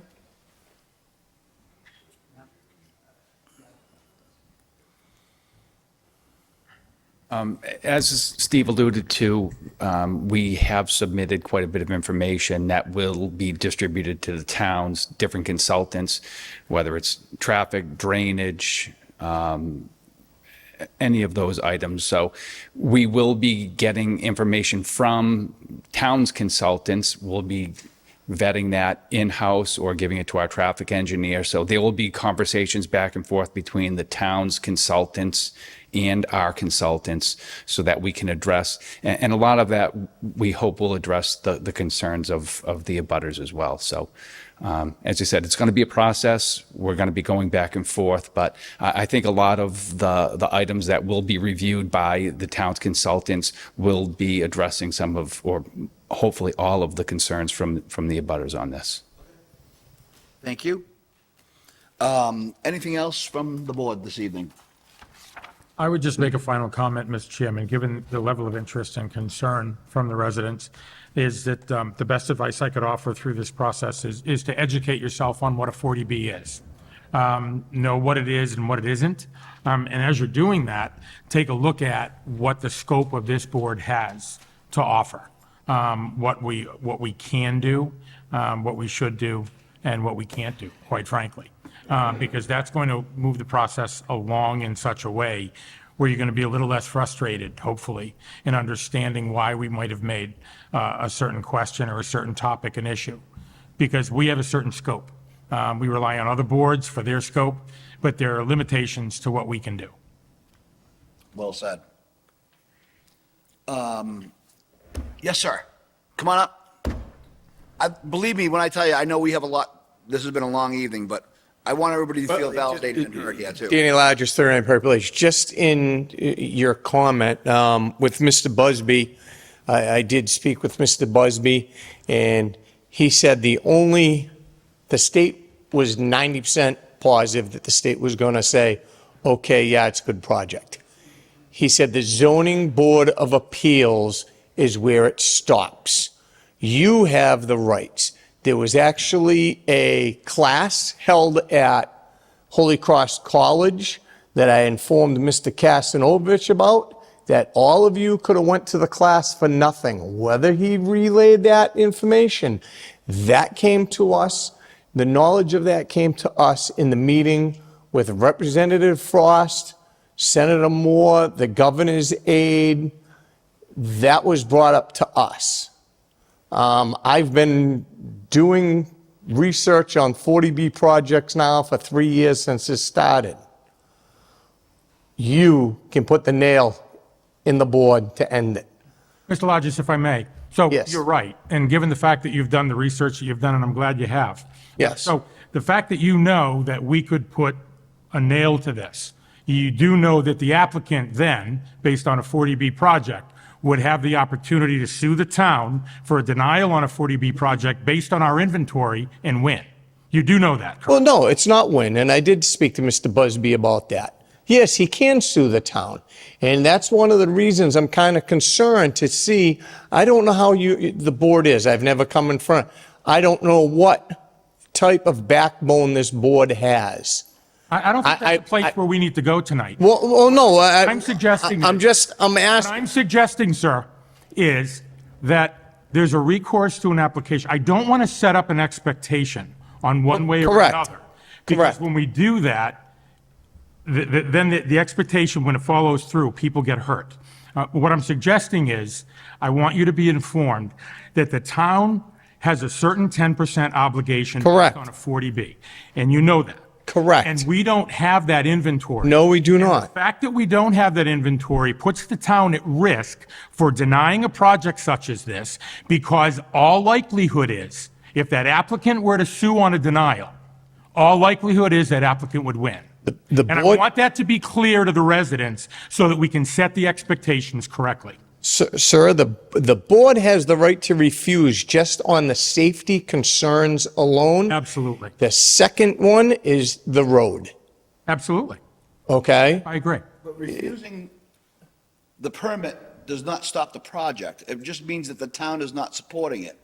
These people have the right to go to the state then and just completely circumvent the town. What they're trying to do here is come in good faith and try to negotiate these things away to mitigate the problems for the residents. I don't agree with these projects. I don't agree with the entire 40B process, personally, but there's nothing much that I can do about it. But what we can do is spend the next few meetings, whatever it might take, is to negotiate, mitigate, and minimize the impact on what we have here as a community. Mr. Chair, It is what it is. they tried to do that with the 40B and then they thumbed their nose at the town. I know, and they can do it all the time. They did can in do it. Oxford. They're doing it right now in But the Oxford line near Mr. Limblom's house. They do it Yes. all the time. Yes, and for the past, But what we're trying to say here is, coming to a meeting this evening, we completely respect you for having all these concerns, but any concerns about 40B should have been started with your local legislatures 4 or 5 years ago. correct, And correct. so the elected officials wrote this law. They put it down our throat. There's nothing we can do about it. 1968, they wrote this law. Yep, I understand. But my point being is, we are here in good faith to negotiate on behalf of the community for a project that we technically cannot stop. We can say no, I beg to but it's differ, gonna go Mr. forward. Chair. I beg to differ. You can, according to the state, you can stop it, just on the size of the project and on the safety of the project. And I will take your comments under consideration, and I will specifically draft an email to the town. I will ask for clarification on that to make sure that is correct. Because if that is correct, that will absolutely be an open option. So- I will not deny that. Why not just skip the town and go directly to the state? I have been going for the past year and a half to watch this builder in the town of Millbury on Rice Road. I've seen him threaten the board, told him, if you don't give me what I want or else. The builder gave him 3 options. One of the board members said, how about option D? It's denied. And Mr. Venacasa said, and it's right in the recordings, on the town, Mr. Venacasa said, that's not an option. So it's basically, you do as I want, or I'm going to sue you. Well, hey, you know what? This is going to cost the town a lot of money. And it's going to cost the residents. Our property values, you just talked to one of the other residents about the property values. What do you think my property value is going to drop? $300,000 because I'm looking at a 66-foot tall building outside my house? Understood, but I have no control over that. Mr. You do. You can put the nail in the board, Mr. Chair. I appreciate that, and I am absolutely not in opposition to that, and I would absolutely seek clarification on that. I promise you that. But at this point, this evening, we're not getting anywhere except for we're spinning our wheels in the mud right now. Yes, sir. And Mr. Chairman, and I'll take some responsibility for going down this road. My point in raising this topic with this gentleman was to make sure that our scope was clear to the residents of what our authority could do. And Mr. Lodges, you're absolutely correct. This board does have the authority to deny such an application. But in doing so, okay, it does not stop the project because we don't have our inventory. And I want the residents to understand that our denial, although may be a vote of confidence and a vote of support, doesn't stop the ultimate end. Because upon gaining traction with the state, the applicant would win just based on the fact that we don't have the inventory in this town, which is quite frankly, in contest, one of the reasons why you could argue that some developers look at towns' inventories and take a look at where they can place this. You're absolutely Because I don't think there's been a point that's been raised this evening eloquently by you and anyone else in this room that would agree that this is a great idea and a great place to put it. It is a great idea, but it's the wrong place to put it. I want to make clear that the residents understand the authority of this board. There isn't anything that you've said that's wrong. We do have the authority to deny it. But I want you to understand what that costs the town as far as financially and what the ultimate end will be. And I want to be realistic on that to set expectations so that people understand why we ask the questions that we do. Because the goal and the best that we can do, and this is just one board member talking, but the best we can do is to operate professionally, treat these gentlemen with respect, and make sure that we can negotiate on the details to make this as amenable and as palatable as possible. Because there are limitations to what we can control. We can take a vote of confidence and tell you we're with you, but that doesn't mean that it's not going to happen. And I want people to understand the reality of that. The project he just said in Boylston, it's on a major road. It's on 140. Again, it's comparing Boylston to Auburn, and we can't do that. I'm comparing the area of the project. You're talking a dead-end road that's privately owned versus a highway, 140. And again, I think we understand your frustration. We really do. I live right down the street, and we agreed to put the school. We have them in our backyard too. It's right behind us here. We've been working diligently on the optics of the 40B now for probably close to 10 years, trying to get it so it fits into the town, it doesn't destroy the character of the town, and everything works well. And I take pride in all the effort in this board that have made these projects blend in with the community. And this is why we take the approach of negotiation, because we can blend them into the community as best as possible. Because if we don't, then they get to do whatever they choose to do, just like you said. And he can go to Millbury and say, or whatever town it might be, and say, well, you know what, we just don't have to listen to you. And that's a fact. So if you don't like that, we have to get that law rewritten. And that does not happen here. We're not opposed of the project. We're opposed of the size and the magnitude of it. Understood. I mean, it's ridiculous. And Mr. Lindblom is opposed to the 600 units in his backyard too. I've been there. I've driven up that road. It is what it is. We need housing. We don't have control over it from the state. And we have to work in good faith with what we have. But there's a proper place to put it. I'm sorry. Don't All right. disagree with you. All right, Mr. Chair, I'm sorry, taking up more time, the board. Okay. Steve Chambers, Bancroft Street. Thank you for what you do. Thank you for your understanding of it. You obviously know the frustration. I do think every board has the best interest of the town, and you guys will do what you need to do to make it more palatable. I think that's how all the boards are taking it.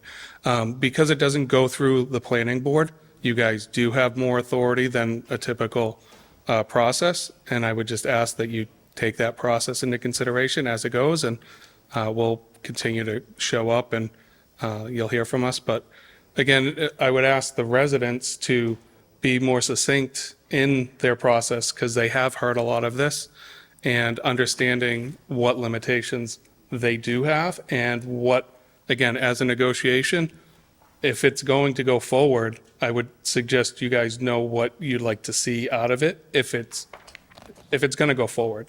So I would look at options and trying to negotiate and ask the board to negotiate on a more palatable solution. So thank you for your time. It has been a long evening. We're all part of this community as well. Trust me, we all want this to work out in the best possible way for every single one of us. And that's why we're community volunteers here, right? I mean, that's what it really comes down to. So we are making this effort as much as we possibly can, believe me. We do lose sleep over this. So, yeah. Thank you. Okay. Yes, sir. You want to come up? Dean has this 11 Pearl Street. Just two things. I agree. If I am in a butter and he wants to widen the road and I lose property, how is that? Well, can I just say no to that and then what? Yeah, there's a 10-foot right of way on everybody's lawn in the entire United States of America. Okay. They can take 10 feet of your lawn and put a pipe in the middle of it. They can. Okay.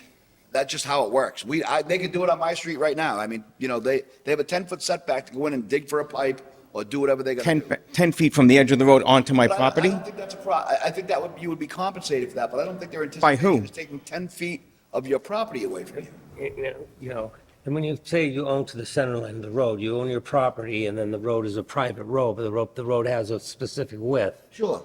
And that's deemed, and you own to the center line of that with your Understood. property at 90 degrees out. Right. It's typically how it Okay, goes. so we can So- address that next. I don't think I have the ability to answer that tonight. Okay, thank you. But we can certainly take note of that and address it Sure. in a future meeting. And I really do appreciate everybody here and what you guys do. If I wanted to send you videos, would that be something you're interested in? Like, You can send them to the town. I can't receive them personally because that's going to be a conflict. Okay. If you wanted to send them to the Department of Inspection Services and they wanted to forward to them, we could do that. okay. All right, thank you. Okay. So we are really, we have another hearing. I recognize that we are not going to resolve this evening. I think we have really covered some important ground here. And again, I think you guys all know that this is going to take several months. We're going to be here answering a lot of questions. We're going to try to work through this as much as we possibly can with everyone. So with that being said, I think the best possible move forward would be to continue to next month. So I can wrap this up. We have one more substantial meeting, and then you can come for the future meetings and discuss it again. So, Mr. Chairman, I think for procedure, we just keep the hearing open for a continue. And to continue, and we'll see you again next month, and we'll move forward with this. Thank you very much. So it's always the third Thursday of the month. So the next meeting, if I have it on my schedule here, 21st. 21st of November. Butters will not be notified again. Right, and also abutters, you are not officially notified again, you have been officially notified, so it will be scheduled right at the next zoning board meeting. So you will not receive any more letters in the mail for that. Thank you, Mr. Chair. Absolutely.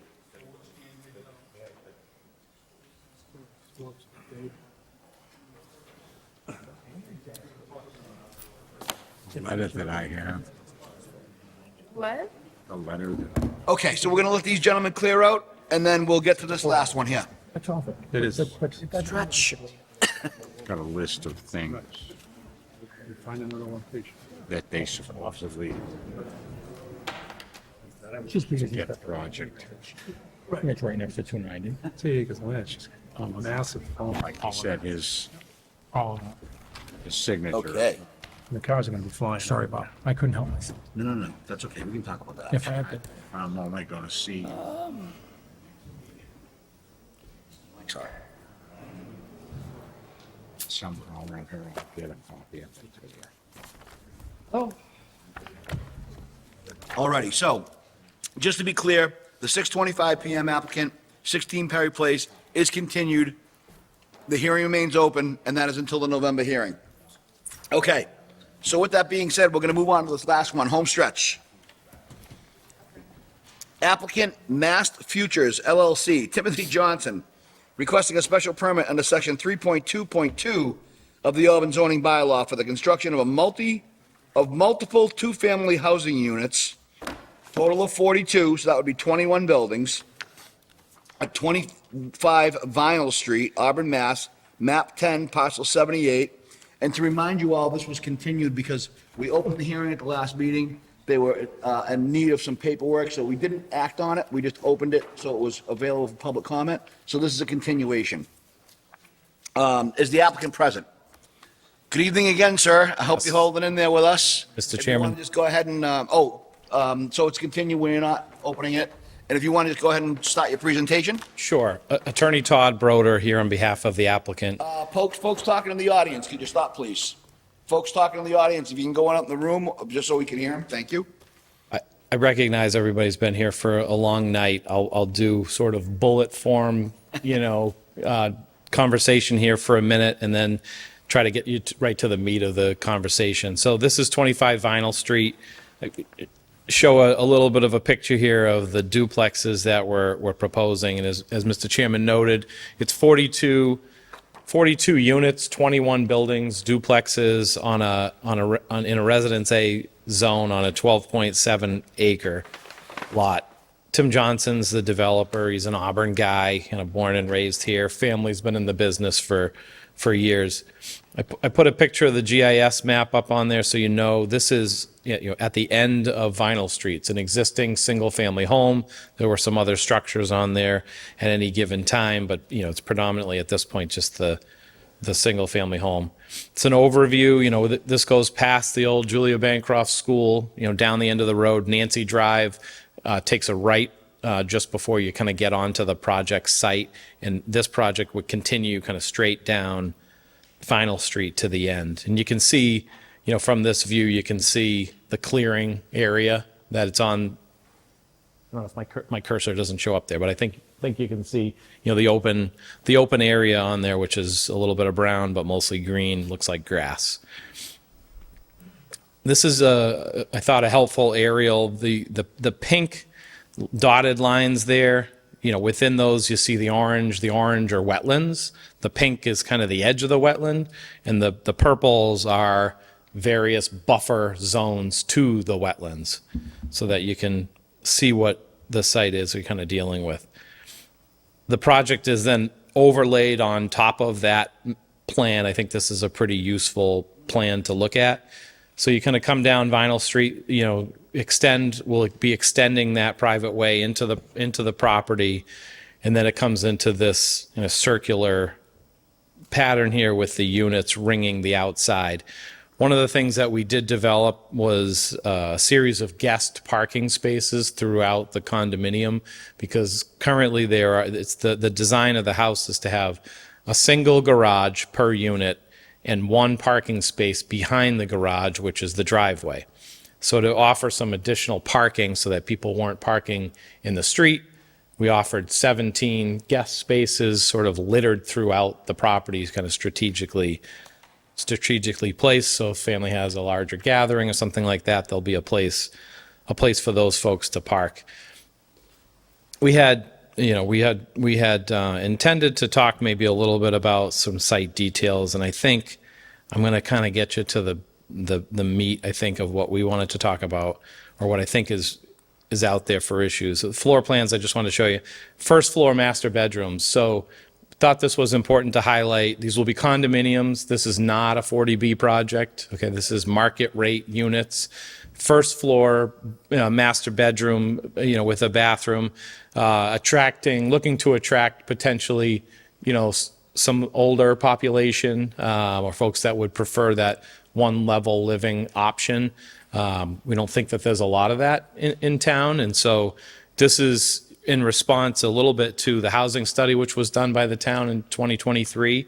And, I made note of conversation. We were outside and I was on the couch, but I was listening, that we need housing here in Auburn. And this is a type of housing that is, potentially available.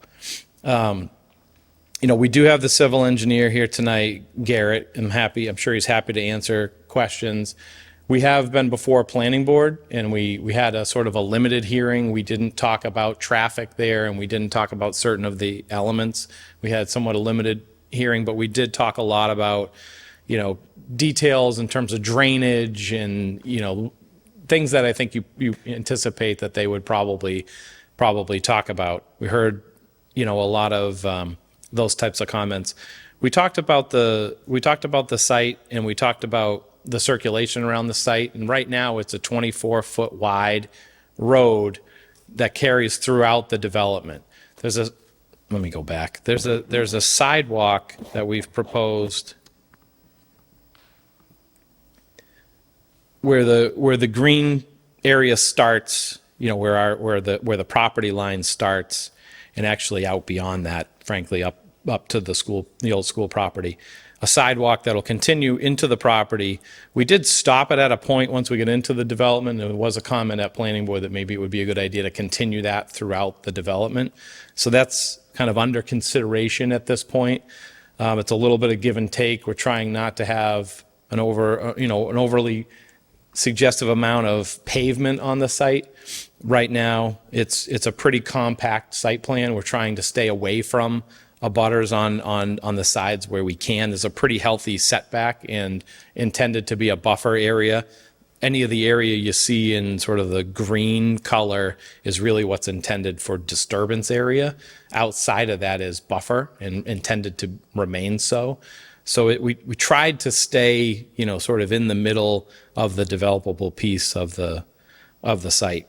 But again, Garrett's here from Kelly Engineering. If you have specific questions on that, and Garrett looks like he wants to jump up, but I'm going to skip over him. So if we have those questions, let's do it. But one of the things that came up in the planning board and in conversation with others was traffic. And so we do have Sean Kelly here from Chappelle Engineering, who's the traffic engineer, and he's not going to give you, a whole book of information right now, but certainly wants to hit the highlights of what the traffic study shows. So you have that. And so we can, enter into some conversation about that potentially. And we have some other information once Sean is done with that. Good evening, Mr. Chairman and members of the board. For the record, Sean Kelly with Chappell Engineering. On behalf of the project team, thank you again for having us before you tonight. So I think we're probably all somewhat familiar again with the project site. As pointed out, it's at the end of Vinyl Street. The project is 42 residential units. Today, Vinyl Street accommodates around 85 residential units. There's about 60 in the school that was redeveloped, and then there were about 25 single-family homes that are either on Vinyl or on Nancy Drive that comes off of it. And all that traffic comes and goes via the intersection of Vinyl Street with Oxford Street. So our study we did in accordance with all state and industry guidelines. The first stage was we went out and collected some existing data to get a handle on traffic characteristics, speed characteristics, safety characteristics today. In the intersections that we looked at, which are denoted with the numbers 1 and 2 on the aerial, are really the intersection of Vinyl Street with Oxford Street, and then the intersection of Oxford Street with Pinehurst Ave.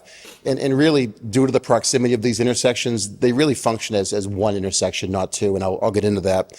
But the way that the traffic works is if you're coming northbound on Oxford Street, it splits at the Y, and if you're on the right-hand side, it's in the northbound direction only, and if you're on the left-hand side, it's two-way flow. So what that requires is that anyone leaving Vinyl Street that wants to go south onto Oxford, they have to travel into that small little turn bay that's kind of in the between the Ys, I guess the best way to put it. And it's challenging because it really only holds 2 vehicles, and after that, you start to get spillback. We did go out and do some counts just to put things in context. Vinyl Street carries anywhere from 20 to 25 cars an hour during the morning and evening peaks, and that's what we really drilled down on, are those commuter peaks in the 7 to 9, and then also 4 to 6. Oxford Street carries anywhere from about 400 in the morning to about 500 in the evening. But what I would say is that in the evening peak hour, the southbound traffic on Oxford Street that's required to make that right-hand turn into that turn bay to make the left onto Oxford Street southbound is significantly heavier than it is in the morning. It's about double the volume. So you're looking at between about 150 cars entering that turn bay in the AM to about 300 cars in the PM. And if you've been out there and you've experienced it, what happens is that they basically stop at the intersection, the turn bay, and just really kind of wrap around the intersection northbound on Oxford, and they block the ability for people on Vinyl Street rather to get into that turn bay unless they're allowed to through courtesy gaps. We looked at crash data, and there's certainly, there have been some crashes out here. The average was about 3.8 crashes a year, which does fall below the Mass DOT official average crash rate, but it certainly is a number that makes us want to look and see if there's things that can be done to improve safety. We looked at speeds and sight lines, and there's adequate sight lines at the Vinyl Street intersection for cars to get in and out, so there were no issues there. So that's kind of the snapshot of what's going on today in the area. The next phase is we take the traffic that we collected and we projected out 7 years, and the reason we do that is that's the state requirements. So we look 7 years in the future. We account for general background growth as well as other development projects.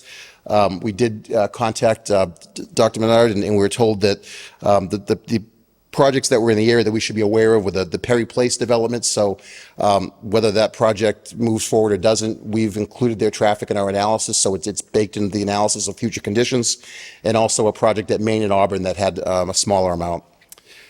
Now, with respect to the project, We rely on data that's published by the Institute of Transportation Engineers, or the ITE.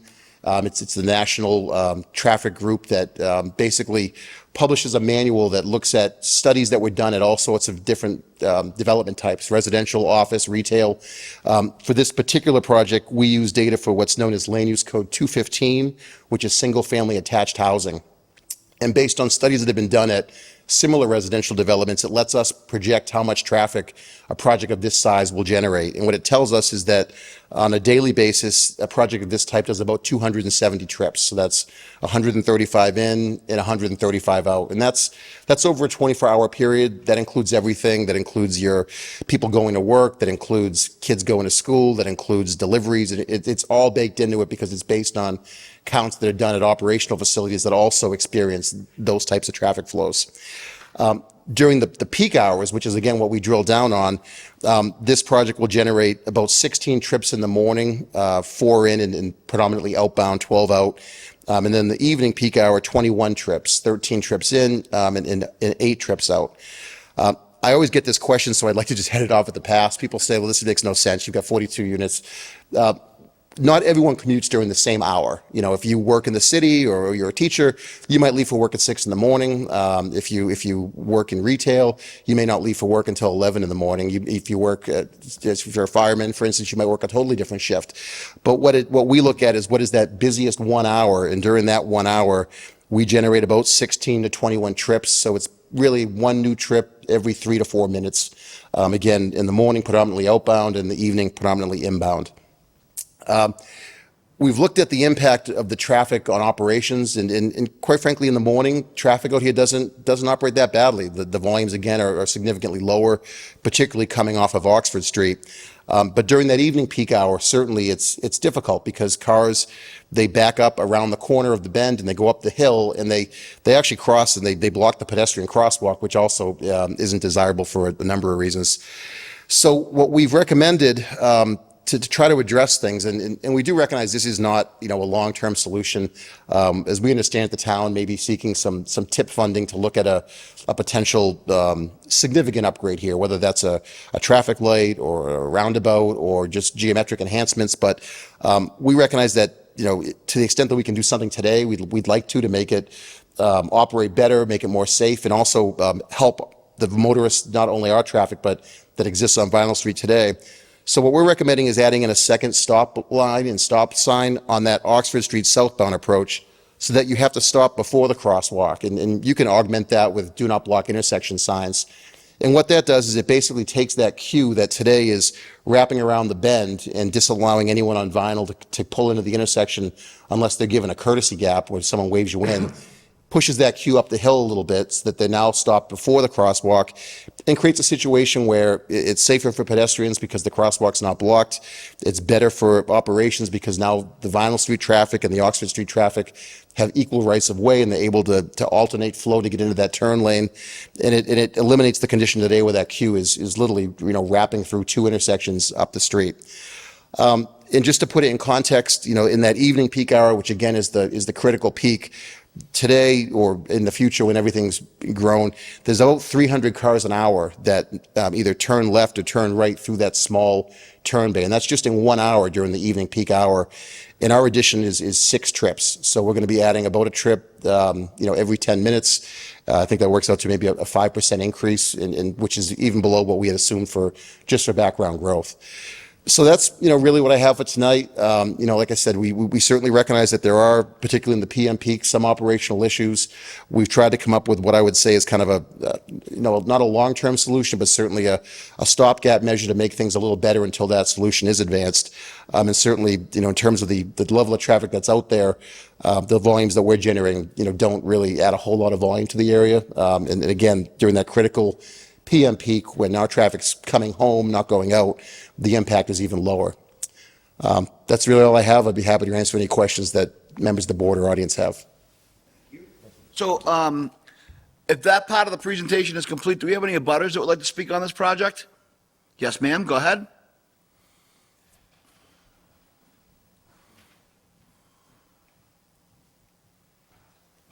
Thank you for being patient, and we know it's a late night, but I'm Stephanie Fuller. I'm at 46 Packagug Village, which is not in a butter, but my parents abut.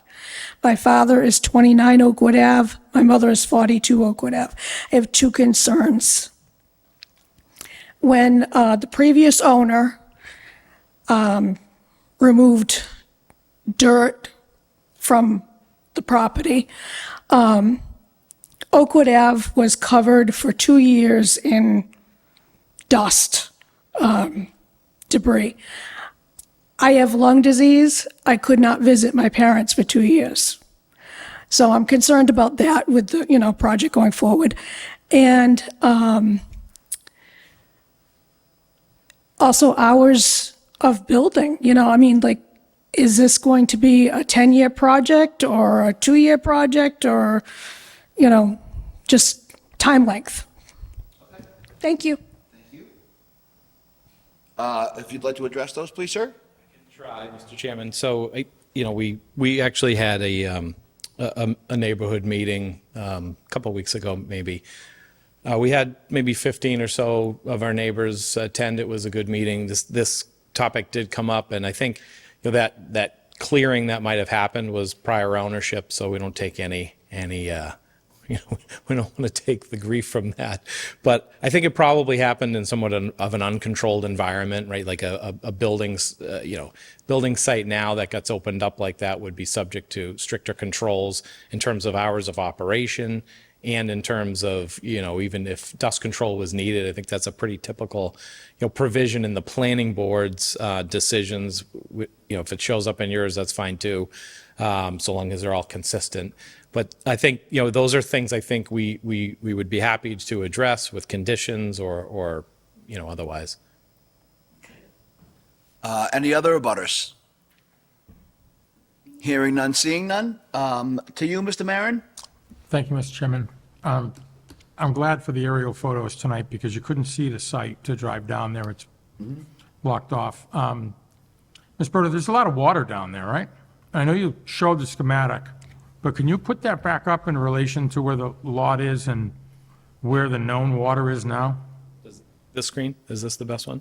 Yep. So essentially the left side, you can see the almost navy color area. That's essentially like pond, I would call it. The orange denotes wetlands, flagged areas that are wetlands. The pink closest to the orange is the edge of the wetland as would be defined. And we, by the way, are with Conservation Commission as well on the project. And, they'll obviously look at, are those the right places and are we in the buffer zone? We are in the buffer zone with some of the work. The next purple out is in all likelihood, they're more sensitive area, but it's still buffer zone. And then the outside area is the outside of the, what their jurisdiction is. So we're just showing jurisdiction of Conservation Commission in that sense. I'm going to reserve this, Chairman. I don't have any direct questions at this time. Yeah. You said it's a 24-foot road going through? Yes. I feel it should be a 40-foot town-accepted road. Is this going to be a private road or This is a private road. It'll be maintained by the homeowners association. And I can tell you this question actually came up in planning board, and so we did a little bit of digging. The subdivision standard for a minor road is 24 feet of pavement. Yeah, just private. This is not a major, this doesn't fall into a major subdivision project, nor are we asking for the town to accept the road. So this would remain a private road, and it meets the width requirement for a minor road under the subdivision rules and regulations for the town. Yeah, it's a lot of buildings. I just think a wider road, sidewalks, and maintained by the town. This wouldn't be maintained by the town. This is private. But that's what happens is they turn into like junk. From what I've seen, private roads don't get taken care of. Well, I the way think they're because this supposed will be a condo association type of situation, am I correct? Correct. Yep, these units will be for sale and their market rate. So homeowners association establishes a budget. They maintain, they plow, they salt, they sand, they landscape. They do everything needed to maintain the association. I would think with Emergency personnel, but emergency situation, fire, ambulance. Can you touch on the ability to have fire apparatus or safety equipment in terms of the width of the road? I think that was the question from Mr. Chacolo. Yeah, I skipped over this slide, but this is called it a, yeah, we called it a fire truck exhibit. So the intention is to show the fire truck making its way around the project site. And this was a project that was, you know, before DCG. The fire department obviously has an ability to comment whether it's on this petition or the planning board petition or both. We're happy to field comments from them, but we have not to date seen anything from the fire department. No sidewalks in there? We proposed a sidewalk from the you know, with essentially where the school property starts. There's a bit of an area there with a 5-foot sidewalk, and then through the driveway area up until the point where essentially it forks off into two directions. Again, that was a conversation at planning board.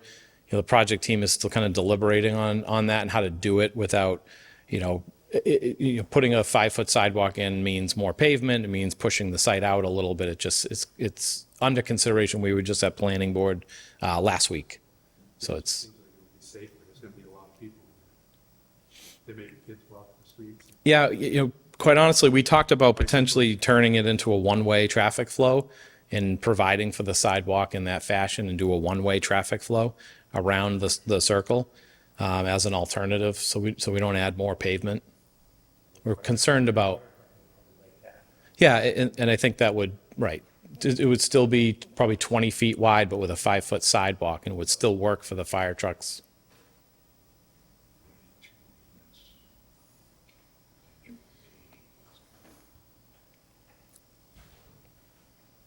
Mr. Chacolo? You good? Good. Thinking out loud. How you doing over there, Ms. Bush? Any questions? I'm good right now. Okay. Ryan? Yeah, I have one quick question.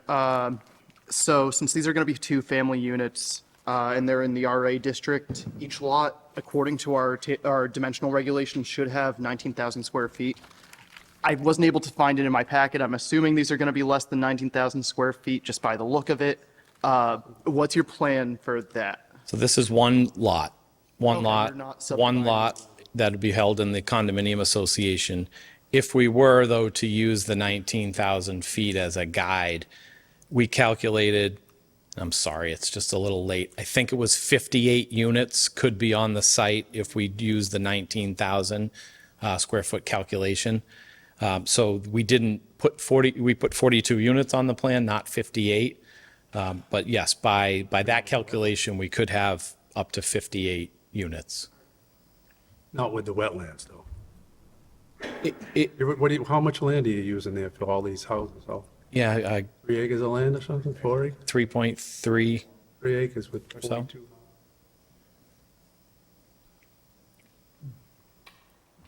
Cluster housing. Cluster housing with a private road. Yeah. Any other questions? Concerns? I'll save it for open discussion, Mr. Chairman. I didn't comment on the traffic data because the data is what it is. But traffic and then, you know, private road not maintained in such a way. And there are some concerns here. Understood, but I think I think we're looking at a different definition of a private road. So we're not talking about the private roads that are around town that have not been adopted by the town, that are potholed and, you know, dangerous to pass, that will turn into a mud pit. This is something that's gonna be owned by the association. They're gonna be required to maintain it, plow it. It's gonna have to be installed to, you know, grade requirements and all that type of thing. Yeah, but respectfully, Mr. Chairman, that's as good as association monitors it. I mean, that's self-governance, right? That's not town governance. To a point, but you're also going to run into to be required by public safety. Fire department and police department have say in how well those are maintained in there. As far as that will be, I'm sure part of the homeowner association's agreement. That's for homeowners associations. Is it different that in a true private road, does the fire department have a say? Private roads are a mess. Yeah. I live on one. Yeah, but fire department, so this bumps up the accountability based on being in a condo association? Town doesn't have any responsibility to maintain the infrastructure of the condominium association. And if you think about, I don't know, a couple examples, Forest Park, Right. Pine Ledge, I don't know, I'm sure there's plenty of others where those are maintained by the condominium association. The town has nothing to do with them. Right. No, my premise was, given that it's a homeowners association, what's their held standard or accountability to make sure that they actually do it? Nothing. Beyond the fact that they have to live there and they have condos that they own, and it affects their property values to let the properties degrade and their roads to degrade. And when you cast the cost of maintenance over 42 units, it's a lot more manageable No, I agree with you. than a private road scenario, which is why private roads are always a disaster, because nobody wants to Right. reach I mean, into their that's the- pocket and spend a bunch of money to fix the road. That's a practical response, but it's the same argument for a private road. They own it, they own the road. You would think that they would want to maintain it, but they very rarely ever do. You're the first person on the road. Do you want to, share the bill for the guy who's helping? Yeah. at the In end of all the road? honesty, It's like, These could that's the become problem rentals. with it. These could become. In all rentals honesty, it has and, more to do with the governance that's set up. The private roads, there's no mechanism or governance that goes into those. They are subject to Right, that- a yeah. bunch of property owners agreeing, we're going to redo the road and it's 10 grand, everybody write your check, right? This is a condominium association where there's a board of governors, there's a budget set, things need to be done. When it needs to be done, it's done. And if they need to assess the unit owners, they assess the unit owners. That- But there's a governance structure that's in place that drives that process. They have private trash pickup. They have, they do have water sewer from the town, and this would be on, town water sewer. But otherwise, there's no amenities that are provided by the town for this facility. Everything on that property is maintained by the association. Okay. But the association adds the rigor. Yeah, I mean, if the association stands up for it, then they have the rigor to make sure the roads are Because maintained. these could become rentals, and then people won't want to put money into them. Well, and that might be true, but I also would point out that I was in that meeting and these are gonna sell for $500,000 to $510,000 a piece. So I can't imagine somebody spending $500,000 on a townhouse, then turn around and rent it out. That's pretty expensive to do. I'm not sure if there's any profit in that. They have a contract too between all the homeowners that will enforce, following each other and actually following through on maintaining the road, unlike a private road where it's just an unspoken agreement. We all own this road, we're going to maintain it. Why not put in a town? And it's not a road, it's a driveway, right? Why not put in a town acceptable road? Because then the town has to maintain it and the town has to own it and then it costs us money. Quite frankly, that's really why they do it this way. But respectfully, the builder's not doing it because of that. They're doing it, Get a lot of units in there. They don't want to spend the money. But here's the thing. no, they don't want to spend the money to put it Hired in. on a road. End the story. Hang on. They don't want to spend the money. When we're supposed to be talking about 3.2.2. Fair. I'm just saying, right? So And I when we can, do- like, I'll give you an example. If you go down behind Heritage Plaza, there is almost identical build to this right there. One road in, one road out. It's just a big cul-de-sac and they go, and that's been there as long as I've lived over in this area. And it's never had a road fall apart on it, nothing's ever busted through the roof and, Close. I mean, it's pretty well maintained over there. I'll end on this, Mr. Chairman. I owned two over there. Okay, and what did you think of them? The homeowners association was very weak. Not everybody was up to date on their condo fees, which supplemented a fund for putting on a new roof or windows or decks. And again, I'm going back to the original, how does it apply to 322? Because that's where we have to be, that's where our purview is. That's fair, and Mr. That's what Chairman. our responsibilities are. Well, that's fair, Mr. Don't Chairman. get me wrong, I guess everything ultimately got straightened out. I can only imagine that every condo complex probably has its issues. I'm just assuming, I don't really know, I've never lived in one, but I've never had somebody that speaks on a condo ever tell me that it was perfect. Right? I mean, just saying. Yeah, and I can agree with that. I mean, As strong as the association. decks, roof, windows, doors, all of that in the time I owned over there. Understood. I'm less concerned about that, Mr. Chairman, if I may, than the other point I would raise. You're talking about 21 buildings, 42 units. But this traffic study, with respect, because I know he does this every day and I do not, so I do appreciate your data. But with respect, I mean, 6 cars, 8 cars, I mean, that intersection, albeit a stop sign has been suggested, that intersection is a show right now. Sorry. And respectfully, I am challenged thinking that, 42 units is only going to add 6 or 8 cars here or there in a given rotation. It's not my field of expertise, so I'm happy to defer. But I mean, that's a hope that it's not going to increase it and have a stronger impact on traffic and safety. No, and I understand the concern, absolutely. But just to put it into perspective, as I had mentioned when I started, the Vinyl Street corridor today has 85 residential homes on it. There are the 60 in the school building, and then there are 25 actual single-family homes. And in the morning peak hour, 12 cars pull off the street, and in the evening peak hour, 10 cars pull off the street. So I know that the numbers may not seem to jive with what our perception is of reality with traffic, but when you look at the volumes that are actually coming and going on Vinyl Street versus the unit count that's on Vinyl Street, it aligns pretty well with what we're projecting for our project. In fact, we're actually showing that we're going to have more traffic leaving for our 42 units than we have today leaving for 65 units. So I understand it, and I get this question, and I've had it a million times. If I got $1 every time I got it, I'd be retired. But at the end of the day, it's important to recognize this is just from the 7:15 to 8:15 hour. People are going to leave at 5:30. People are going to leave from 6 to 7. People leave from 8 to 9. They're going to leave from 9 to 10. Some people aren't going to go to work till 11. So there's certainly going to be more than 14 people, leaving. It's just it's not all going to happen in 1 hour. You're right. All of that variability is not only possible, it's likely. And you're the guy from out of town with a briefcase. That makes you the expert, right?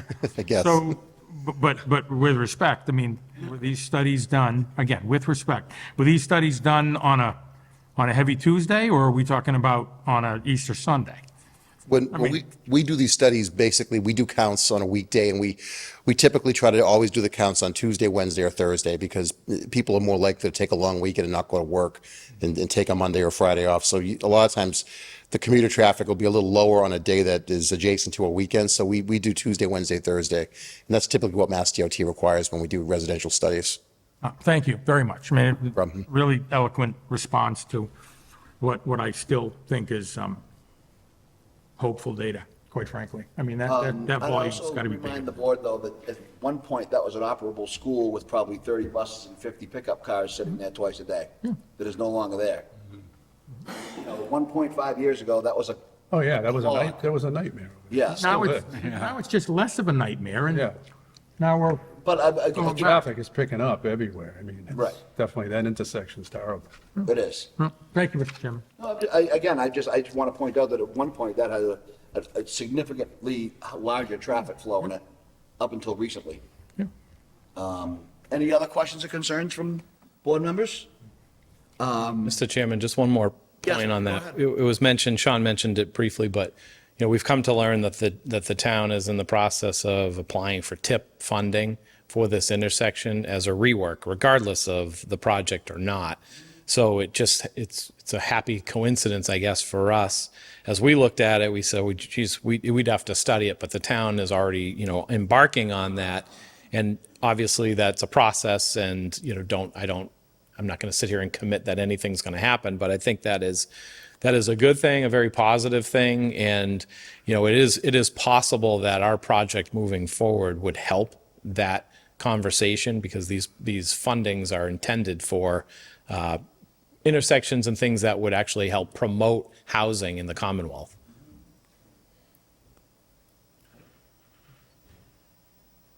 I'm just curious if we have anything else, any other questions, concerns. We don't have any other butters that want to continue, just want to make sure.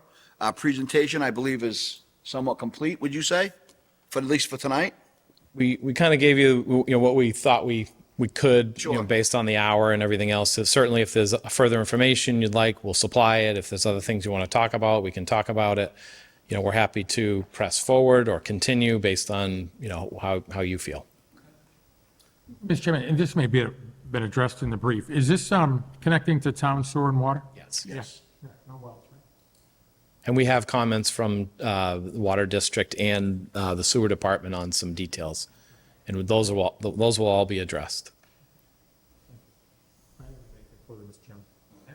Anyone else? Mr. Cussy? My comment's just the 24-foot road, I'm not a fan of. I mean, it allows you to cram in more houses by going 24 feet is what it does. I would like to see a town-accepted 40-foot road. The existing Vinyl Street, just so you know, is 20 feet in most areas. So this is actually wider than Vinyl Street and I believe Nancy Drive, although I don't have that information. Nancy yet. Drive looks wide. When you take Sure, the it's right- not 40 feet.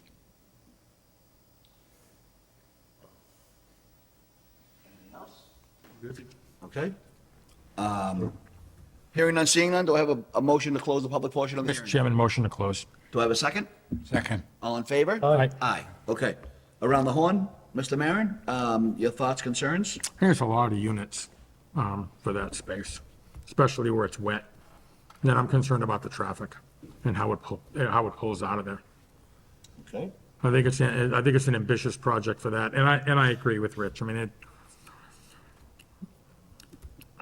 it's a narrow road to put in there that's private, whether condo association is maintaining it or not. It just gets to build it out from underneath worrying about it. Okay. Mr. Cussy? I'm good.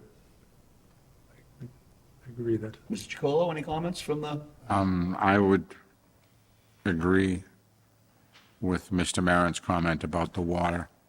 About the what? I'm sorry? Water. Water? Yeah, Okay. that's, Ms. Bush? I agree with both. I'm good. Okay.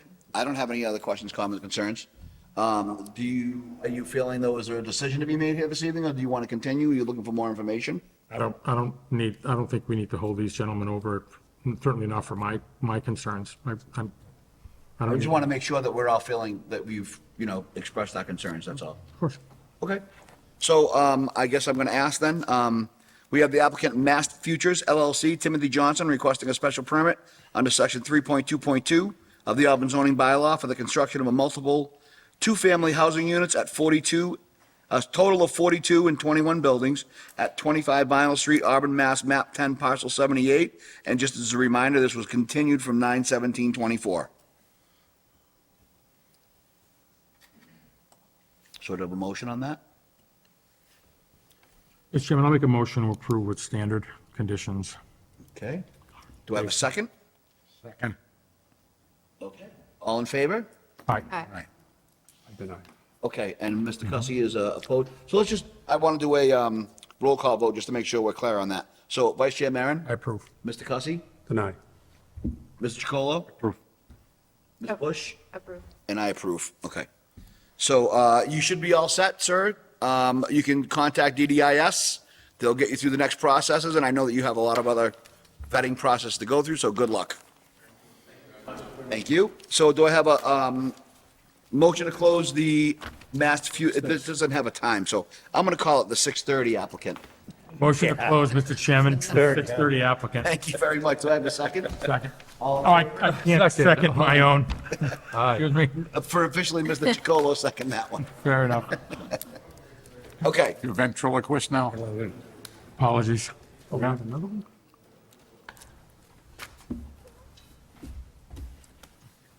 All right, so we have other business. We have a discussion of the 26 Albert Street comprehensive permit.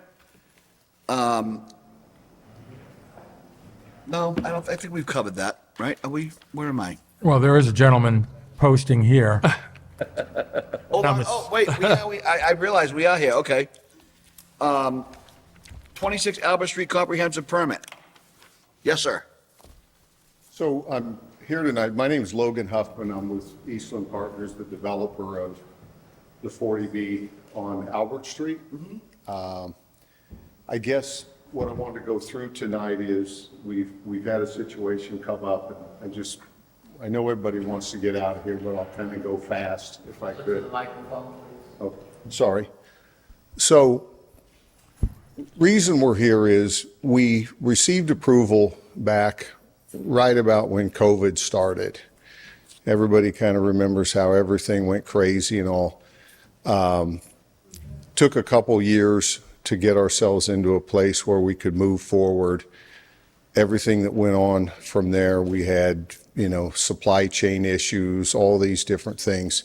When we went in for the building permits, we have 12 buildings, maintenance building, community center, and we pulled all the permits. We paid for all of them at the time. And it got missed, we missed, that when we went in front of the Board of Selectmen originally, I wasn't involved in the process when we came before your board. Some of my other people did that. But anyway, one of the things we had proposed to the Board of Selectmen is that we would do a number of things for the community.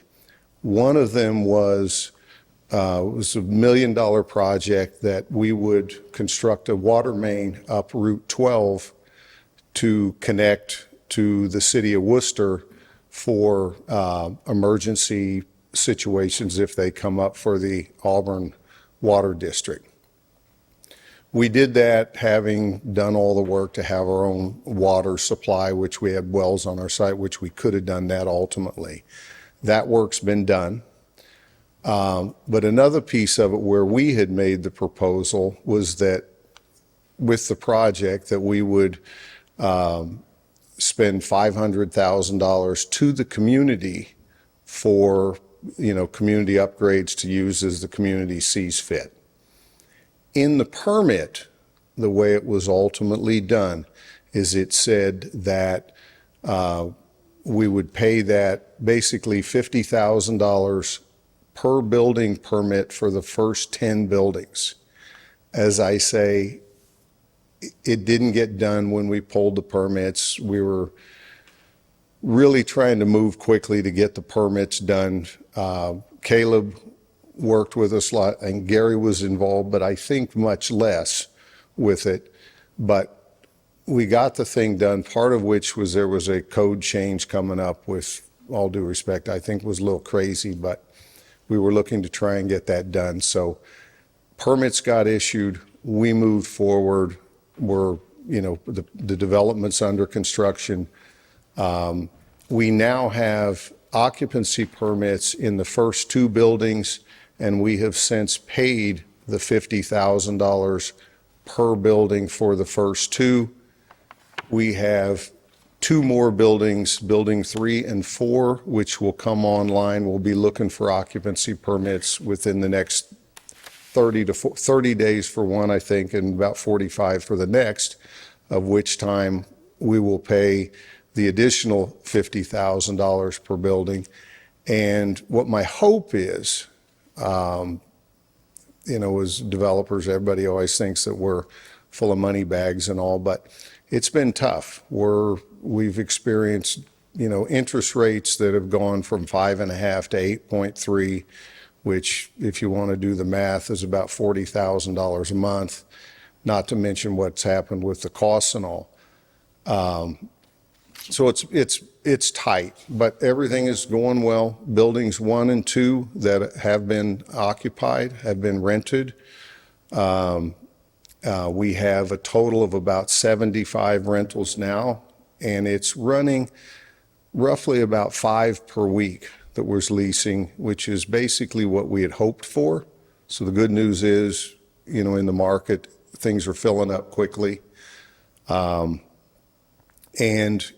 what we would ask and what we hope, with some deference, the board would allow, because it would just take some of the pressure off, is we be allowed to, pay the balance of $50,000 per building as each occupancy is issued, which is going to extend that out for about 8 months, when the final, amount would come in. Other than, I don't know what else to say other than that it would just take some of the heat off, the development, because, as I say, the way the code things have gone and all, we're dealing with a lot. So has anybody been to the site? Yeah. I heard some comments earlier tonight. It's like any construction project. Obviously, it's sizable. But, we believe overall, it's going well. There has been, some issues. One thing, I'm really going to stick my neck out here, but I would say, having been in the construction and development business for almost 40 years in Massachusetts, done hundreds, of homes and all. One thing we talked about is like work hours. That's one of the things that's made it a lot more difficult for us. The construction industry in the Commonwealth of Massachusetts starts at 7 a.m.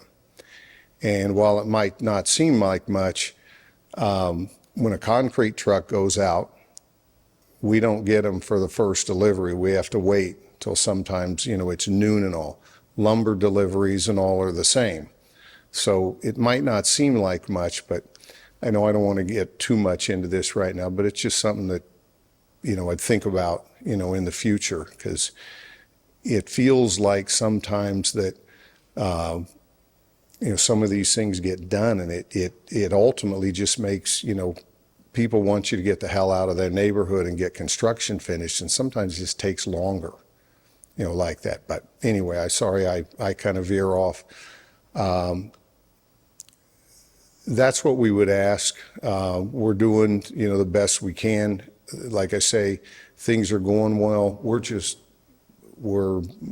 waited 6+ months to get electric meters and, switchgear and all, just because of the supply chain issues that everybody's, has dealt with. And quite frankly, we were lucky because one of my good people here is just like a dog with a bone, and he, stays after him.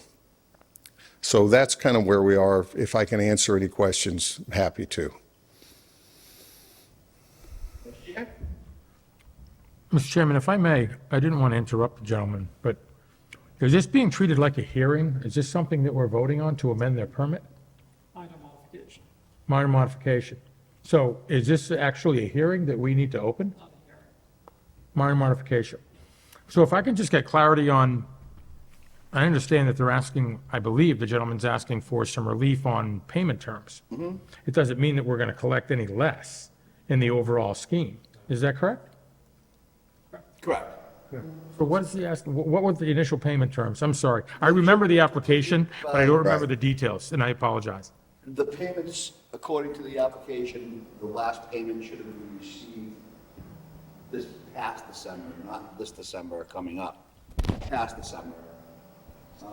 Based on occupancy or based on building permit? Both. They had a time frame at the beginning, I believe it said that with this, within 3 years, and I believe there was something else after that, if you can correct me, that you had. Yeah, there was a time frame and. Through the chair, it was $50,000 per building permit per building. So when they first pulled the building permits for the building, they paid the 50. They pulled all the building permits all at once. It was an oversight on town administration part for not catching that at the time. So they're asking. All the other building permits at once, didn't pay for all those building permits. They paid for the building permits, but we missed the fact that they were supposed to pay the 50,000 That's what I at the meant. time. So they're asking to, once they complete the building, before they issue occupancy, they pay the 50,000. It's been a year. Have we asked them for it? We've got 100,000 already, and what they're still doing is 50,000. It's just the 50,000 was supposed to come when the permit was issued. But with the new energy code coming in, you think of a project like this, if all of a sudden the first 3 buildings got in before the energy code, and then I came after that, would have been staggering to them. Right. So we had to accept the permits, and then we made a determination that, okay, the only way we can guarantee that we can keep this and not have it happen if you paid all those permit fees, which was substantial, but to keep them so they knew where they were sailing. And we didn't know about it until the first building about to come online. It was brought up to our attention and said, okay, well, but the only switch they're making is that because of COVID, the timeline for the payment to be completed, should be waived, I would think. But instead of on a permit issue, before I issue the certificate of occupancy, they have to pay the 50,000. So they can't use the building until they pay the 50,000. It's not like they're not going to pay it. It's just, it would be harborsome now for them to try to come up with $400,000 now, as opposed to just being able to keep this in sequence with the construction that they have. And we had talked about this. So really all it's doing is, when they issued the permits, when we issued the permits as a board, they went and collected all those permits at once. But now that the building, and that set the timeline for the expiration of payment, so to speak, which would have, they had to have been last December. But because they pulled all those permits at once, and they started building the building, now they only have them occupied at the rate of 2 or 3. So they're sitting on these other 5 permits that are not completed yet. So what they're trying to say is, we want to be able to come in here, and as these permits are completed, we will continue the payments, but because they pulled them all at once, their timeline was altered as well. And then they got interrupted with, again, talking about supply lines, and then energy requirements changed. So just to give you a picture of what I heard in that meeting, and to relay it to you guys. And we had a meeting and talked about it and thought, well, we can't make that decision. They really need to come back before the board. We're all in agreement with it, but it had to be approved by the board. It's where not we an are. official hearing because it's considered a minor altercation, or excuse me, a minor alteration, not altercation, and we can just act on it if we so choose to. Okay, you're not going bankrupt, right? I'm sorry. No, you know what? Knock on wood. It has been huge delays and all, but Yeah. honest to God, it could not be happier as far as, the old saying, how the phone's ringing. As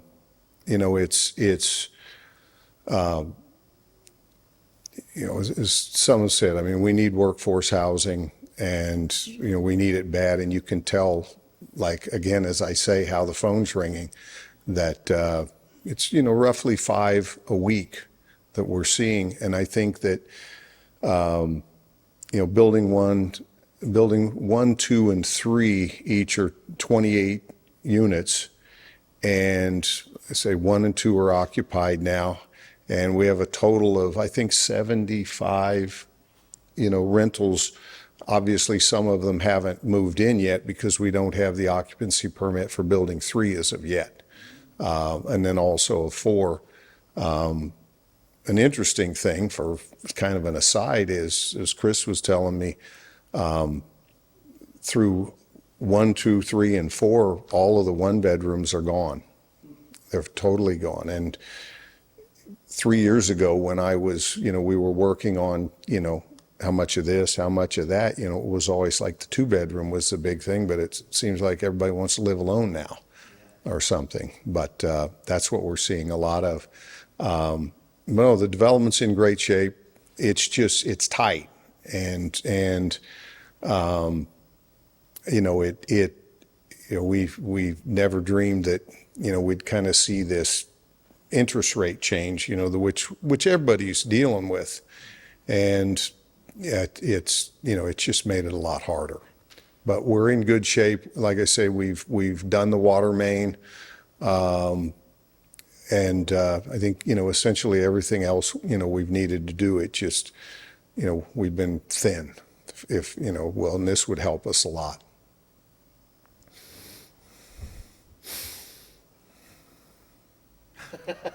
I just go back to the board, that's all. Yeah.